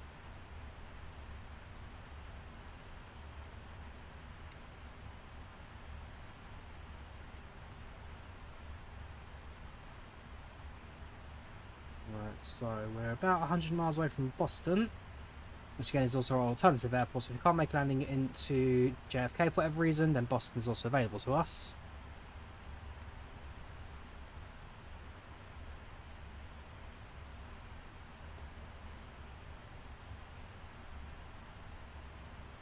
Fuel-wise, pretty standard in the aircraft. Still got 13 tons left, so about 3 tons of burn until we start descent, and things get pretty light from there on. Center tank completely drains now, nothing left from there. And those pumps switched off long ago of the Atlantic.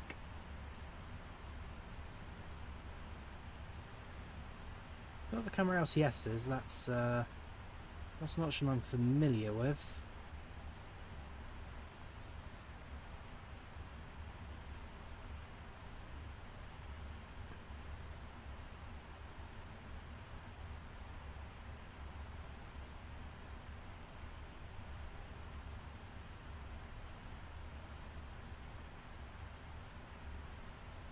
And we've got the ability to call the cabin, so I don't know, go to passenger call, there you go, 44 passenger call. Now speaking whatever I say, PAs in use because of the passengers with updates, whatever, and then end the call when ready. Small details like that, which mean absolutely nothing, but they're available. Phone. We've got a slew button if we need it. Slew means different in like moving the aircraft around on a 360 axis to aircraft movements, kind of non-centered based on wind.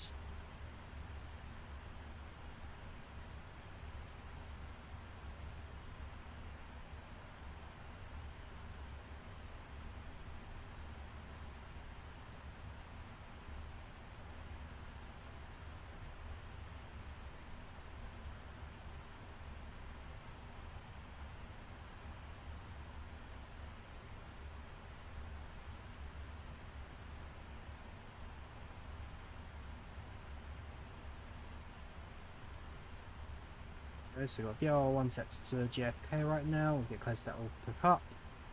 ILS up for the runway as well, although again, check the runway, we get close to JFK, they may change us.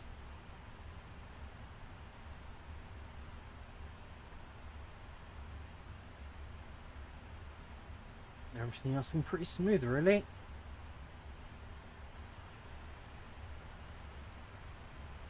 Some hatched cloud in our area, nothing too excessive.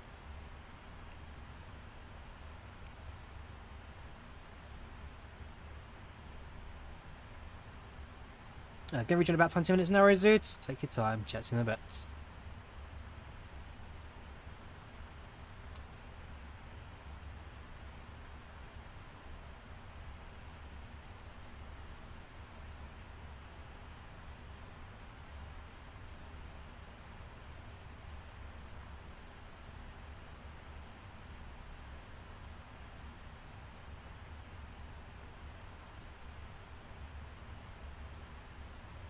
Yes, we are back, British Transport enthusiasts. Done a couple of streams recently, and of course went to Australia for a month, so that was a bit of a gap, but no more trips booked at the moment, and a little bit of free time here and there to try and get a few more streams. Not working tomorrow, so if all goes to plan, I could try to do a flight tomorrow. Hope to find a shorter 777 route, potentially like a domestic US one. I think there's a few of those around. Otherwise, yeah, it's pretty smooth sailing up here, I guess.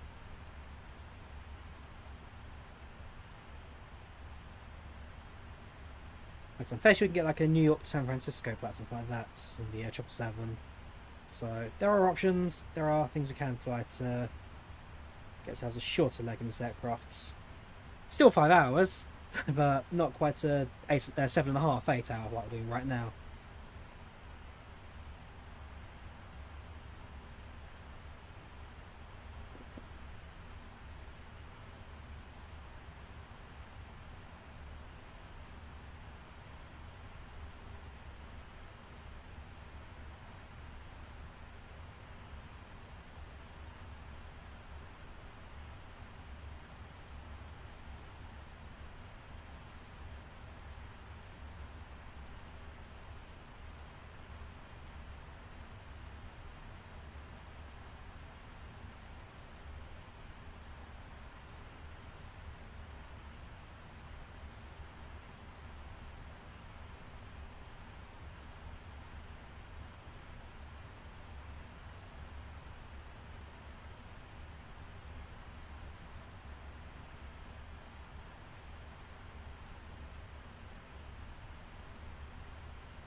Flying over Portland at the moment.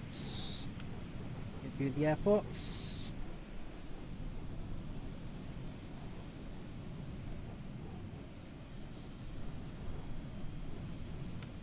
Is that it? That's a windmill. Okay, can't quite see the airport. Oh no, is that it? There it is. Right, so flying over Portland at the moment.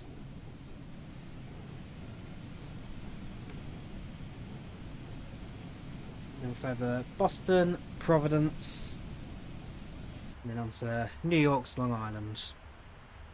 PMDG 7 Spectacular, can't wait to do Singapore to Bali. That's quite a good one. Singapore 777. Again, very beautiful approach to that, I can imagine.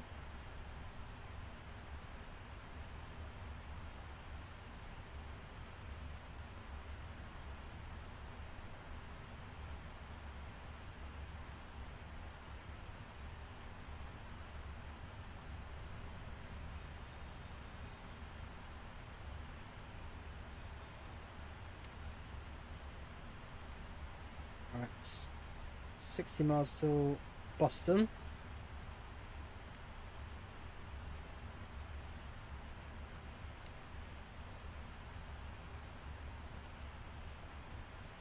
$120 miles till descent.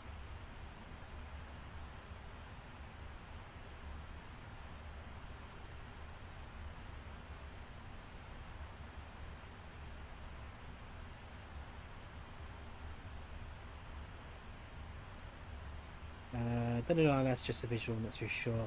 I've not done Providence in Sims, so I couldn't say exactly what approach they do.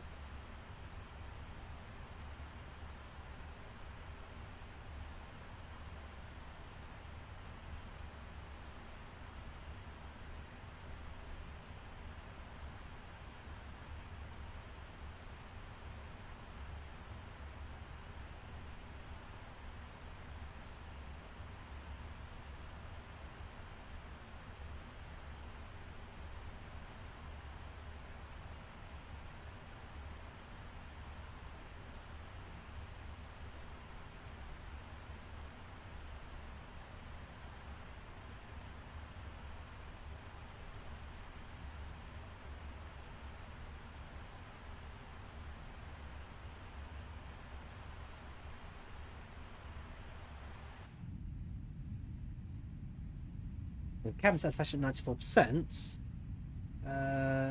yeah, not much in the way of kind of slowing that down unless we have something go wrong getting descent, but touch wood, that should not be a problem for us today. It's nice about the world's flying, air offers are seen in the airports, have pricey. Okay, I'll have a look at that.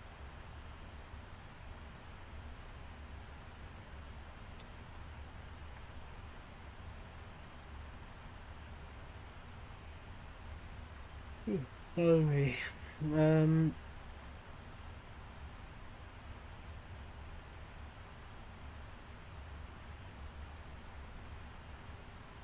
Well, I see their X-plane tuning from vertical sim.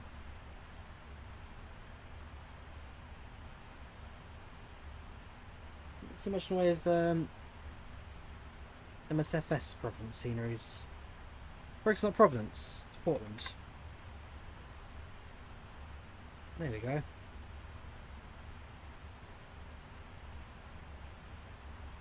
God, it looks bulky, that's for sure.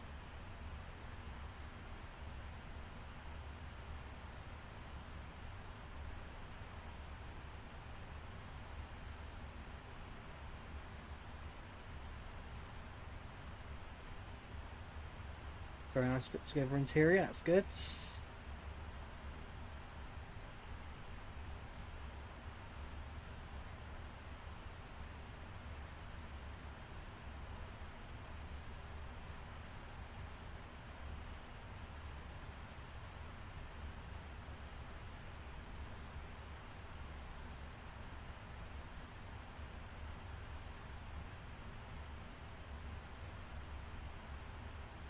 €20, yeah. A bit higher up on the scale of price to airport use business, I guess. Not bad by any means.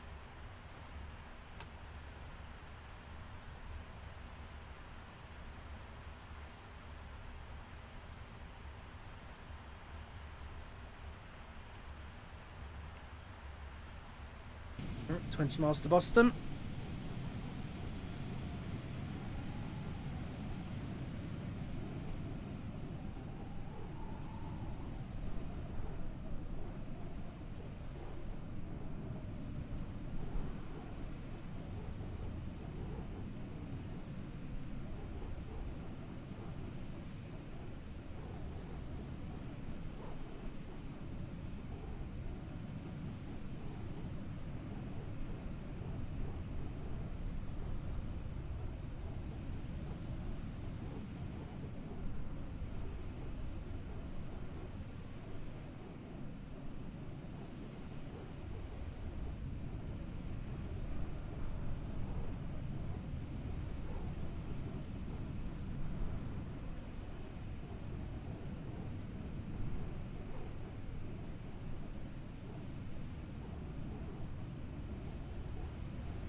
There you go, that's Boston Logan Airport, just up ahead. So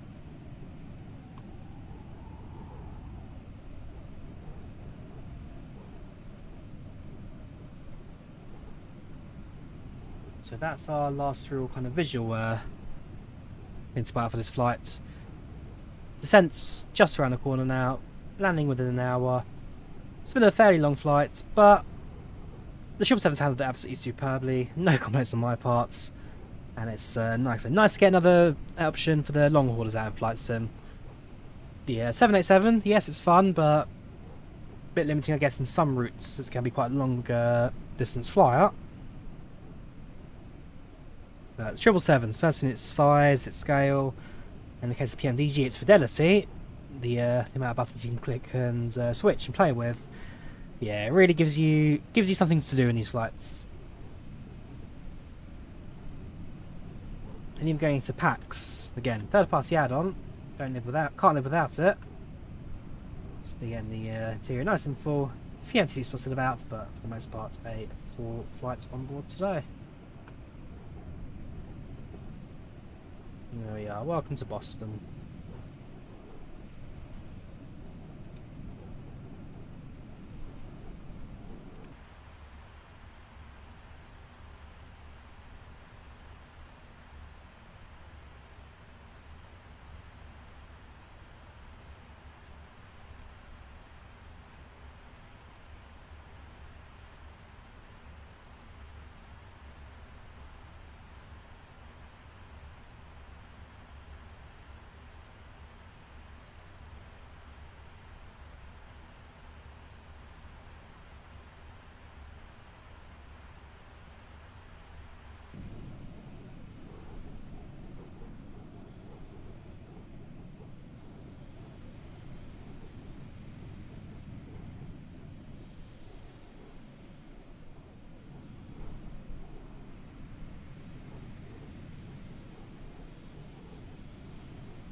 G'day mates, hope you had fun down under recently, only in Queenstown a couple of weeks myself, my space I supposed to take off and some fun. Yes, down under dude. Thoroughly enjoyed my time in Australia. Melbourne's got a great nightlife, great to walk around. Sydney, nightlife I must admit, not as good, but so I was going during the light show. Sydney, God, what's the light show called again? It's not Sydney Illuminate, it's I'll have to find out the name of that. So going to Sydney during Vivid Sydney, that's it. Yeah, again, not a massive nightlife in terms of clubbing, drinking, partying, but certainly a pretty good light show out of Vivid. Livid. To be fair, that's something how most of the crowd felt after the crowd control fell apart on the on the weekends. That was not fun to get involved with the crush. Had to jump a fence just to get out of it. But yeah, during Vivid that was pretty cool. Spent a night in Brisbane. That was dead. So I'm staying in Cairns. That was pretty nice. For the winter, 30 degrees. Couldn't complain about that. Yeah, I flew over to Australia. Spent the first days in Auckland. That was... No, I enjoyed Auckland. It's prettier at night than it is at day. The night's kind of like the lights around the town and the paths and the tower that glows around like that. The shade of blue they use in the tower for night was definitely kind of almost like futury, like cyberpunky kind of. That was really nice. So yeah, enjoyed Auckland. Then I dropped down to Wellington. Wellington, beautiful city. The surrounded by mountains on all sides, and now Victoria to look down on the viewpoints. Then it was Christchurch. Still, I'm surprised. 15 years since the earthquake, and still rebuilding a lot of it. Still lots of vacant plots out there. So that took me by surprise. But again, pretty awesome nightlife. Enjoyed that. And then Queenstown. Was only going to stay there for like a day. It was my final day in New Zealand. We'll go for an epic. Go to the mountains. We'll go spend a day in Milford Sound. Little did I know then after takeoff, we'd have a bird strike, take out an engine, divert to Invercargill. Like, why? Why Invercargill? It's a small Scottish town in south of New Zealand. I've never heard of it before. But a night in Invercargill, bonus night. Got eventually back to to Australia, Melbourne, or ended up having to spend another 2 days there before then getting flights back to London via Qatar, via Doha. So, yeah. Spent a few days extra than I should have done. But regardless, quite an experience. And no love lost for Virgin Australia. So their ground crews, their flight crews, their support team. Yeah, Virgin Australia have been superb. So no complaints on my part.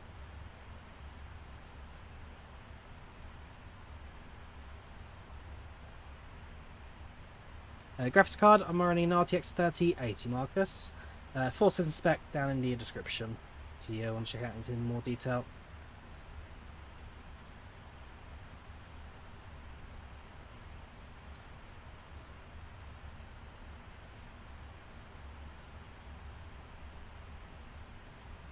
Right, top descent, 40 miles, not long to go.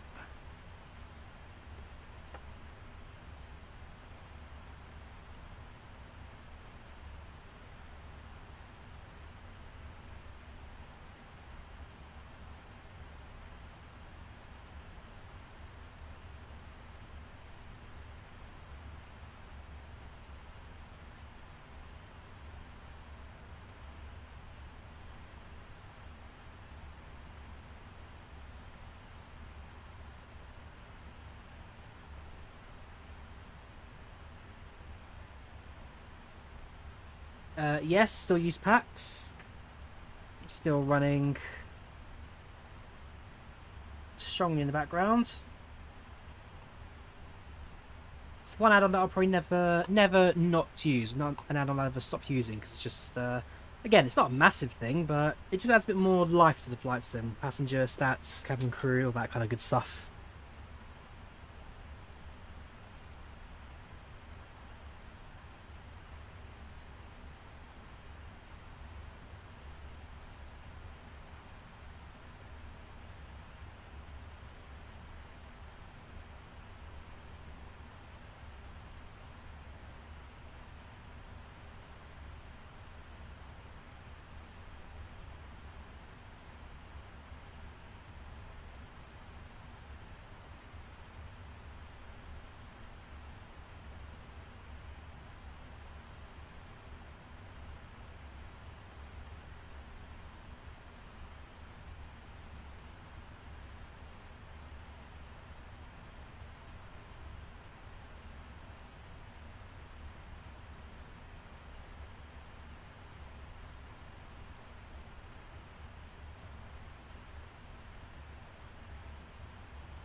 Same body music files and safety modes don't play. That's down to file size. So if the file size is too big and the video is like over, then it's the duration is over like 10 minutes. Compress it. That's the issue I've had a few sounds myself. If you compress it, then you'll get to run a bit smoother.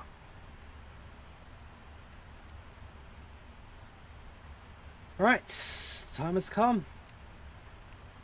20 miles of descent. We'll go straight down to 1,500, given that so we're not quite yet on ATC scope. Not too far off JFK. They'll give us more specific altitudes to get to when we hit their airspace. But in the meantime, we will just go straight down to wherever we can.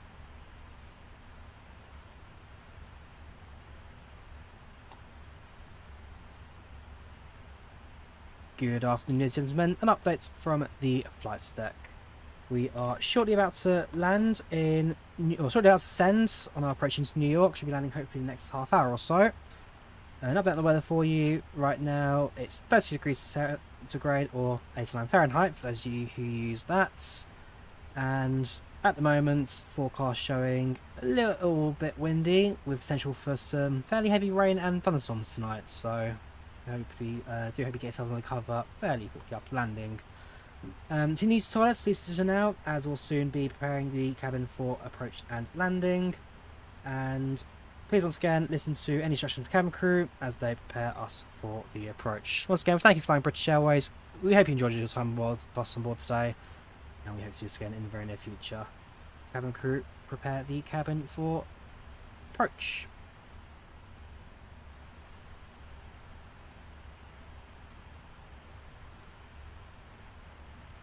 So you've got an FMC message there.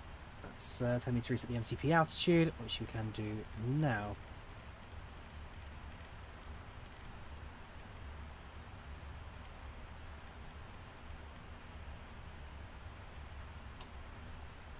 There you go, 107 miles, DME to JFK.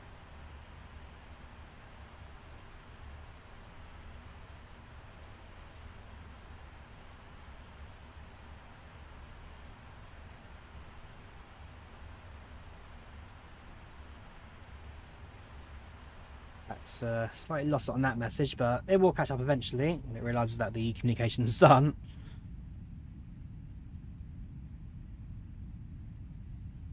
There we have it, top of descent.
There you go, message for the cabin.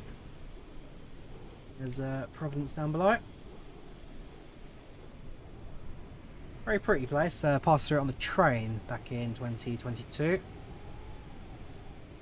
And I believe, is Providence not going to be the location of FlightControlReplay Expo 2025? So next year, good chance I can find myself in Providence. Easy to get to, plenty of options I've seen to New York, so that's always appreciated.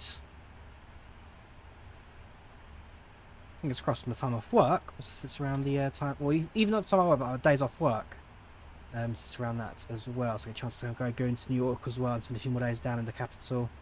Not the capital, the financial capital I guess, but Washington DC is the capital. Bit of a failed knowledge on my part.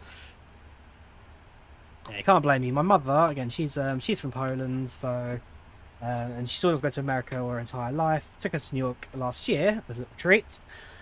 And yeah, well, and then until the very last day, we're about to leave. I think we're actually on the way to the airport. She asked me, "Hey, is New York the capital of the US?" And very quickly had to remind her, no, New York's not the capital. Remember 2 days ago we went to Washington? That's the capital. So yeah, that was a bit of fun with her. Yeah, she always wanted to go to America, and she always had a dream of standing in front of Brooklyn Bridge. And so, yeah, that's the thing we did on our second day. We went to Brooklyn Bridge, and we got her some photos standing in front of it, and she cherishes those photos.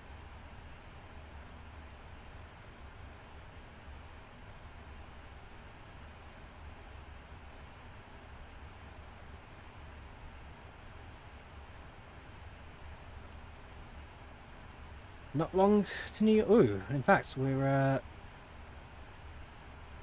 probably ready to start speaking to them now. Let's switch frequencies. So again, this is where professionality drops a little bit, I guess, on my part. But whenever Dan is on ATC in New York, we always give him a bit of an introduction. So that's no different for today. Of course, the Florida Panthers winning the Stanley Cup Finals, team of his childhood. Got to give him a show. Go, Cats, go! I was spinning free world.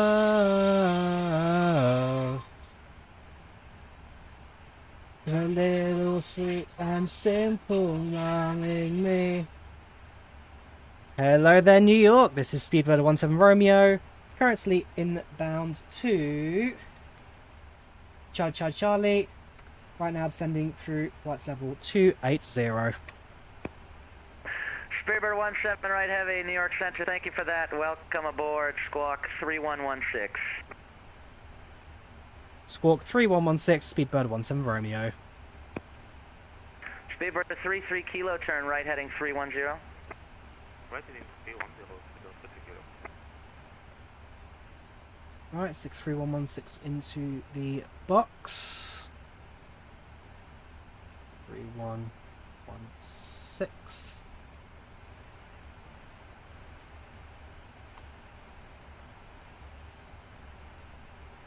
And again, we are on Dan's airspace, so do check him out over on the old Twitch if you want to check out his point of view for this approach and landing. I say, well worth the support, great guy, and he's watching us now. Hello there, Dan Stream. Hope you're all keeping well over there. Come on, does he stay on screen long enough for the Hey! Ah. Just missed it. Speedbird 17 Romeo heavy radar contacts passing flight level 255. Descend and maintain 9,000. Expect radar vectors ILS runway 22 left approach. Kennedy altimeter 2972. Speedbird 17 Romeo. We will descend and maintain 9,000. It'll be radar vectors into an ILS approach runway 22 left. Altimeter 2972. Right, now the fun begins. So it's up, down to 9,000. Get that on the altitude. ILS vectors 22 left. Confirm that's what we plugged in. No, it's not. Change that now. Miami Center, hello, Scale 691 AV. We'll keep the Parch 3 in for now. 16,000 and Terrestrial. Although that comes with the bear in mind that... last aircraft calling, this is New York Center. Oops, Charlie. We're going now.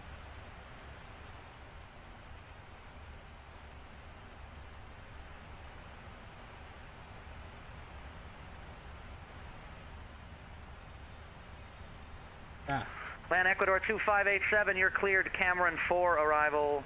Descend at pilot discretion to cross Cameron at 111,000. Kennedy altimeter 2972. We're a bit higher than we need to be, so it gets spotters out to help the altitude slightly. Blackbird 257, the altimeter 2972. Expecting Caron 4, 11,000. Ooh, a bit of turbulence there. United 1275, descend and maintain 11,000, Kennedy altimeter 2972. Descend and maintain 11,000, 2972, 1275.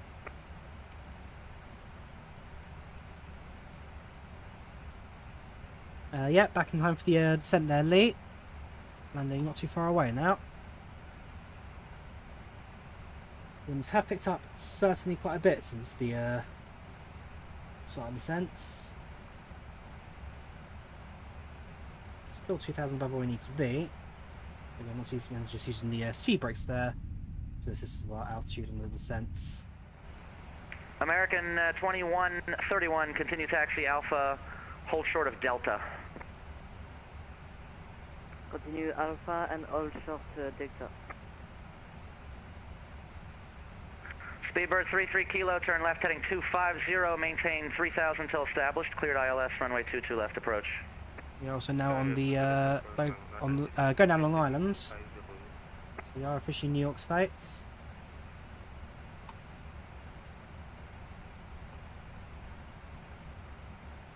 There you go, check the spoilers.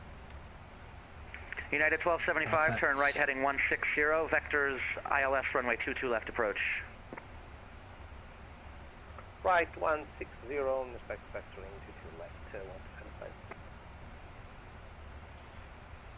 So just to confirm, 22 left is now on our approach. 115.19, that's correct. Course, grab the runway course for the runway.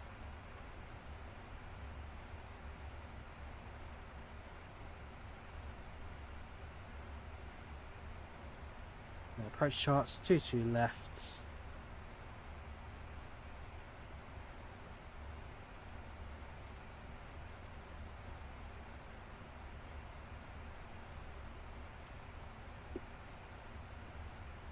Course 224. In the frequency. York Center, United yeah, 115.9, perfect. Establish FlightLive 0340. United 148, New York Center, good afternoon, squawk 2466.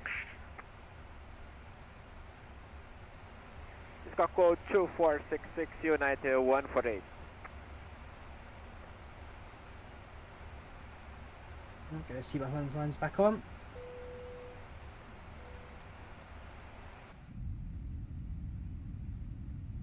Study level, yes, lights inverse. I think that's what PMDG actually developed to coin the term study level with their 777s back in the day. But yes, this aircraft would be considered study level. Runway 22 left, clear to land.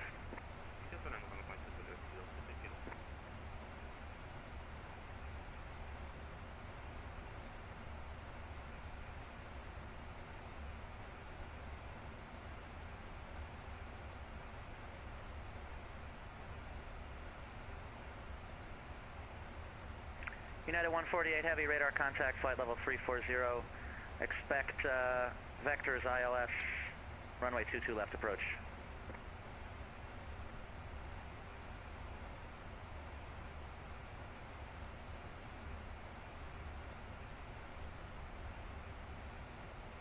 Once again, let's have a look at our performance for the approach. Speedbird 17 Romeo, turn right heading 300, descend and maintain 3,000.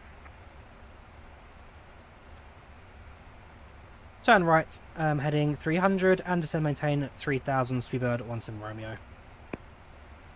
Right, yeah, 300 in. American 2131, continue taxi Alpha, Delta Bravo, cross runway 31 right, then Delta Bravo, Foxtrot Bravo, and Echo. And down to 3000. So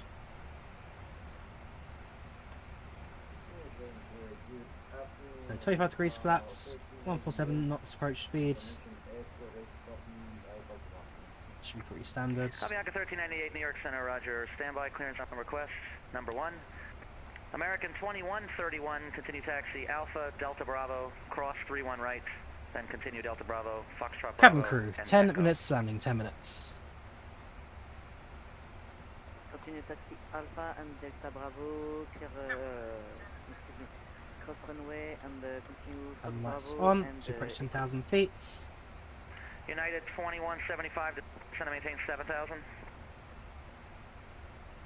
Descend and maintain 7,000, 1275. Avianca 1398, you ready to copy?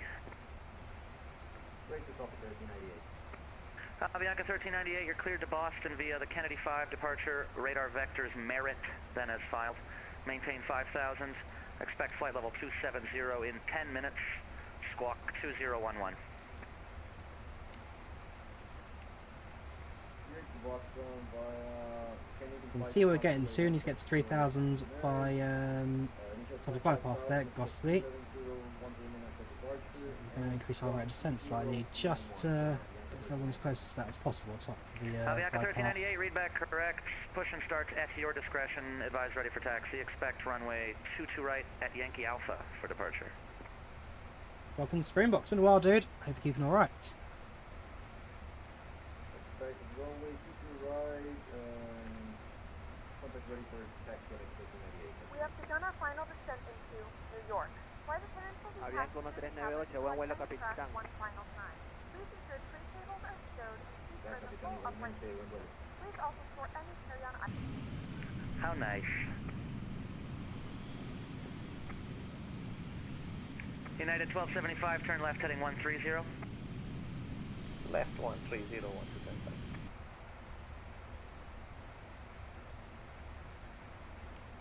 Speedbird 17 Romeo, turn right heading 310. Turn right heading 310, Speedbird 17 Romeo.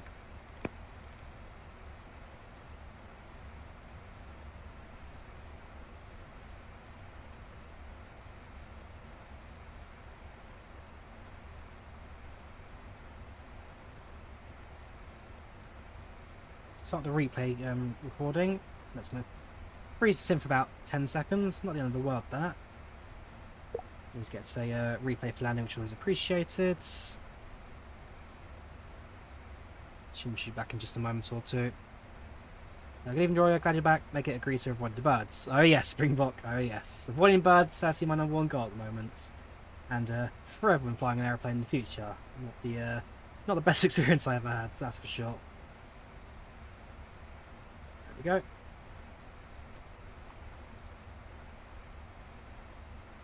Land Ecuador 2587 after Cameron, fly heading 040. After Canberra, flying heading 340, land Ecuador 2587. And land Ecuador 2587 negative after Cameron, fly heading Cabin's ready, thank you very 040. much. Radar vectors, ILS, runway 22 left approach. My mate uses G's, does look pretty good. Never use it myself, but something I could look into. United 1275, turn left heading 060. Left 060. Cabin crew, seats for landing please. Seats for landing. Thank you very much for your service today. Welcome Lucas, how are you doing? Welcome to channel chats.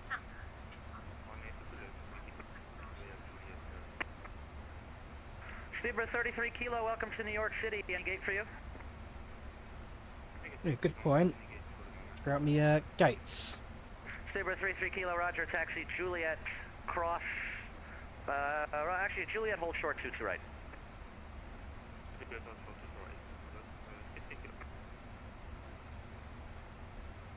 United better winds, 1275, turn left heading 050, descend and maintain 3000.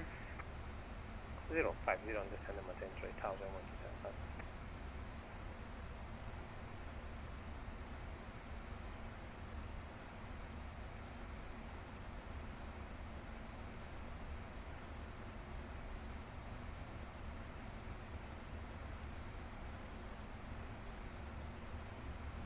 Speedbird 33 Kilo, cross runway 22 right, continue Juliet, Alpha, Kilo Foxtrot to Terminal 4.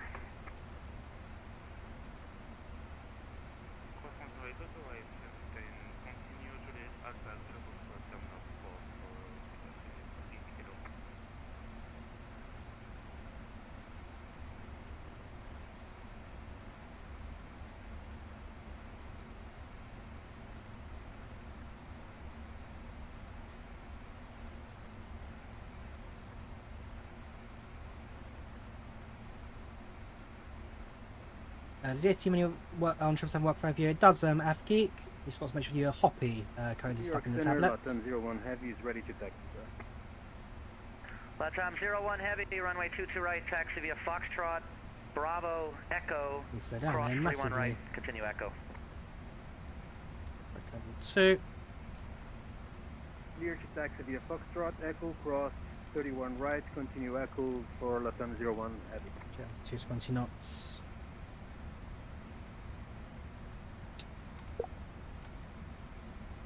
Speedbird 17 Romeo, turn left heading 230, maintain 3000 till established, cleared ILS, runway 22 left approach. Turn left heading 230, maintain 3000, cleared ILS approach runway 22 left 217 Romeo.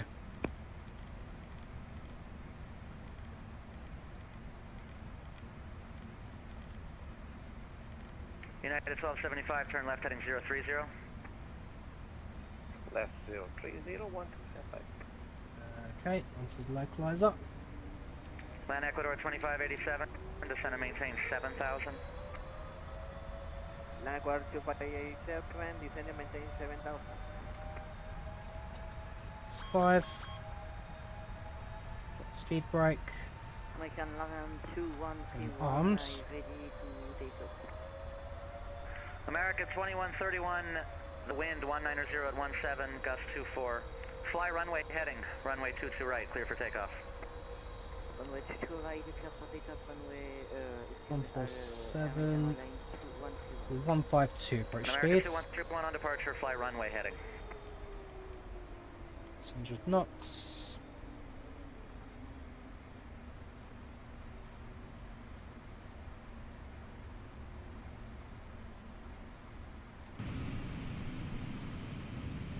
The wind's really picking up the aircraft at the moment. Really pushing us about at the moment. Be extra careful on the landing today. American 105, requesting to start the descent. American 105, descend and maintain flight level 190. That's 15. Seabird 33 Kilo, looks like you went the wrong way on Alpha, but that's okay. You can turn left at your discretion, any gate you like.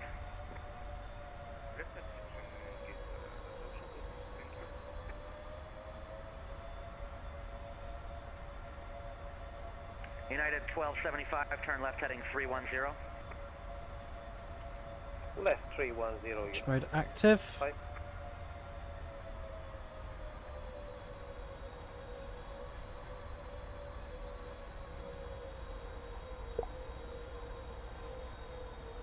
New York floating, good day, Qatar 86-4 with you, request VC clearance, position Charlie 8. Down to 180 knots. Qatari 864, New York Center, good evening, good afternoon, you're cleared to London via the Kennedy 5 departure, radar vectors Betty, then as filed, maintain 5000, expect flight level 350, 10 minutes after departure. Departure frequency with me, 125.325, squawk 1760. Gear down.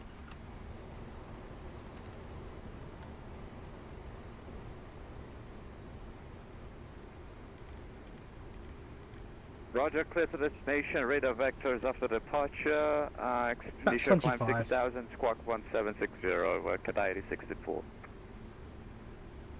Speedo 17 Romeo, descending down glide slope 22 left. Speedbird 17 Romeo Heavy, Kennedy winds 190 at 17, gust 24, runway 22 left, clear to land. Nice and breezy for us, clear to land, 22 left, Speedbird 17 Romeo. Right. Go. American 2131, radar contact, turn left heading 150. Right, gear down, flap sets, brakes armed, cabin secured, left heading three land 150. checks are complete. 154, 153 was it, sorry, 152. United 1275, turn left heading 250, maintain 3000 till established, cleared ILS, runway 22 left approach. Left 250, and maintain 3000 till establishing, 22 left, United. Qatari 864, the initial climb 5000. 5000, yeah, Qatar 86-4. Qatari 864, heavy readback correct, push and start at your discretion, call me for taxi, runway 22 Aircraft's right. really taking it in the wind at the moment. Expect not 22 happy. right for departure, call you back at Qatar 8604. American 2131, proceed direct wavy, climb and maintain 17,000. Direct to 80 and the climb and maintain at 17. 1000, stable approach.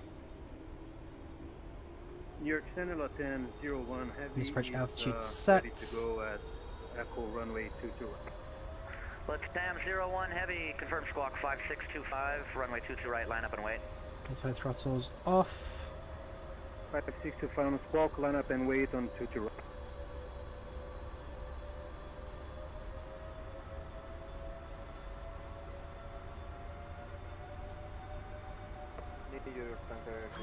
Autopilot's engaged, my aeroplane. American 142 with information, take on board, request clearance to London. American 142, New York Center, good afternoon. You're cleared to London via the Kennedy 5 departure. Radar vectors to Betty, then as filed. Maintain 5,000. Expect flight level 370, 10 minutes after departure. Departure frequency with me, 125.325. Squawk 1101. Really fighting these winds at the moment. I'm not a fan of this, I must say. 100. American 142, clear to London via departure 20, and runway 22 Reverse thrust sets. via Betty, climb 5,000, squawk 1101. American 142, read back correct. Push and start at your discretion. Call me for taxi. Runway 22 right. 100 knots. 6 knots reverses idle. Vacate runway on the right hand side. Land Ecuador 2587, descend and maintain 3,000. Well, that was breezy. That was heavy one to get down. But we are down. 0 at 17, gust 24. Fly runway heading. Runway 22 right, clear for takeoff. Clear to take off, fly runway you're heading. Flight time 7 hours, 38 minutes. Establish ILS 22 left, United 1275. Don't forget, we have got a replay, so if you wish to watch the landing from the passenger's perspective, do stick around to the very end. Copy, wind 22 left and clear. Spoilers down, flaps up. Land Ecuador 2587, turn left heading 020. Taxiing straight on this direction to get ourselves away from the runway. Right, taxi lights sets. American 105 after Cameron, turn right heading 040. Expect radar vectors ILS, runway 22 left approach. There you have it. Welcome to JFK. Cameron 040 and we'll expect the radar vector there. Mission 105. Ooh, there you go. There's the departure. Bird 17 Romeo, welcome to New York City. Taxi Juliet, hold short 22 right. Taxi Juliet, 22 right, hold, Speedbird 17 right, Romeo. American 2131, climb maintain flight level 330. Climb and maintain at 330. I'll take a 148. Can't complain about the landing by any means. 1398, runway 22 right at Yankee Alpha. So that's definitely a smooth one, definitely a good one for me. Avianca 1398, runway 22 right, intersection Yankee Alpha. Taxi via Foxtrot, Bravo, Echo, Yankee Alpha. Right, Yankee Alpha intersection via. The passengers can still see the departing aircrafts. Yeah, there's their lights just visible in the background. Latam 01 heavy radar contact, turn left heading 090, climb and maintain. There's a fair few departures right now here at JFK. Not their biggest priority at the moment. 17,000 left and 101 heavy. They should get some ATC clearance. 01 heavy, actually make it a left. ATC movements shortly. 100 left, Latin 01 heavy. Speedbird 17 Romeo, any gate for you this evening? If we can get to stand 6 over at Terminal Lights, that'd be great. Speedbird 17 Romeo, taxi cross 22 right, continue Juliet Alpha, November Charlie. Correction, yeah, November Charlie. Cross runway 22 right, Juliet Alpha November Charlie for Speedbird 17 Romeo. Thank you very much. New York Center, coffee, 040 heavy. Alright, cross the runway. As soon as you cross the runway, switch off the transponder, because that way we're clear of any active Coffee 040 airports, heavy, New York Center, very nice any to active hear your runways. voice. Squawk 4256. So cross Juliet onto Alpha, so it's straight ahead for us.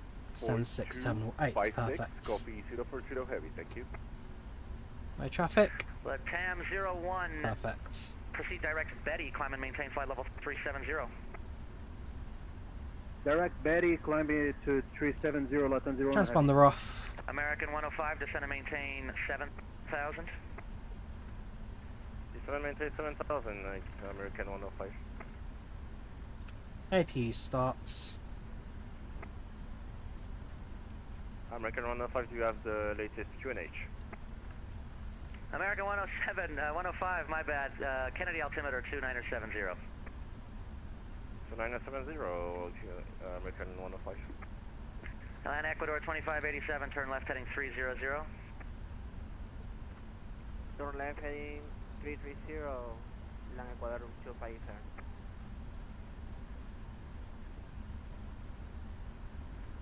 So touchdown Alpha, make a right on to November Charlie.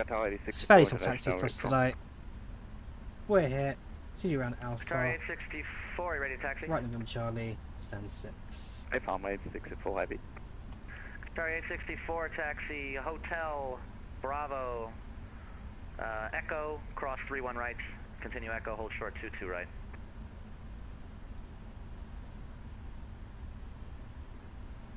Echo Bravo South, cross 31 right and proceed to 22 right, Qatar 864. Coffee 040 heavy, radar contact flight level 370. These airlines swap code coffee, that's that's a good one, that. Descend at pilot discretion to cross Lendy at flight level 1990. After Lima Victor Zulu, we'll start descend and we will make sure that we are set up for Lendy at 10,000 for coffee 040. Thank you.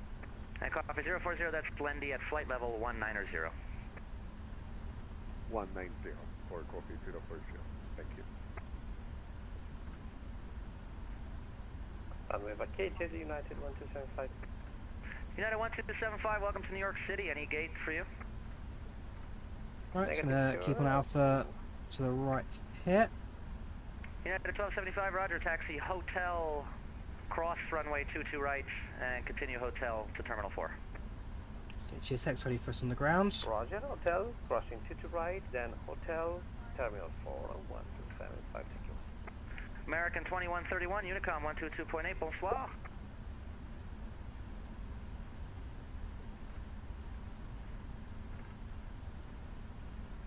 Unicom 122.8, bonsoir. What sounds will this be over there? Land Ecuador 2587, turn left heading 250, maintain 3000 until established, cleared ILS runway 22 left approach. These are parkings for GA. Okay, well, when the, turn left heading 250, ILS. I assume it's the Foxtrots.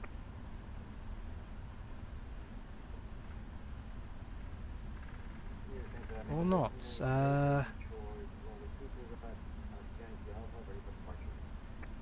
Avianca 1398, squawk mode Charlie, runway 22 right at Yankee Alpha, line up and wait. Line up and wait, 22 right,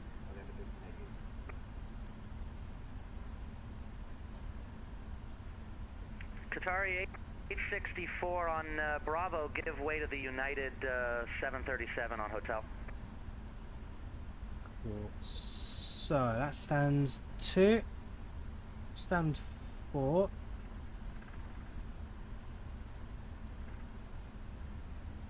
There we go, that's our stand 6. Sorry, maybe I misunderstood anything. Qatar 64, I didn't see any United over here. Qatar 864, no problem. He's crossing 22 right on Hotel right now. Just let him go in front of you and then you can continue on Bravo. Okay, now I can see them. After them, we're gonna proceed to taxi Qatar 64.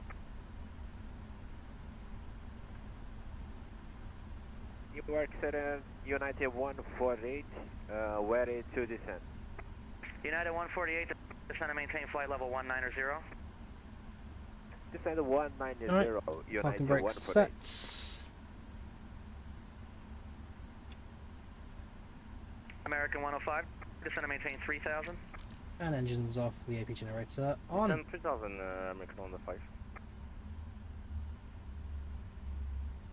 Avianca 1398, the wind So 190 at 17, gust 24. Fly runway heading, runway 22 right, clear for takeoff. On RSU off. And beacon lights on to enable ground cruise to visit position. Speedbird 33 kilo, Unicom, thanks, bye-bye. Oh, Unicom. Oh, that was the other one. Anyway, Speedbird 17 Romeo is at gates. Thank you for the service tonight.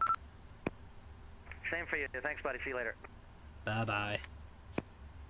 Alright. United 1275, Unicom, bye-bye. Press deboarding. It's going to be American Airlines. Thank you for the control, 175, ciao. Ciao.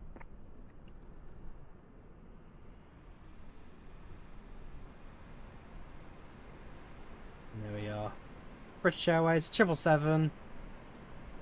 7.5 hours later at New York JFK. Long flight, but thoroughly enjoyed this one. We'll allow the ground services to do their things. That way we can kind of get some, well, enjoy some of the deboarding process aircrafts. And don't forget, like I said, we have got a replay to landing, so if you guys want to check out the landing from the passenger's perspective, then do stick around a tad bit longer.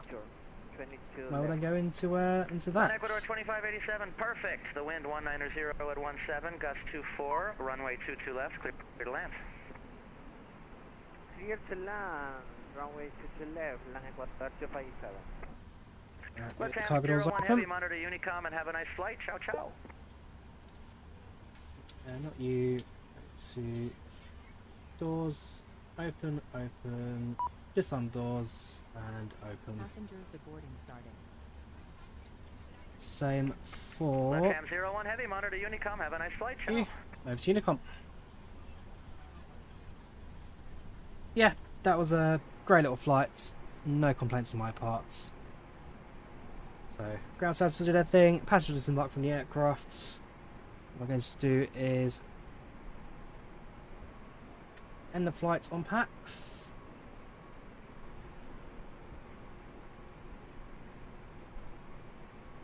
So BA 177-777-300, London to JFK, 717 flight time.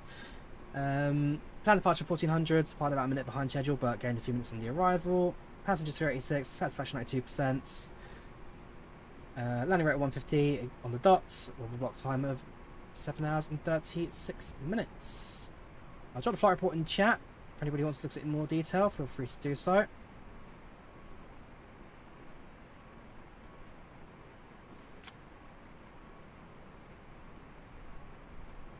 Otherwise, all that's left for us to do now is end the flight on Volanta. Disconnect from ATC. And finish recording the replay. Now, fingers crossed there's no kind of random wing flex issue like got on the 737. But we'll have to wait and see. Head over to the menu, actions, not actions, so the PMDG settings, power state loads, and do we have a final? We do. So load the aircraft up for final.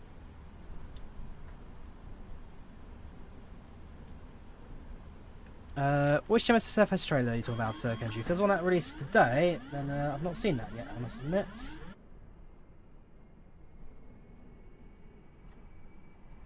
Right, GSX, reset to position. That's fine, so we've done that.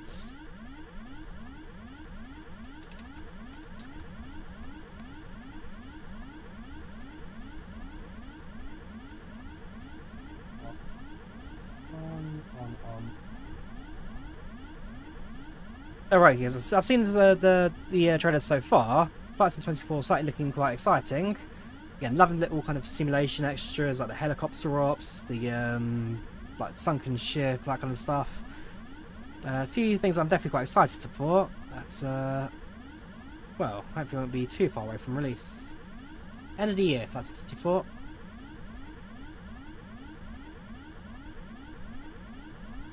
Give the sim just a second while it jumps over to replay. Here we go.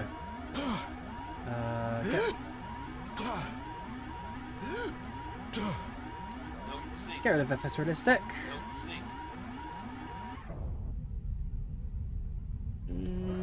Okay. Still not a fan of the replay in some regard, I must say. There we go.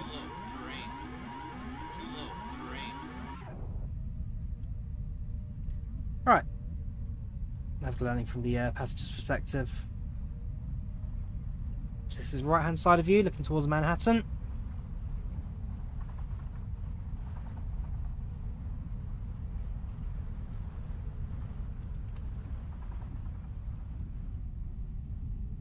You can certainly see the corrections I'm making there for the wind. Really having to not fight the aircraft, but definitely make adjustments in every few seconds just to keep this aircraft steady.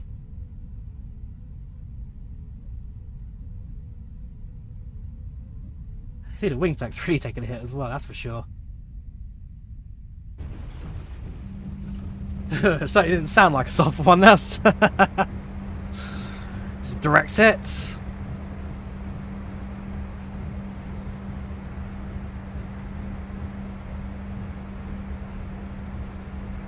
Have a look from the left-hand sides. A bit low to the ground.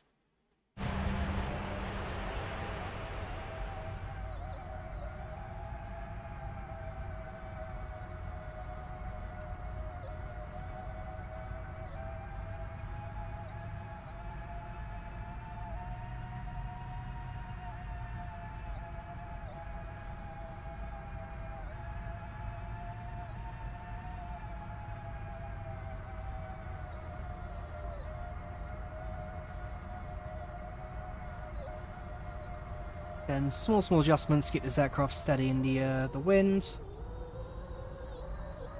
Bit of a correction there, dip that wing down a bit. There we go.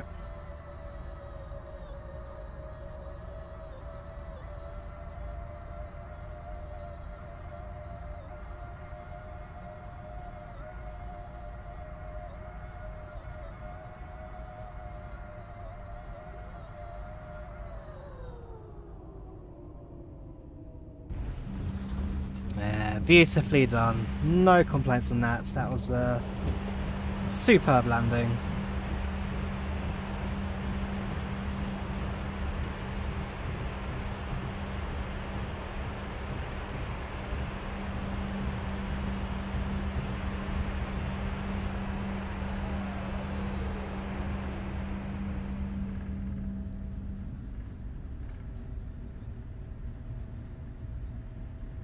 Alright, we'll grab one from the landing gear point of view, I think.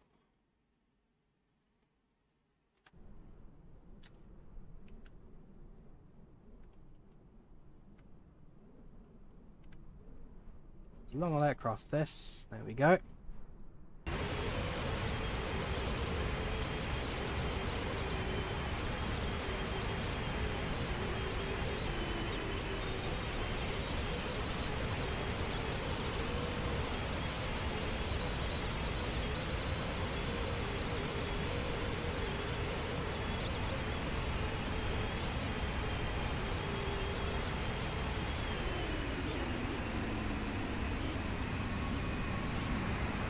Beautiful.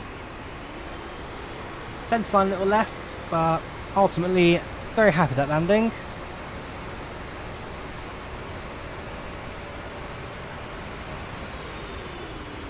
I'll grab one more just at the point of touchdown.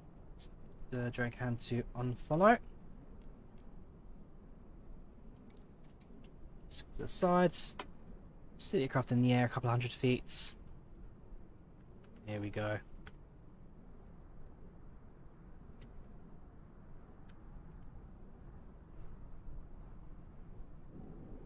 Short final in.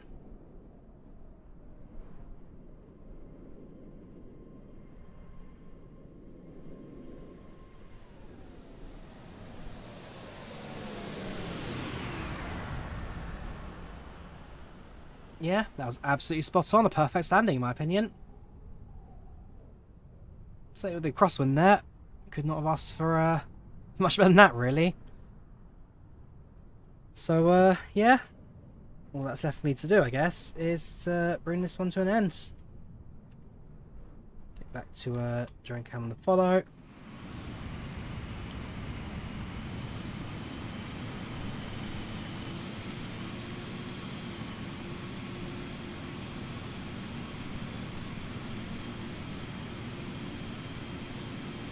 So, there we have it. PMDG's Boeing 777-300ER. British Airways colours on a flight from London Heathrow to JFK. 7.5 hours of airtime. And bring it down the pretty steady manner once we arrived at JFK. Yeah, set the lights on as well to make it happy. Off, on. There we go. So, yeah, that's that. Fantastic aircraft, thoroughly enjoyed flying that flight today. We'll get a few more 777 flights in this week if we can. And yes, now time for me to, I guess, get some rest. Because it's been a long stream this, what, 8 hours 40 minutes now. So, time about I brought this to an end. But overall, really enjoyed it. PMDG 777, 77, 73 out on the store. Microsoft Store in 2 weeks. And from then on, a pretty steady long-haul aircraft for us to fly. So yeah, with that, I hope you enjoyed the stream. Leave a like if you did, subscribe to us already. Thank you very much for watching, and I'll see you soon with another flight sim video. Take care, have a good one, bye bye.